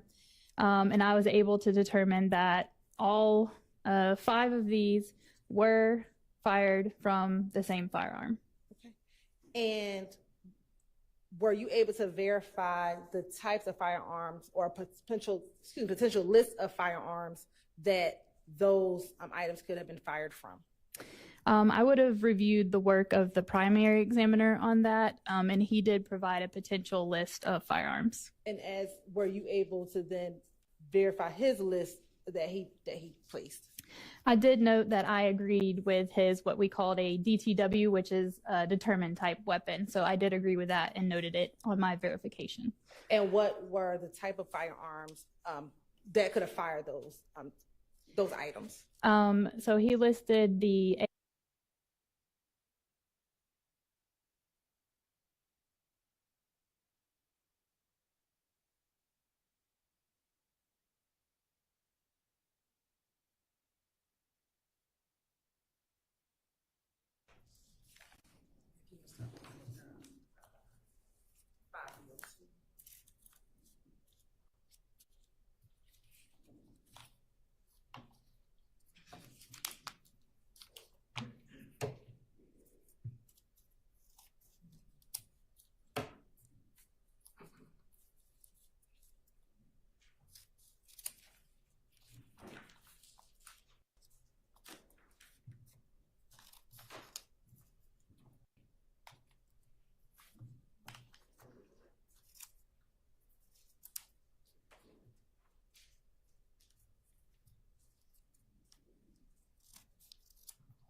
We'll do the same thing. That 5B02, I asked, with GBI case number 5B.02, is the state's exhibit number 294 Yankee Bravo 9? Yes, it is.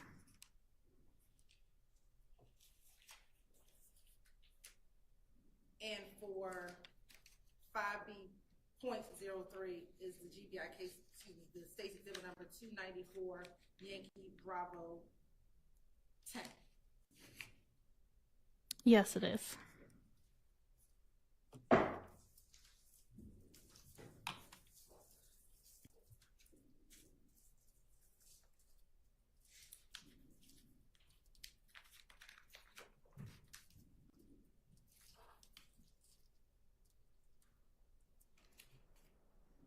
.04 is the state's case number 294 Yankee Bravo 3. Yes, it is.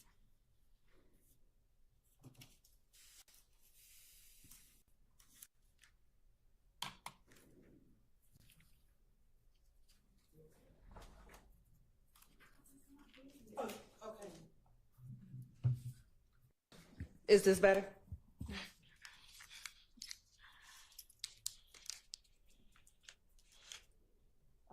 For 294 Yankee Bravo 1, is it 5B.01? Is that the GBI case number? Is that a Bravo there? Yes. Okay. Yes.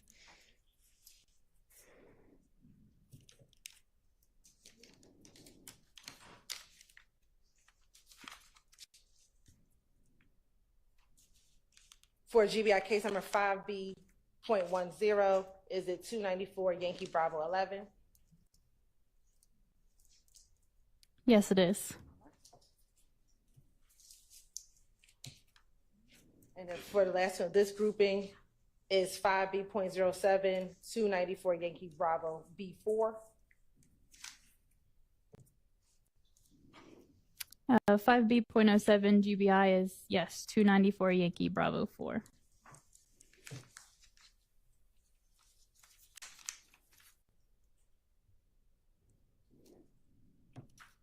And then last, 5B.05, is that 294 Yankee Bravo 2? Yes, it is. And if you can tell Jory, what, if any, comparison analysis were you able to do for this group of examples?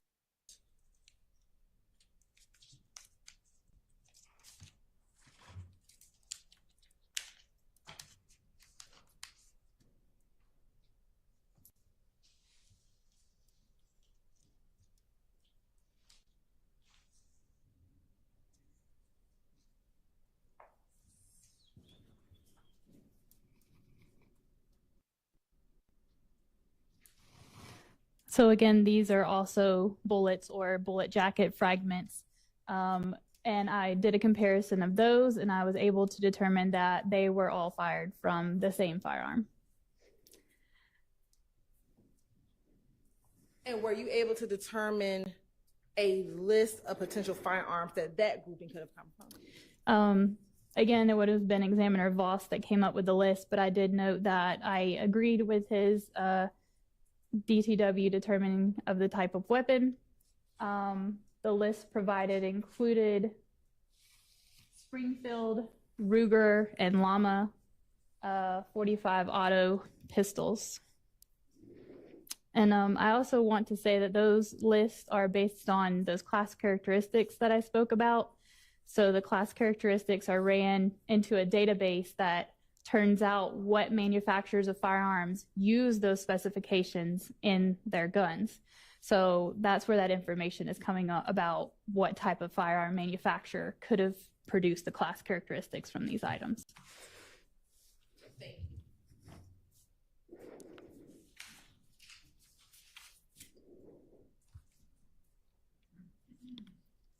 Now vote the third group, that's the 5B09 and 5B11. GBI 5B.09 is Stakes Exhibit 294 Yankee Bravo 6.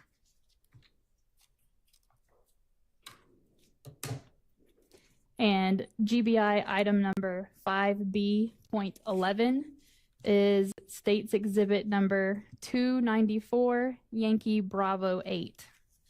And were you able to do any comparison testing with those two items? I did compare these two items to each other. However, I was inconclusive and unable to determine if they were or were not fired from the same firearm.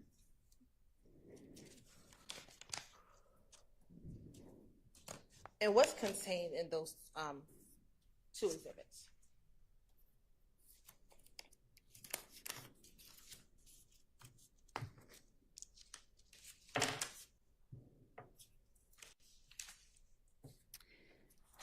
It's a bullet jacket fragment and an additional metal jacketed bullet. And looking at the GBI sticker, were these also submitted with by the Atlanta Police Department? Yes, they were. And is that the same for the last group of exhibits that we looked at? I would like to look at the packaging again for that.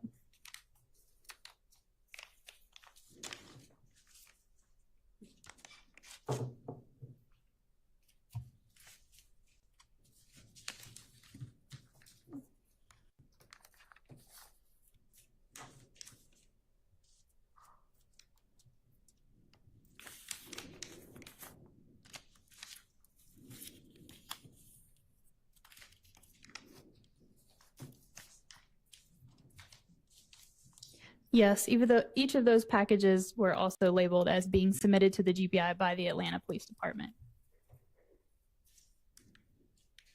Now do open up the grouping 5A02.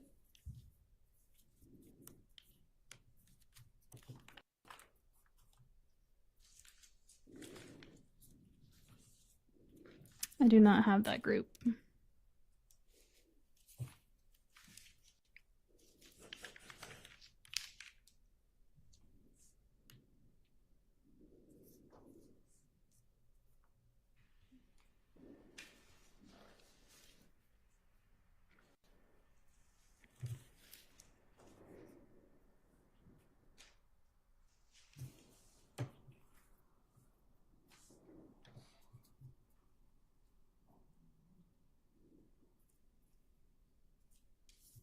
I believe this one. Well, we'll start with the 5A11 and 5A18. Okay, so we do have the 5A02 group. I do have 5B.02. That's what we'll go with. We'll start with 5A11 in the 5A14 group. Okay.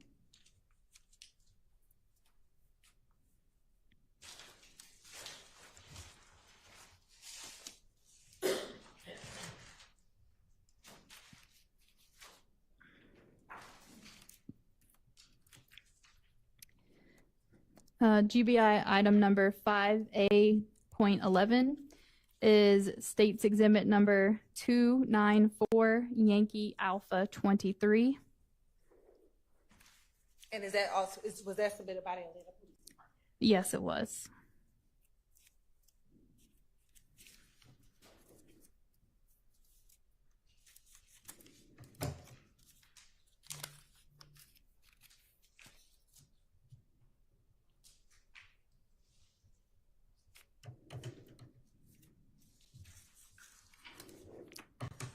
GBI item number 5A.14 is States Exhibit number 294 Yankee Alpha 22, and it also indicates it was submitted by the Atlanta Police Department.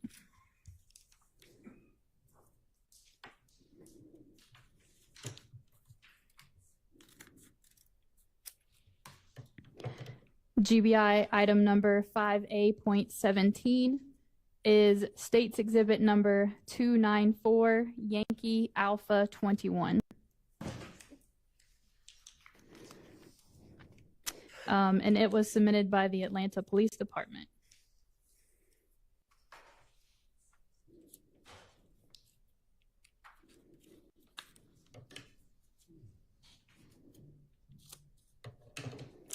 GBI item number 5A.18 is States Exhibit number 294 Yankee Alpha 20, also submitted by the Atlanta Police Department.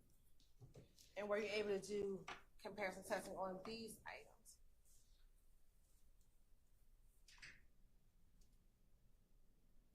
Yes, I did. And what were the results? I determined that these cartridge cases were fired from the same firearm. And what types of cartridge cases are those?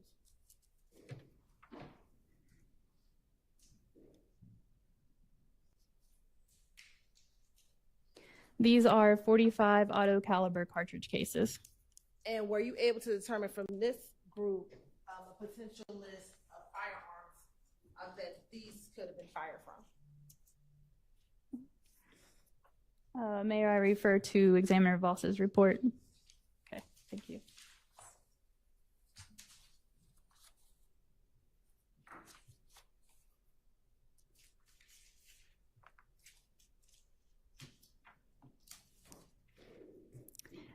His report indicates that they were consistent with being fired in a Springfield 45 auto pistol.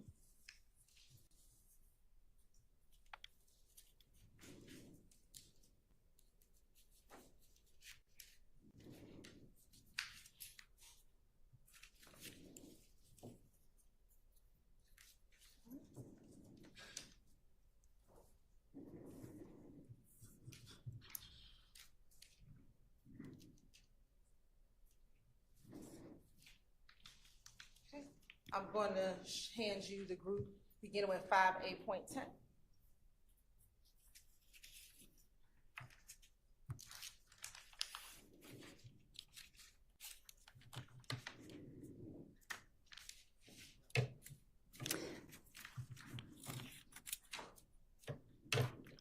GBI item number 5A.10 is State's Exhibit number 294, Yankee Alpha 24. It is labeled as from Atlanta Police Department.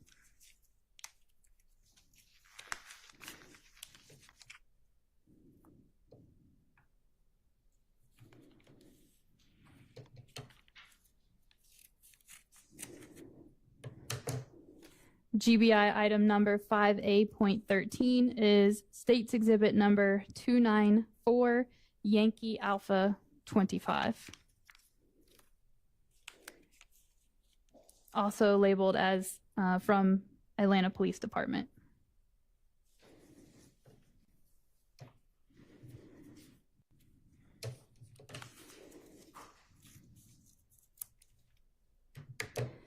GBI item number 5A.15 is State's Exhibit number 294, Yankee Alpha 26 from Atlanta Police Department.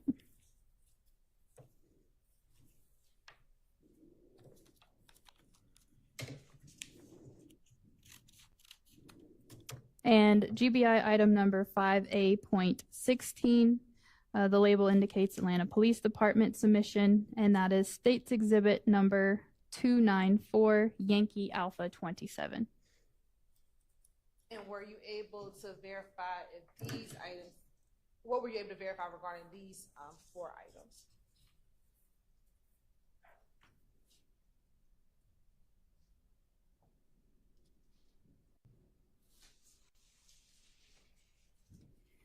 I determined that these were all fired from the same firearm. And were you able to come up with a list of what firearms these shell cases could have been fired from?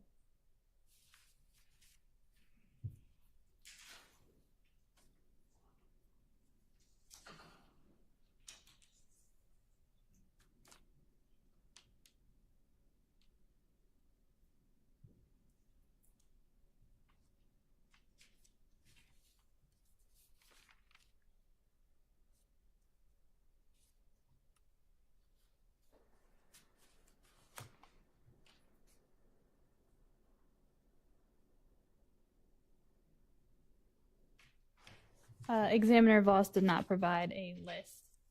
And what type of shell casings are those 4 items? Those are 9mm caliber cartridge cases. And all 5 from the same one? Correct.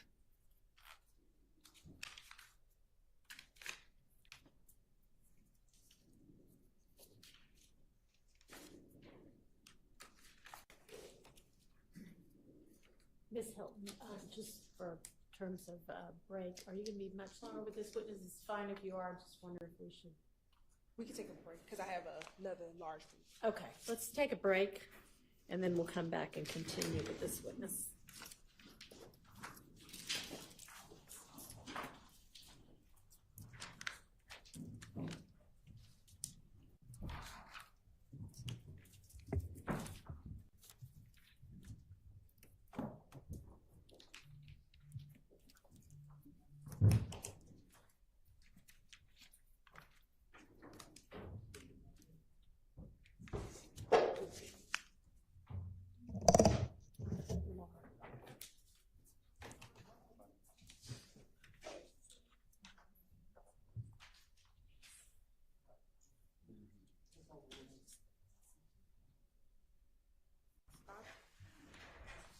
It's 5B.01 over here.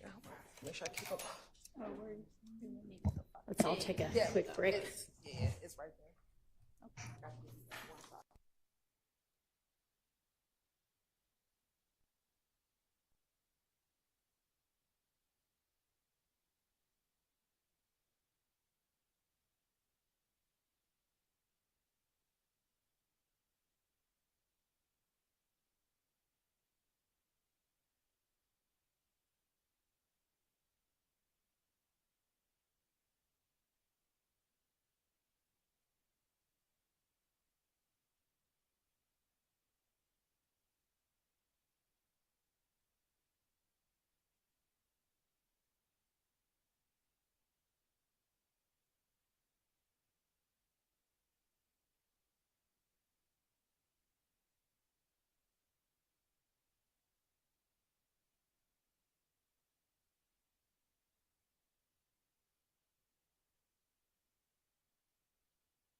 I don't know. It just has a mind of its own.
Cold in here now.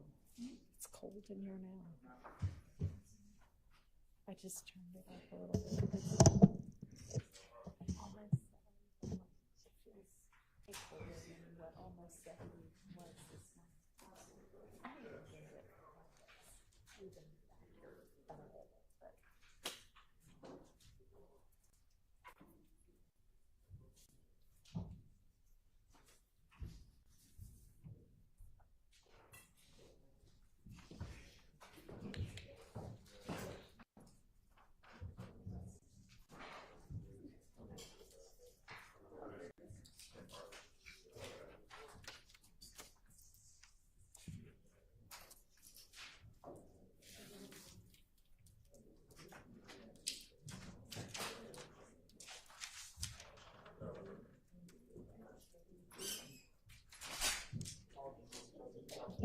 thank you. All right, go ahead, Ms. Hilton. Thank you. Now, we found that 5A group.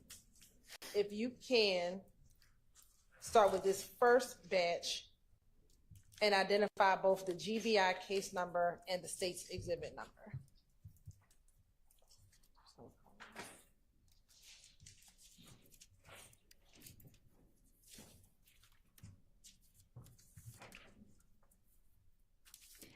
GBI exhibit number 5A.02 is state's exhibit number 294 Yankee Alpha 2, submitted by Atlanta Police Department.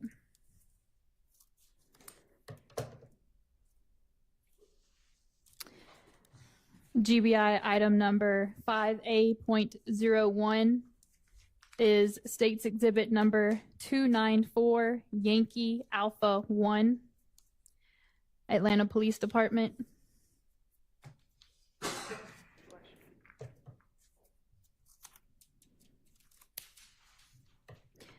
GBI item number 5A.03 is state's exhibit number 294 Yankee Alpha 3, Atlanta Police Department.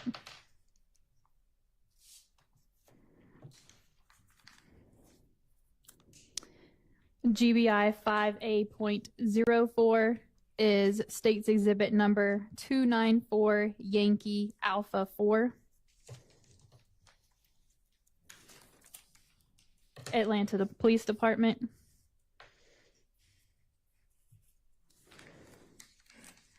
GBI item number 5A.05 is state's exhibit number 294 Yankee Alpha 5, Atlanta Police Department.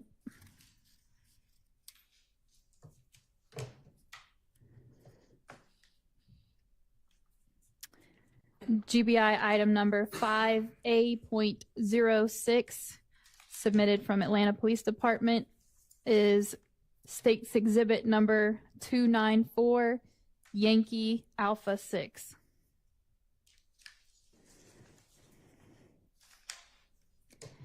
GBI item number 5A.07, submitted from Atlanta Police Department, is state's exhibit number 294 Yankee Alpha 7.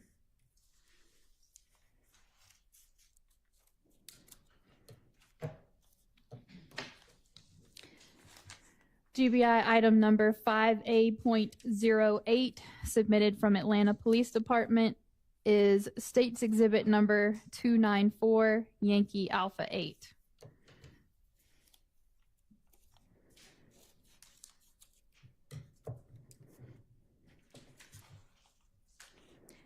GBI Exhibit number 5A.09 from Atlanta Police Department is State's Exhibit number 294, Yankee Alpha 9.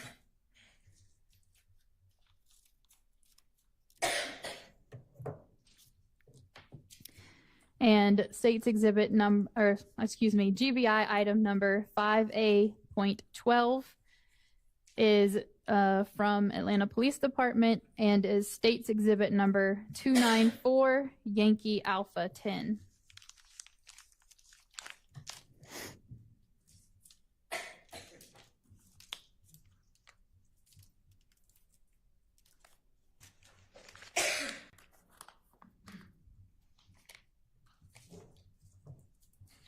And were there additional shell casings with this grouping that you found?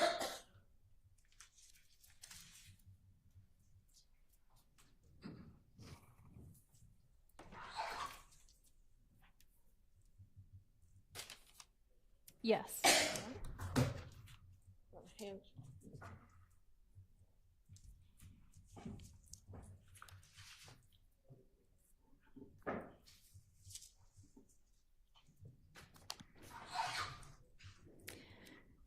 GBI item number 5A.19, submitted from Atlanta Police Department, is State's Exhibit 294, Yankee Alpha 11.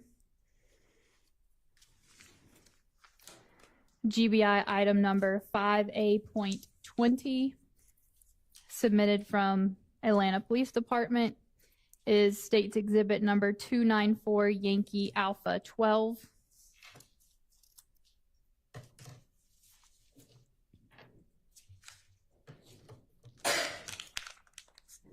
GBI item number 5A.21 from Atlanta Police Department is State's Exhibit number 294, Yankee Alpha 13.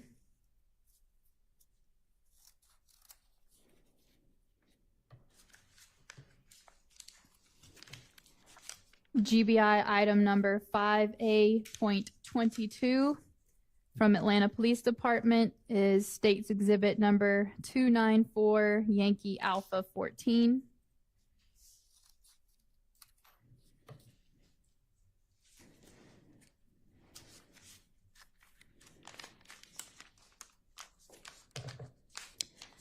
GBI item number 5A.23 from Atlanta Police Department is State's Exhibit number 294, Yankee Alpha 15. GBI item number 5A.24 from Atlanta Police Department is State's Exhibit 294, Yankee Alpha 16.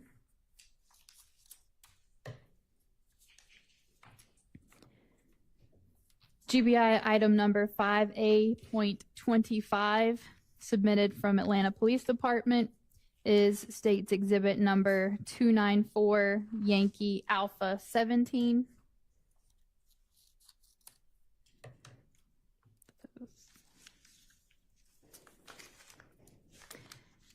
GBI item number 5A.26 from Atlanta Police Department is State's Exhibit 294, Yankee Alpha 18.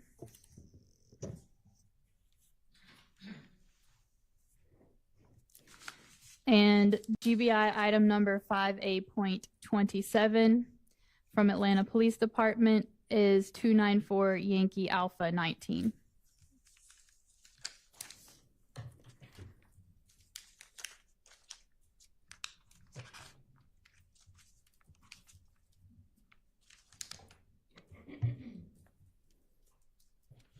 And I I'll first ask, in total, how many shell casings are these? How many shell casings are these?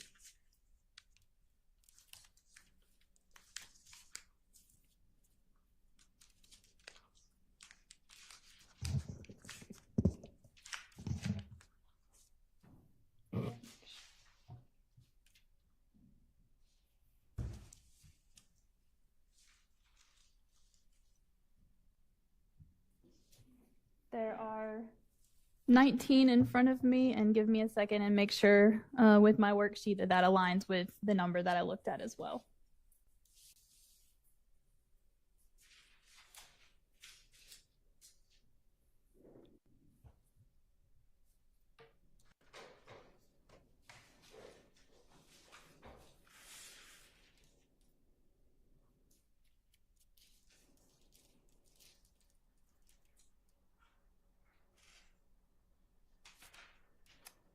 And I examined 19 cartridge cases. And, 19. and what were the results of testing those 19 items? I determined that these 7.62 caliber cartridge cases were fired from the same firearm. And was there a list of potential firearms that those could have been fired from? May I refer to Examiner Voss's report?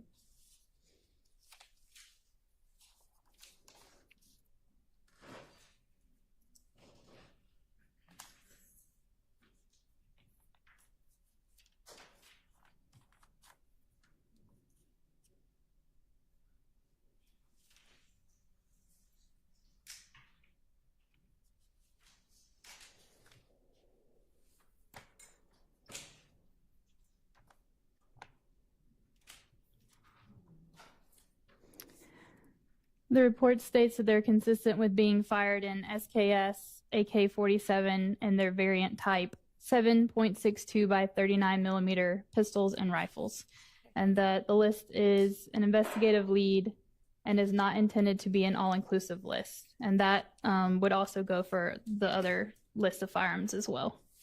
And earlier you said that the grouping 2A, 2B, 2C, 5B06, and 5B08, those are also consistent with being fired from an SKS or AK-47 style rifle.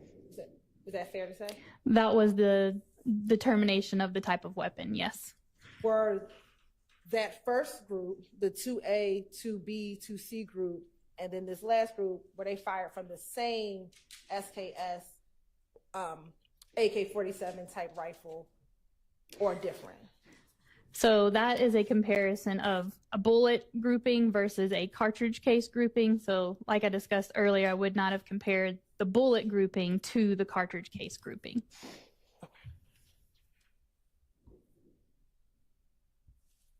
Now, did you have the occasion to test any firearms in this case? I did do a verification of one firearm to a grouping of cartridge cases to determine if that firearm fired those cartridge cases. And did you have an identification number, a GBI identification number for the firearm that you tested? The item number from the GBI for the firearm that I verified was item 1A, and it was also under a different case number than the one we've been referencing throughout this, and that case number was 2015-100-2121. And do you know what type of gun that was? I would have to refer to Examiner Voss's report. Would that help refresh your memory? Yes. Okay.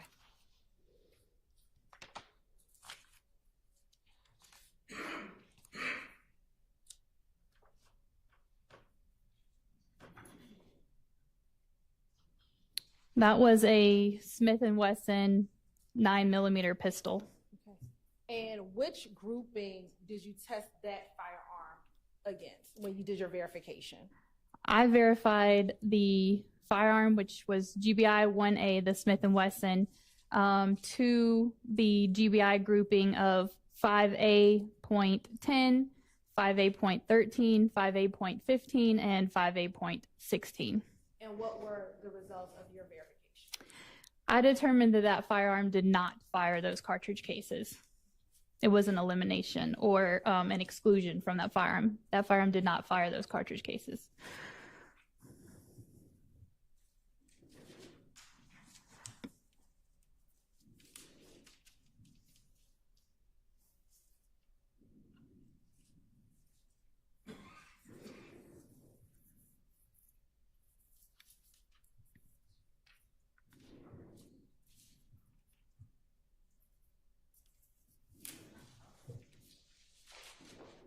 After doing the verification, what would have been your next step,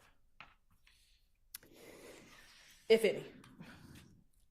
I know that I also was the peer reviewer on this case, so I would have served as the peer reviewer, which, like I said, it was the primary examination, then verification, then peer review, then the release of the official report. So the next step after I verified it would have been to look over the documentation of the case file. And did you do that in this case? Yes.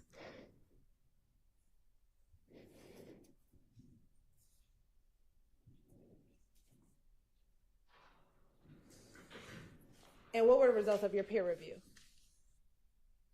Was it that everything was in order and ready to be released? So an official report can only be released once it passes all of those phases, and a report was released in this instance. So it would have passed through all of those steps that I talked about.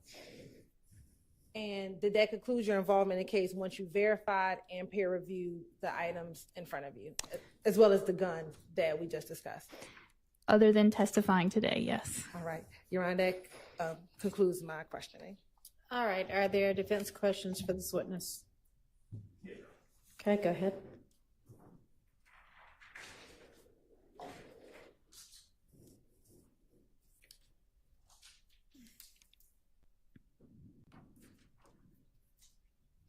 Kelly, good afternoon, ma'am. Good afternoon. Good to see you again. You and I have met before, is that right? You said, but I'm sorry, I don't recall. I'm not memorable over in DeKalb County. I have testified in DeKalb County, but I try not to remember. It's not just me. All right, so I've got just a few questions for you, if you don't mind. So I heard you testify about everything that you've got in front of you, and you made reference to reports and peer reviewing. Now, when these items of evidence initially came into the GBI crime lab, you were not the first person charged with doing any sort of examination or comparison. Is that correct? That's correct. I was not the primary examiner assigned to this case. The person who would have been assigned to the case is someone by the name of a Mr. Voss, David Voss. Is that correct? Correct. Okay. And so jumping forward a little bit, your testimony ended with you talking about the results being peer reviewed. Are we talking about any examination or comparisons that you did were peer reviewed, or are we talking about Mr. Voss's results being peer reviewed? So the peer review would have been a collection of all of the documentation within the case file. So looking over the worksheets where, an examiner collects all the data in their case file. So it would have been looking through and making sure that all of the paperwork was in line is what a peer review process was. Okay. And so in terms of determining, and I heard you refer, when you talk about the different categories, the types of guns that those items could have been fired from. You had a list of names, different types of guns. Those are determinations made by Mr. Voss that you then reviewed, is that right? Yes, I do have noted in my verification record that I agreed with his determination of the type of weapon. Okay. So am I correct that these items of evidence, everything that's in front of you, came into the GBI crime lab somewhere around January the 13th of 2015? Does that sound about right? May I refer to the report from Mr. Voss? Absolutely. Thank you.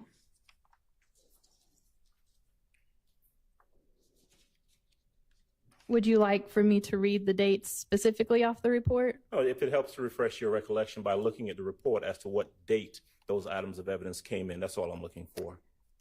So There was a submission on January 13th of 2015 from Atlanta Police Department. There was submission on January 15th, 2015, January 20th, 2015, and January 13th, 2015, according to the report issued. Okay.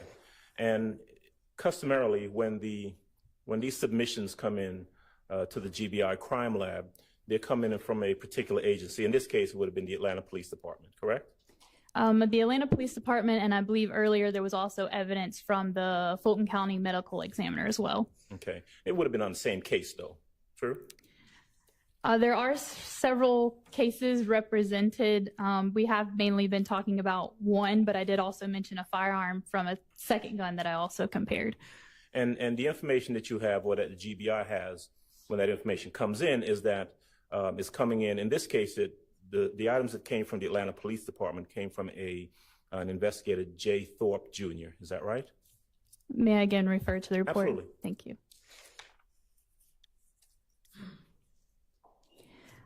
J. Thorpe Jr. is listed on the report by Mr. Voss as the requester. And as these items came in, it made reference to case individuals, and specifically it made reference to a victim, the victim's name being Donovan Thomas. Is that right? The name Donovan Thomas is listed as a victim on the GBI report issued by David Voss. And that information, the case individuals, information submitted by Investigator Thorpe, also has two subject names, correct? Yes, it does. One is Quintez Griffin. Correct. And the other one is Kenneth Copeland. Correct. And those are the subjects listed on the request for evidence examination or testing that was submitted by J. Thorpe Jr. back in January of 2015. I don't know when those names would have been applied, but it is true that the report does list those individuals and that J. Thorpe was the requester. All right. Ms. Kelly, that's all I've got for you. Thank you. Thank you. Mr. Sharp?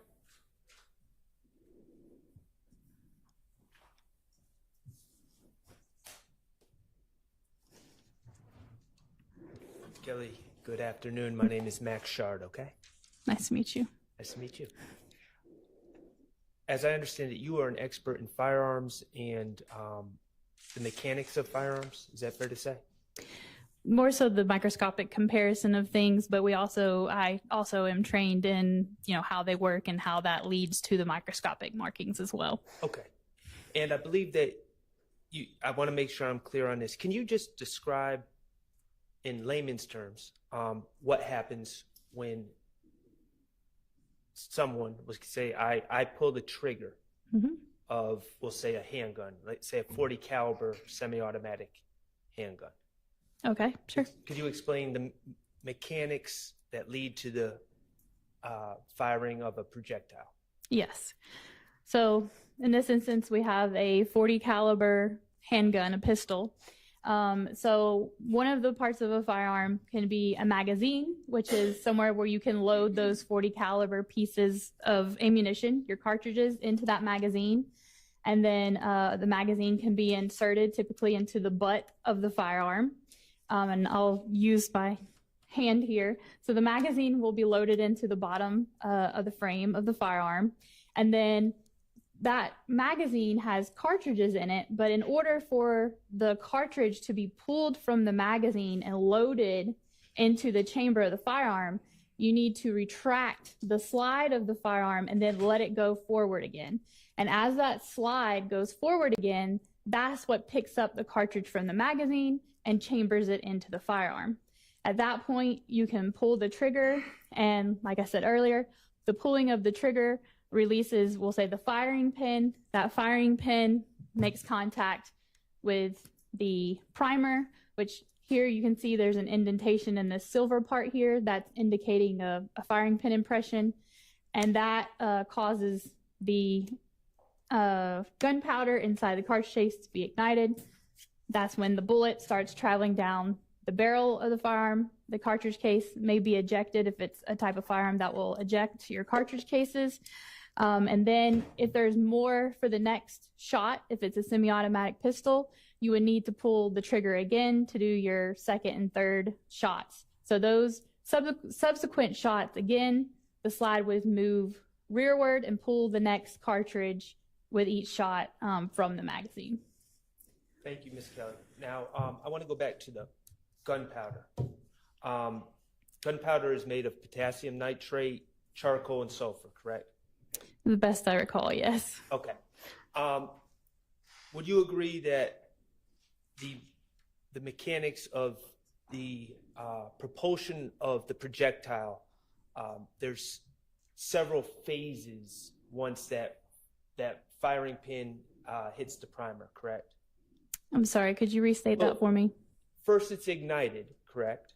The firing pin hits the primer and ignites.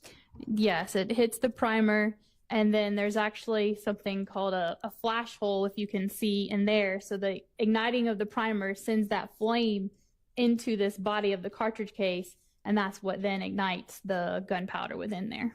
And once the gunpowder is ignited, it sets off a chemical chain reaction called the combustion phase, correct? Yes, that is the firing of the firearm, as I stated, does occur because of the combustion. And that creates heat and pressure within the gun, correct? Yes, and within the cartridge case specifically, because that's the pressure that's causing that bullet to be pushed out of the mouth of the cartridge case. Okay, and what causes the bullet to be pushed out, have you ever heard the term release phase? Release phase? Yes. No, I don't think so. Well, let me ask you this. During the combustion phase, when we have these gases and heat and pressure, that pressure pushes the projectile forward, correct? Yes, it's a equal and opposite reaction that's occurring. The bullet is being pushed forward out the end of the barrel, and the cartridge case is being pushed rearward towards the back of the slide of the firearm. And this pressure and combustion is also released from the gun through soot and other particles that leave the gun, correct? Yes, so the gunpowder, you could see, a plume, or sometimes, the smoke or the fire that comes from that cycle happening. The gunpowder particles could also exit out of the end of the barrel as well. Okay, so the gunshot residue, we'll call it. Is that fair to say, gunshot residue? Or yes. soot? Okay. It releases through the ejection port of a handgun, correct? It could be released through that area as well. Okay, and the ejection port of the handgun is on the top side of the barrel of the handgun, correct? It can vary from firearm to firearm where that ejection port is located. So if I may just explain, the ejection port is typically towards the rear of the firearm, and the ejection port is where the cartridge case is being kicked from the slide of the firearm. And these gases and particles can be released through the ejection port, correct? They can be, since that is an opening in the firearm. It can be released from there, and also some can be released at the end of the barrel as well. From the same part of the gun where the projectile comes from, correct? I'm sorry, can you restate that? That was very inartful of me. The particles and gunshot residue can be released from the ejection port of the handgun, and also from the same part of the gun that the bullet leaves the gun from, correct? So out of the muzzle end of the barrel, yes, it could escape from there as well. Okay. And this combustion of these gases also creates a sound, a bang, correct? Yes, it can create a noise. And it also creates a bright flash of light, correct? It may, and that can vary depending on the type of gun as well, okay, or ammunition. All right. I don't want to go beyond what you're comfortable testifying to. Do you know approximately how many microscopic particles are released from the gun when a projectile is fired from a gun? No, I do not. And when we're talking about these microscopic particles are these the same particles that are ultimately tested for when we talk about gunshot residue testing? So as a firearms examiner, in the sense of gunshot residue testing, such as on someone's hands after they've fired a gun, that would be more of a trace evidence type of examination. The only time that at the GBI I dealt with gunshot residue was looking at basically articles of clothing for someone who had been shot. Okay, and you can test articles of clothing for gunshot residue? Yes, you can. Okay. And other cloth objects? You could test other non-cloth objects or cloth objects as well. Okay, great. And what you're testing for is microscopic particles that contain three specific elements within the same molten particle, correct? No, as a firearms examiner, we don't look at those elements. That would be more of a trace scientist. Ours is based on visual and chemical testing to determine if things consistent with gunshot residue are present. Oh, I see. So when you were talking about testing for gunshot residue, you were just talking about trying to find it, not identifying. Right. I would have done a physical examination to visually look for pieces of gunpowder residue, but not the elemental analysis would be a trace type of examination. So the questions about the gunshot residue identification would be better for a trace analyst. Yes. Is that what you're saying? Okay. Well, thank you for telling me how a gun works. All right. Does any other defense attorney have questions for this witness? No. All right. Is there any redirect?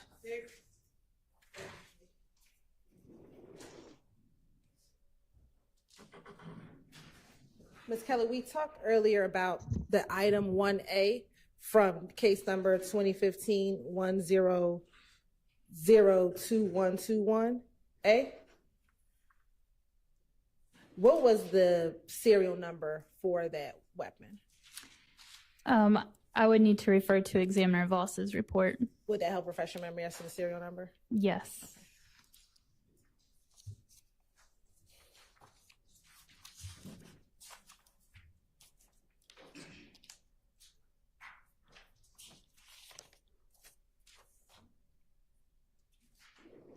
The report from Examiner Voss lists GBI exhibit number 1A for case number 2015-100-2121 as a Smith & Wesson 9mm pistol with serial number Hotel Foxtrot 3719. So that's HFF 3719. And I'm going to approach you with State's Exhibit 470Y. Is that a copy of Mr. Voss's report that you've been referencing on both cross-examination and direct examination?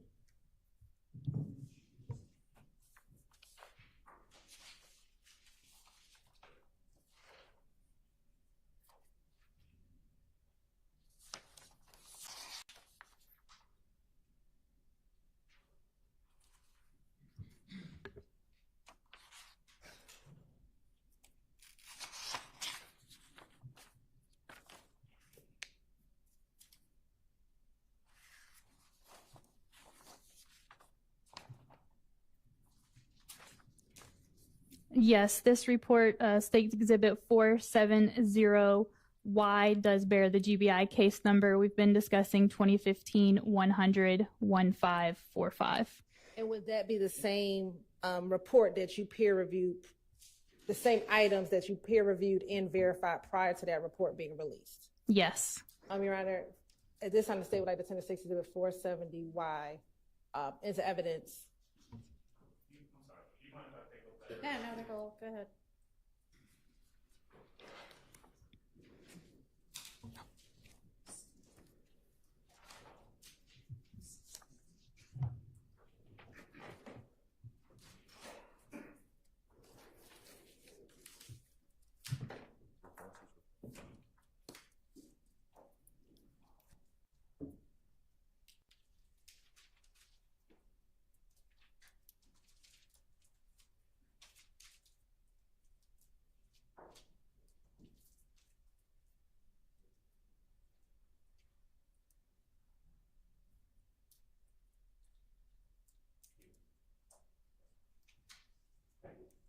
Sure.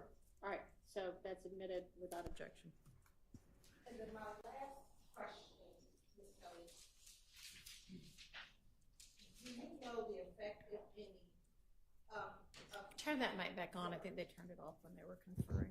do you know the effect, if any, does firing a firearm have any effect on fingerprints that may or may not be on a projectile?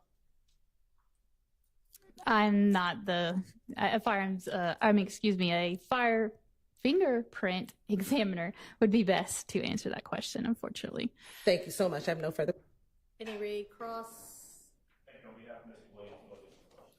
Okay. Thank you for your time, and you are excused. Thank you. With respect to our next witness, I need to just approach.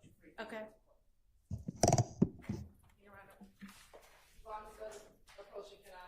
Clean up the witness name.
Go ahead and swear in.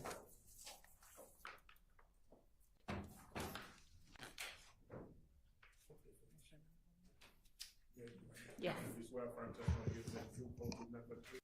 I do. Let's see. Take a straight first name. First name Michael, Michael. Last name Sprinkle, Sprinkel. Good afternoon, Mr. Sprinkle. How are you? I'm doing very well. How are you? I'm well, thank you. Mr. Sprinkle, would you please tell the jury where it is that you work? I am a deputy district attorney at the office of the Fulton County District Attorney here in Atlanta, Georgia. And what are your responsibilities as a deputy district attorney here at the Fulton County DA's office?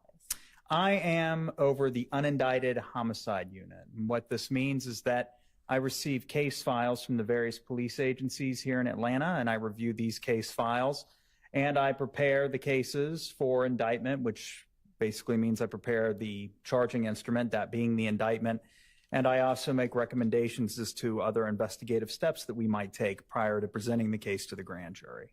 All right. Now, when you said all of the investigative agencies here in Atlanta, is that all of Fulton County that you look at cases for? Yes, more broadly, Fulton County, not just Atlanta. All right.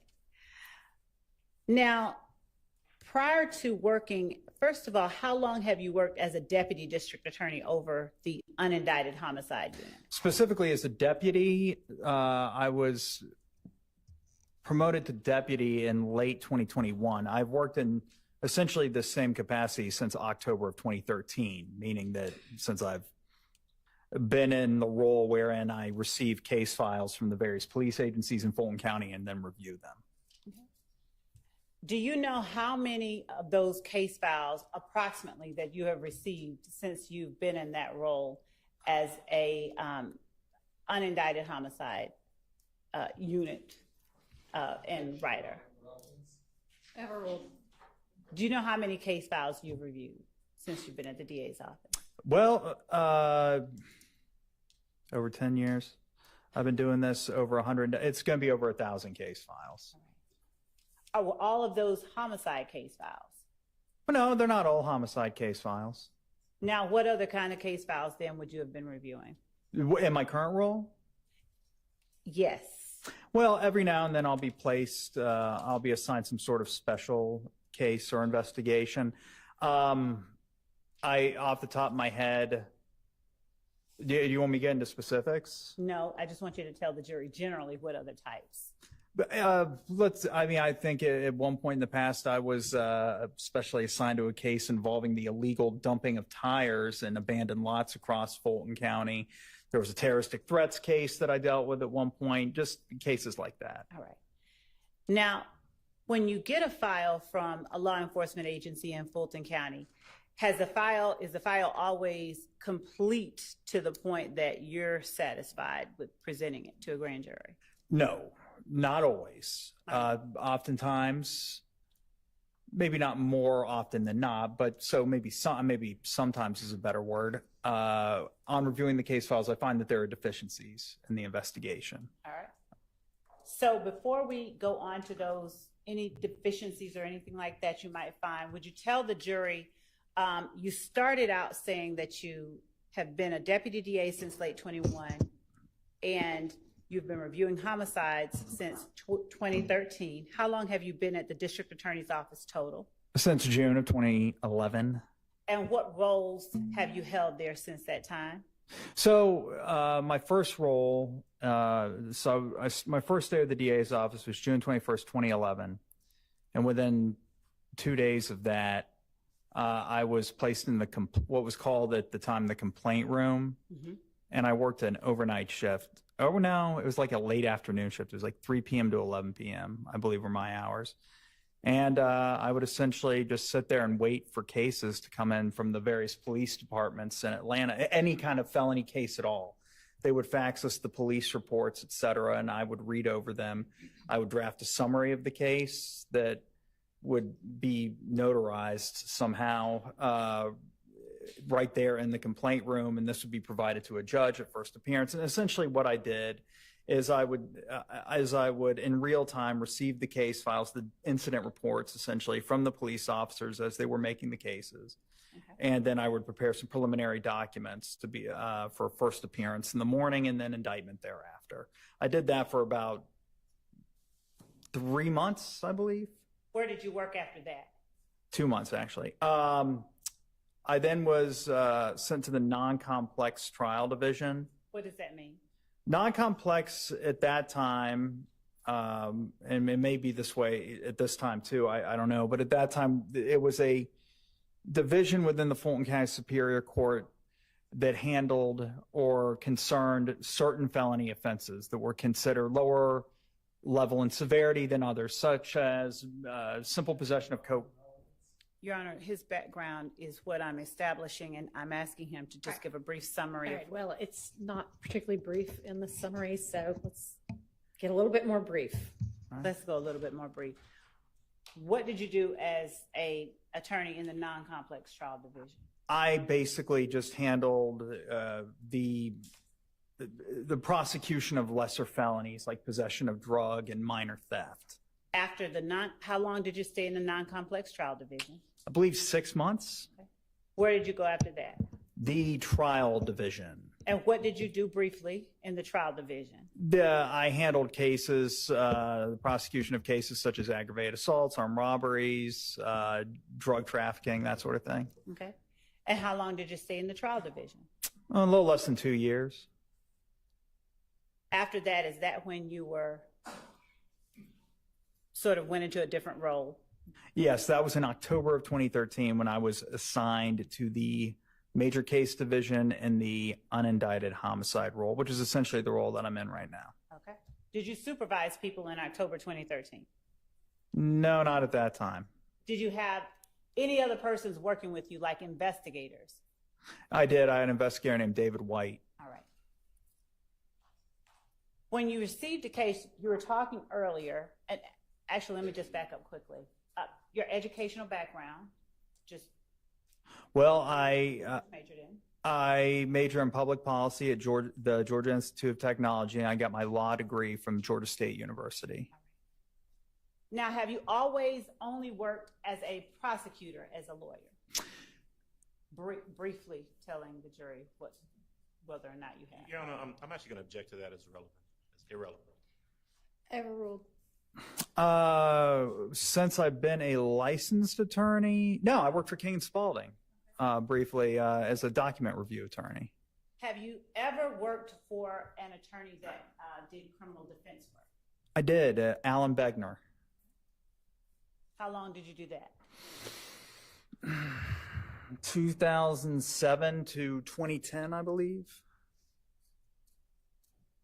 Now, coming back to what you currently do, when you say that you receive cases from law enforcement agencies and you review them for deficiencies at times, please explain to the jury what it is that you mean when you say deficient. Well, I looked through the case file and I just looking at not just from a legal perspective, but a common sense perspective. In my judgment, I believe that perhaps there can be more to prove a case at a forthcoming trial, or there should be things that we should do when, investigative tasks that we should take before we present the case to a grand jury and then proceed to trial. Does every homicide case that you receive, every unindicted homicide case that you receive, include a suspect that has already been identified or warrants have already been taken out for a suspect? Oh. Rephrase. With every homicide case that you receive, have warrants already been taken out for a suspect? Not every case, usually. What have subjects or suspects been identified in every homicide case that you receive? Yes, I would say generally there's at the very least a person of interest. Okay. Under what circumstances do you receive case files where warrants haven't been taken out? Well, that could be an instance in which the police feel that they, like I said, have at the very least a person of interest in mind, but they would prefer the DA's office to review the case file prior to them. Generally the procedure is the police go to a magistrate and they swear, they provide some testimony to a judge, and then the judge, on hearing that testimony, decides whether a warrant should issue or not. If a warrant issues, then the person that the officer seeks to charge with the crime is presumably arrested on that warrant thereafter. But sometimes the police may feel it necessary to consult with me prior to doing that. So they'll send me the case file and I'll review it, and I'll consult with the police as to what perhaps they or we can do to improve the case and find more evidence prior to their seeking of an arrest warrant or our presenting the case to a grand jury. Are you a certified law enforcement officer? I am not a law enforcement officer. So what types of things, if you would tell the jury, is it that you are able to do that law enforcement isn't able to do when you get these cases that you feel should have more done? That causes speculation. Why don't you rephrase? Okay. Would you tell the jury some of the steps that you take to obtain more evidence in the cases you receive when you believe that more evidence could be obtained? Well, I draft search warrants, which law enforcement officers that work for the DA's office review with me. I already mentioned investigator David White, but there have been others that I've worked with because the DA's office investigators are certified, post-certified law enforcement officers. Okay. And they work with me on the cases. And after I review the case file and discuss the case with them, I'll draft the search warrants and I'll go over it with the law enforcement officer, with the DA's office, and then they'll present it to a superior court judge. And so these search warrants can be for things like cell phone records, social media accounts, et cetera.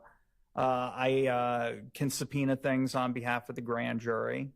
Certain records for which finding a probable cause is not a condition precedent to receiving the records, like basic cell phone subscriber and incoming, outgoing call data can be obtained with a subpoena. I can do that. Also, I can also subpoena witnesses to the grand jury, which is something the police can't do. Do you collaborate with law enforcement officers in further investigating cases, in any of the homicide cases that you receive? Yes. Do you discuss with them steps that they might take to strengthen or to better investigate their cases? All the time, yes. So are they also capable of drafting these search warrants for cell phone records, social media, and all of the things you just testified about to the jury? Yes, they are. So why is it that you then would need to be doing these things with files that you receive from a law enforcement agent? Well, sometimes, not all the time, but sometimes after the police make an arrest, they feel like their work is done, essentially. I really don't know how to articulate that any better than I just did. And as a result of that, we being myself and the people with whom I work at the DA's office, have to take over the investigation and obtain some of these search warrants ourselves. When you say social media, cell phone records, and all of the other items that you obtain search warrants for, how do you make a determination if the law enforcement agency hasn't already gathered them, where to look and what to get? Well, there's a lot that I can glean from just reviewing what it is that law enforcement did find. Let's say this is not specific to this case at all. This is just a hypothetical. But let's say I obtain a file from law enforcement, and they did obtain some cell phone records. Okay. What I'll do is I'll just load the records into a spreadsheet, and I'll go through the calls line by line, and I'll see a specific call at a certain time, and I'll think, based on some of the information that's contained within the record surrounding that call, or regarding that call rather, that being the date, time of the call, the tower that was utilized by the handset that was placing the call, and the person that was right. I'll be curious, let's say, regarding the other person that was a party to that call. And I'll think, you know what, this call was placed by this person like 1 minute after the homicide. I don't know who this person is. I need to find out who that person is. That would be something that I would follow up on. Maybe send a subpoena, or depending on some other things that I may have seen in the records, may even rise to the level of probable cause. So I draft a search warrant to get the tower logs related to that other number, something like that. Would you tell the jury whether or not you have any experience collecting or listening to jail reports? Yes, vast experience. Yes, sir. Pull that microphone down closer to you. I think he's talking about me. Oh, you're talking about, okay, Miss Love, okay. Would you tell the jury just for Mr. Harvey, would you tell the jury what experience you have with jail recordings? Jail recordings are recordings of phone calls placed by inmates at the Fulton County Jail. All calls except for calls made from like contraband cell phones or any other non-regulated phone in the Fulton County Jail are that are placed by inmates are placed from phones that essentially automatically record the phone calls, and the recordings are automatically stored on a server somewhere. Up until very recently, like May of 2024 to be exact, these phones that were in the Fulton County Jail that the inmates would utilize to make these calls were owned and maintained by a company called Securus, Securus. It's now a new company, the name of which I can't recall. But I have access to these jail calls. When it was on Securus, when they're the company that maintained the recordings and the infrastructure that allowed for the recordings, it was there was a website that I would log into. commandcenter.securustech.net was the uniform resource locator, or URL. I had a login and password, and on logging in, I would be able to search for the jail calls using various search terms, using the search form that was provided to me, and then I could listen to any call that was placed by an inmate from a phone mounted to the wall or through a tablet, and they were all voice over IP calls that were placed. How would you decide, out of all of the calls that existed at the Fulton County Jail or from the Fulton County Jail, in any particular case, where to start looking for calls of interest? Well, that is it. There's a lot that goes into that. Okay.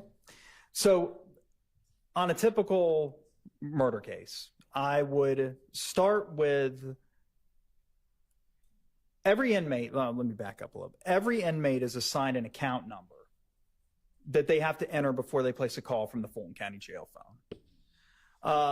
They then have to follow that account number with a PIN. So they type in their account number, they type in their PIN, and then they place a call from the Fulton County Jail, and it debits money from an account that's been set up so they can place calls, because every call costs money. All right.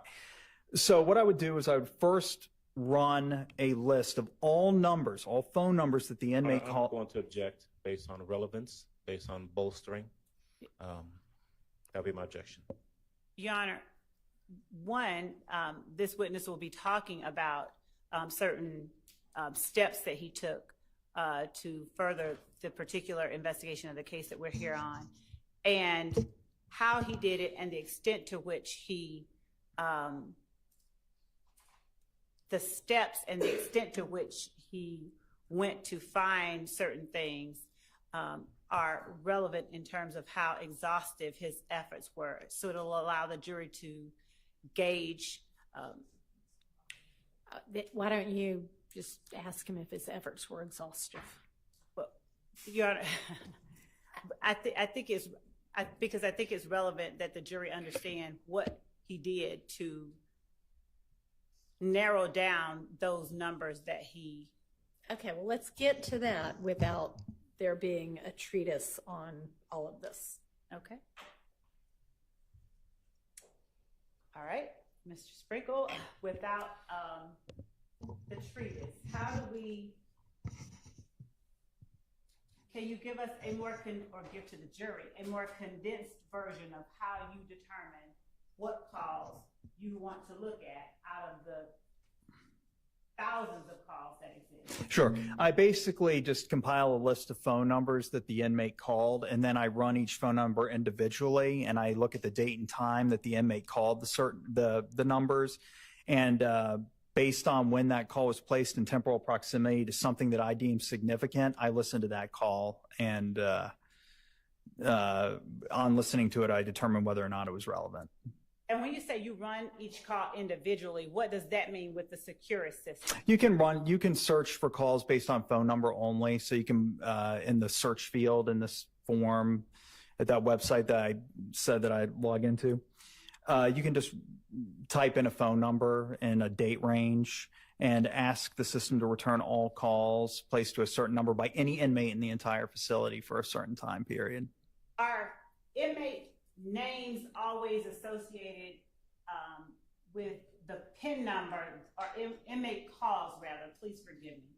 Is a call by an inmate always associated with the PIN number that inmate has been assigned? No, not at all. It's very common for inmates to utilize each other's PINs, accounts, rather, to place calls.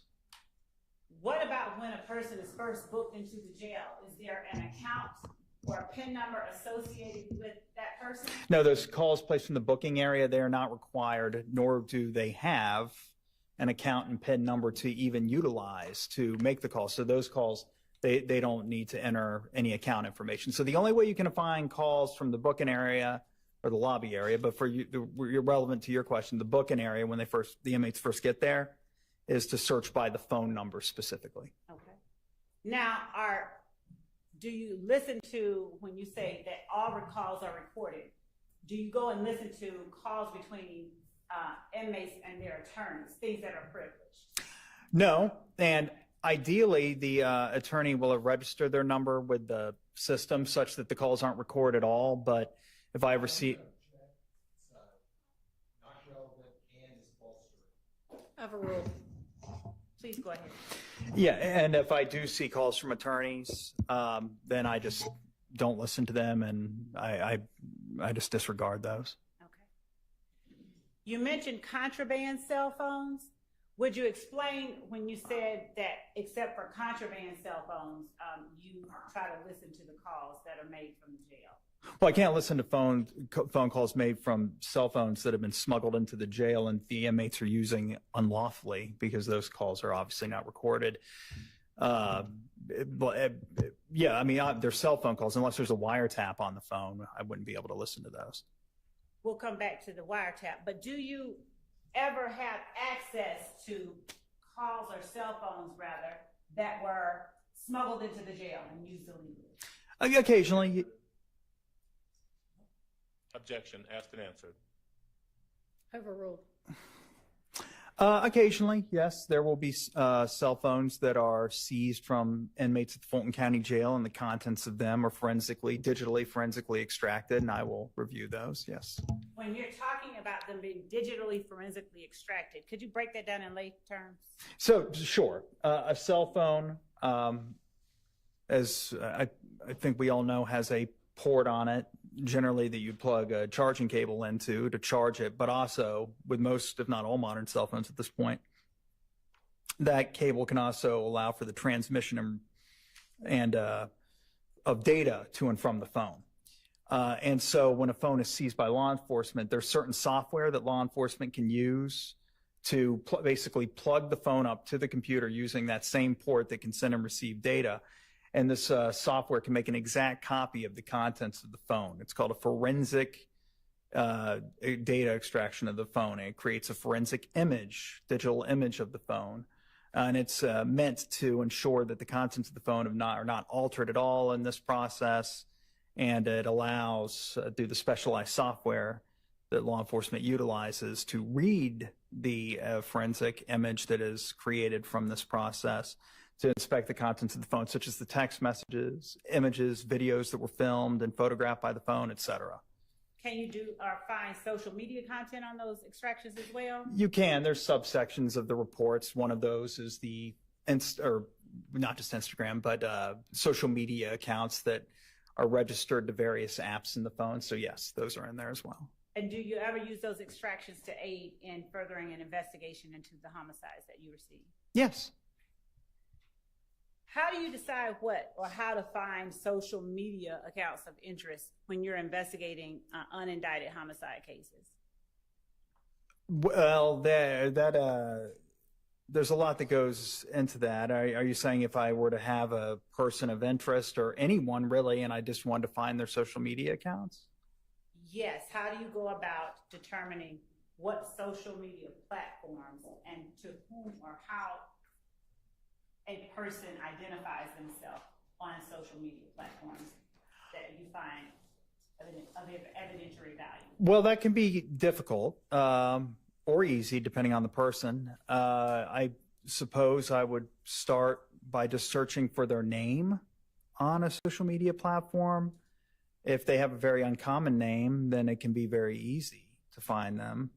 But if they have a very common name, they can be a little bit more difficult. Do you use things like phone numbers, or do you use things like phone numbers to narrow that down? Yeah, so there was a time where if you had someone's cell phone number and you ran it through Facebook in the search field, it would actually just return their Facebook profile. Facebook doesn't do that anymore. So that, you're right, that was one method. Most social media platforms today, I'm not aware of any that allow you to find, except for Cash App, which I wouldn't really consider a social media platform. But things such as like Snapchat or Instagram or TikTok, et cetera, I'm not aware of any of those that allow you to search by phone number now. Do you conduct interviews with your investigators to further any investigation of the homicide cases you receive? Yes, and by that, I mean, my investigator and I will just go visit people at their homes or their places of business, and we'll interview them and ask them questions that we may have about the case. And when you do that, do you write up a report, or do you in any way include or somehow memorialize that interview? So there's a couple of things I do. I'll audio record the interviews, and I will generally write a report summarizing the contents of the interview as well. Do you end up indicting every suspect that has been arrested or for whom? Objection as to relevance. Overruled. Do you end up indicting or presenting to the grand jury every suspect that has been identified or arrested in the homicide cases that you receive? No. And why is that? Well, there are times then when on reviewing the case file and bolstering. Y'all want to approach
today in CL. Same instructions that y'all have been under for the entire class. 9 o'clock, Your Honor? See them at 9. See y'all early, but we're not quite right.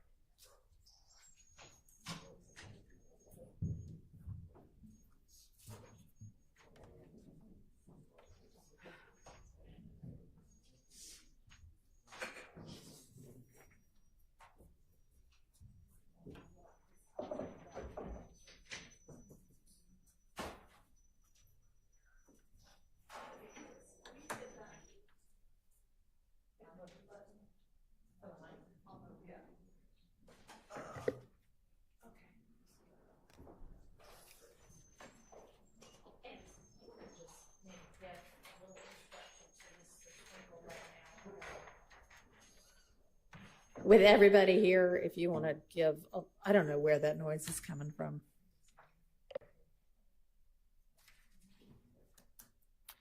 A little instruction to Mr. Sprinkle is to.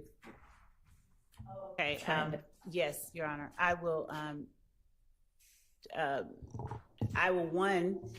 try to tailor the questions that I ask so that the responses are as focused as we can be, while at the same time allowing the jury to understand and gauge how it is that Deputy DA Sprinkle goes about making decisions in his cases in general, and specifically how and why he did what he did in this case, and how it is consistent with the way that he conducts himself. Okay. And I mean, essentially, you're a lawyer, so it's easy enough to just tell you this. What we want to avoid is improper bolstering.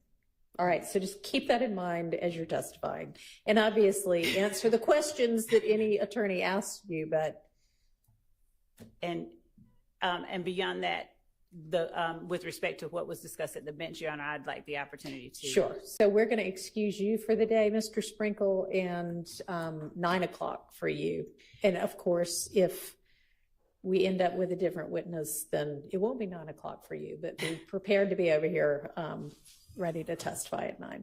Your Honor, before Mr. Sprinkle leaves, I would just ask that you order that no lawyers discuss these matters with Mr. Sprinkle now that he's sworn in as a witness. Okay, well, I hope everybody knows that that's not appropriate anyway when somebody's in the middle of testifying. So if you need to talk to him about another case, fine, but nobody be talking to Mr. Sprinkle about his ongoing testimony while he's still on the stand. Your Honor, I believe that the prohibition that Mr. Shard is referring to is akin to the rule of sequestration, and talking to him about what he has already talked about. I would ask that the court allow me to continue to speak with Deputy DA Sprinkle. He is our witness, and he's not, nobody else has, I mean, I know not to talk to him about other people's testimony, but talking to him about things that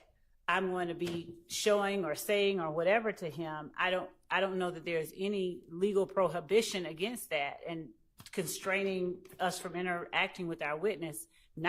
He hasn't even been subjected to cross, so we're not trying to tell him what to say, but at this point, there's no difference in terms of his, anything that could be done improperly than there was before he was sworn. So I would ask that the court allow us, and if anyone else wants to talk to him, allow them to talk to him as well. There's nothing that can be, the rule of sequestration isn't going to be violated. So there's not a prohibition against us talking to our witness or any other as I mean, honestly, I think the rule is actually something like, overnight it's okay, something at lunchtime isn't. But essentially you shouldn't be, and he's a lawyer again, but you shouldn't be in the middle of testimony trying to coach him about anything, which and you won't be doing. Right. But speaking to him about, or asking him about, or showing him evidence that we're going to be doing, or we have, like I said, there's nothing that to coach him about it. I've just started on the examination, and I don't have any opposition to anybody speaking to him. I don't know if they've done it or not, but there's nothing improper that could be even done at this point with this witness, just because he has started his testimony. And I would ask that the court allow us to continue to work with and talk with our witness. And I would object to that. He's on the witness stand, he's sworn. That's every opportunity to talk to the witness about his ongoing testimony. If you hadn't talked to him about what you're going to show him before now, it's too damn late, number one. All right, Mr. Harvey, you keep talking to opposing counsel, and as you know, practicing law for as long as you have, you're supposed to talk through the court, okay? So can you please try to do that? Sure. There's every opportunity. You should have taken the opportunity to talk about his testimony before he got on the witness stand. He's a sworn witness now. And the case is Perry versus Leak. It's a United States Supreme Court case in which the government said that a defendant's lawyer can't talk to his own client overnight because it was improper to talk to a witness while the witness was on the witness stand. And the U.S. Supreme Court said, yeah, that's the rule, except for the Sixth Amendment allows a defense lawyer to talk to his own client overnight. So I object to the state or anybody for the state talking to this witness or any witness while they are on the witness stand and testifying. All right, so I don't think that the case actually limited it just to defense attorneys and defense counsel. That was the reasoning in that case. But, you know, Ms. Love, I mean, be aware that if you talk to him about something overnight, they're going to get up on cross and ask exactly what y'all talked about. That's fine, and I understand that. And Your Honor, that's fine. And if there's additional case law on any of this, I know that in the morning we're going to be bringing up, we're going to be briefing the court on some other things. Okay. I'll bring it to the courts. All right. Thank you, Mr. Sprinkle. That actually reminds me, so when Ms. Smith was on the stand, and I may have heard it wrong, but I think that she said that, you know, of course I know this because the trial's been on, you know, live stream. Can everybody please tell or remind anybody that you think might be a witness in this trial to not be watching the live stream before they have testified, to not talk to any witness who has already testified about their testimony, and to not, once they themselves have testified, talk to any other potential witness about what they testified to. Y'all all know that, but not every lay person knows that. So just remind all of your potential witnesses not to be doing that. Your Honor, I just want to point out that we beg, we admonish, all of that. And I've heard people say, you know, it's everywhere. What am I supposed to? I'm like, turn it off. Correct. But, you know. Yeah, no, I know. I'm just saying, to the extent y'all can try to control that, please do. All right. What else do we need to handle tonight? Or can? I can read. Oh, yes. Yeah, you're out of here. Thank you for the day. And so, Judge, there was one other. Well, I don't think there's anything I can do about it, though. Now, I'm just going to have to check on the status of our witness who's currently at Grady. But, I mean, I think that I'm not going to speak for the doctor, but there may be a point at which we present something else to the court regarding finding out with more certainty about his Y'all are condition. welcome to do that at any time. Okay, thank you. Thank you. Your Honor? Yes, sir. Can I, and I could email it to everyone as well, but I have a couple of cases I'd like you to consider All so right. we can just start running in the morning. Vega, VEGA versus State. It's 285 Georgia, 32. It's in Division 3. It's a 2009 case.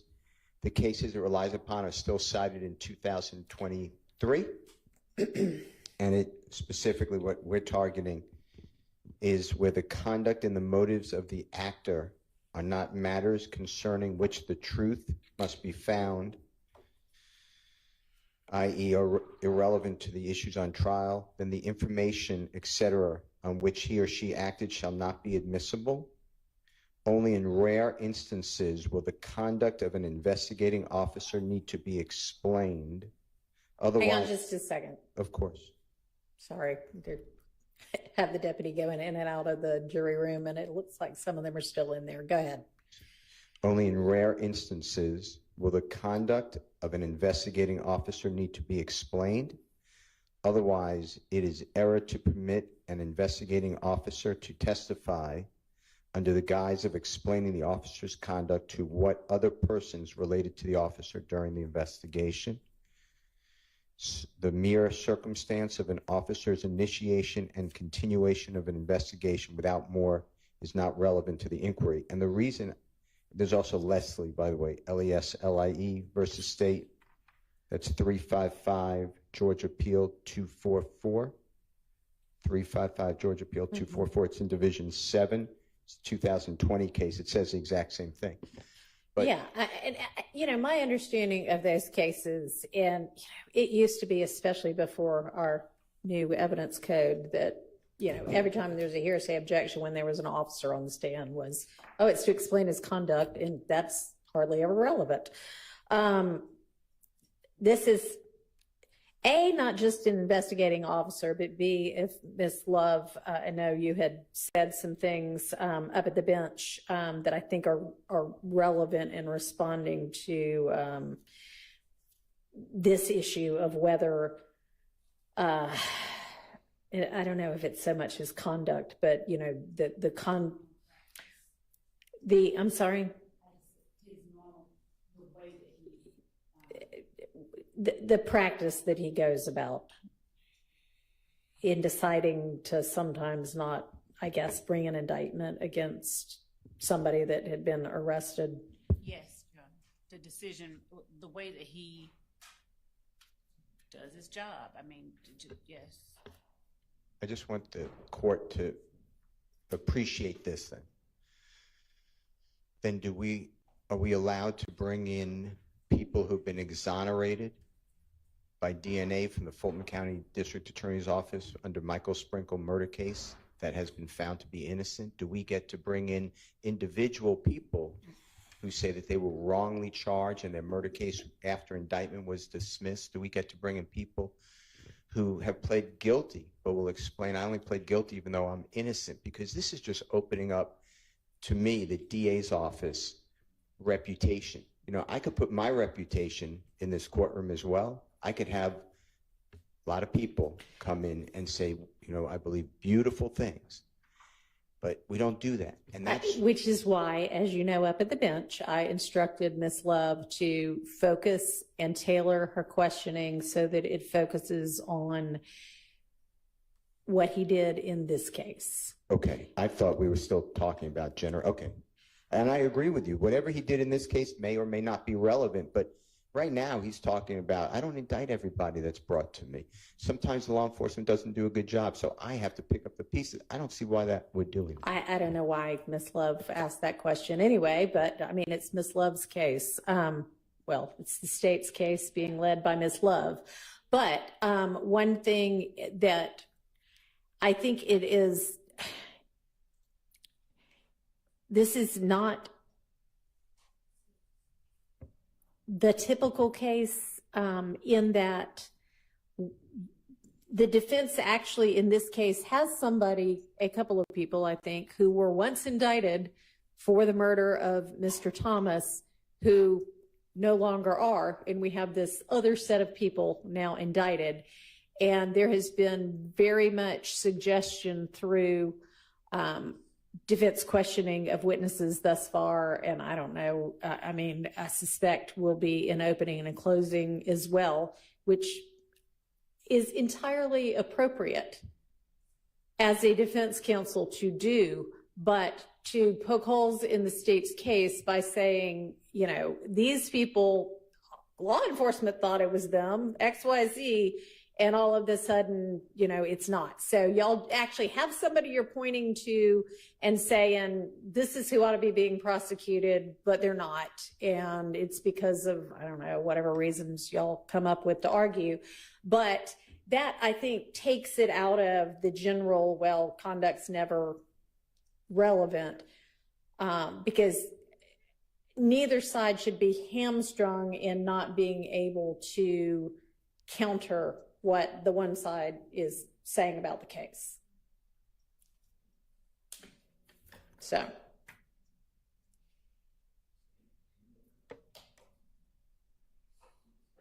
Anything else?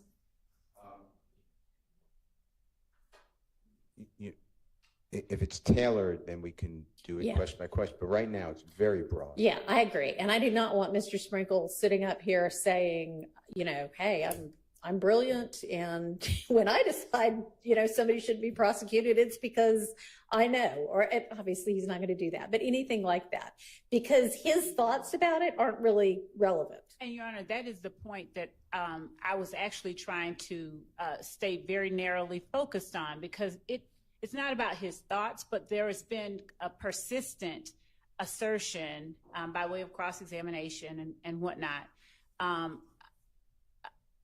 regarding it. I won't say impugning, but it kind of is why certain decisions were made. There have been questions posed that have been stricken, that have amounted to they were just after this person, or you ignored this person. And even when we have witnesses that have testified and backed up and been given immunity and said certain things, the suggestion has been made that they were given immunity because the state only wanted to go after X, Y, or Z. And I believe that it is very relevant and important for the jury to be able to gauge what at least was done in this case. And it's not just the decision of the DA's office. This is a person who actually took steps that were of an investigative nature. It is important that they are able to gauge what has happened here in the context of, and I said it at the bench, what he does with each case. This is not no different. And we did say that we were going to tailor it, and we're going to do exactly as the court allowed, go narrower, and then talk specifically after that, after narrowing it down, generally, is this what you do in each of your cases? So I believe that the court is actually absolutely correct. It would be hamstringing the state's ability to put what this person has done in the context of what they do each time, and then have the defense say, well, he just went this extra mile because he was trying to find information. He went looking for these jail calls. He did all this work because he wanted to find something on this person, versus this is just how he treats an unindicted case. And I would like to, of course, present more case law on bolstering, as the court said that we could in the morning, to argue the point. Your Honor, can I just invite the court to observe that, to the extent that the court has been listening to the cross-examination and how we've been not presenting our case, it's not our case. Right. Our defense is that any challenges to the credibility of the investigation or the investigators has always been in the context of this case. Right? It's been challenging what was done in this case, or what was not done in this case. And so we've been narrowly focused on defending the allegations and the investigation of what we thought were improper investigations, or targeting wrong people, or targeting certain people. So I think that's relevant. And what Mr. Sprinkle did in investigating this case, assisting the police in this case, sure, that may, like Mr. Steele said, may or may not be relevant. Right? But for him, again, and I don't want to repeat everything that's been said already, but to have him go on and talk about, well, in this case, hypothetically, I may do this because this is why, and for him to go into explaining about the secure system, and this is what inmates do when they get to the jail, when they're down in booking versus elsewhere, all of that is really not necessary for the jury's consideration. It's just not relevant. And for him to talk about other cases really would be improper bolstering. He's bolstering himself. He's bolstering either the work of the DA's office or investigators, and that's just not proper unless he's talking about what was done in this case. All right, yes, thank you. I will keep all of that in mind. All right, I will see y'all at, do we even think 8:45 is going to give us enough time? Let's meet at 8:30 in the morning, because I just can't get enough of all of you. All right, see y'all at 8:30. Y'all have a good evening.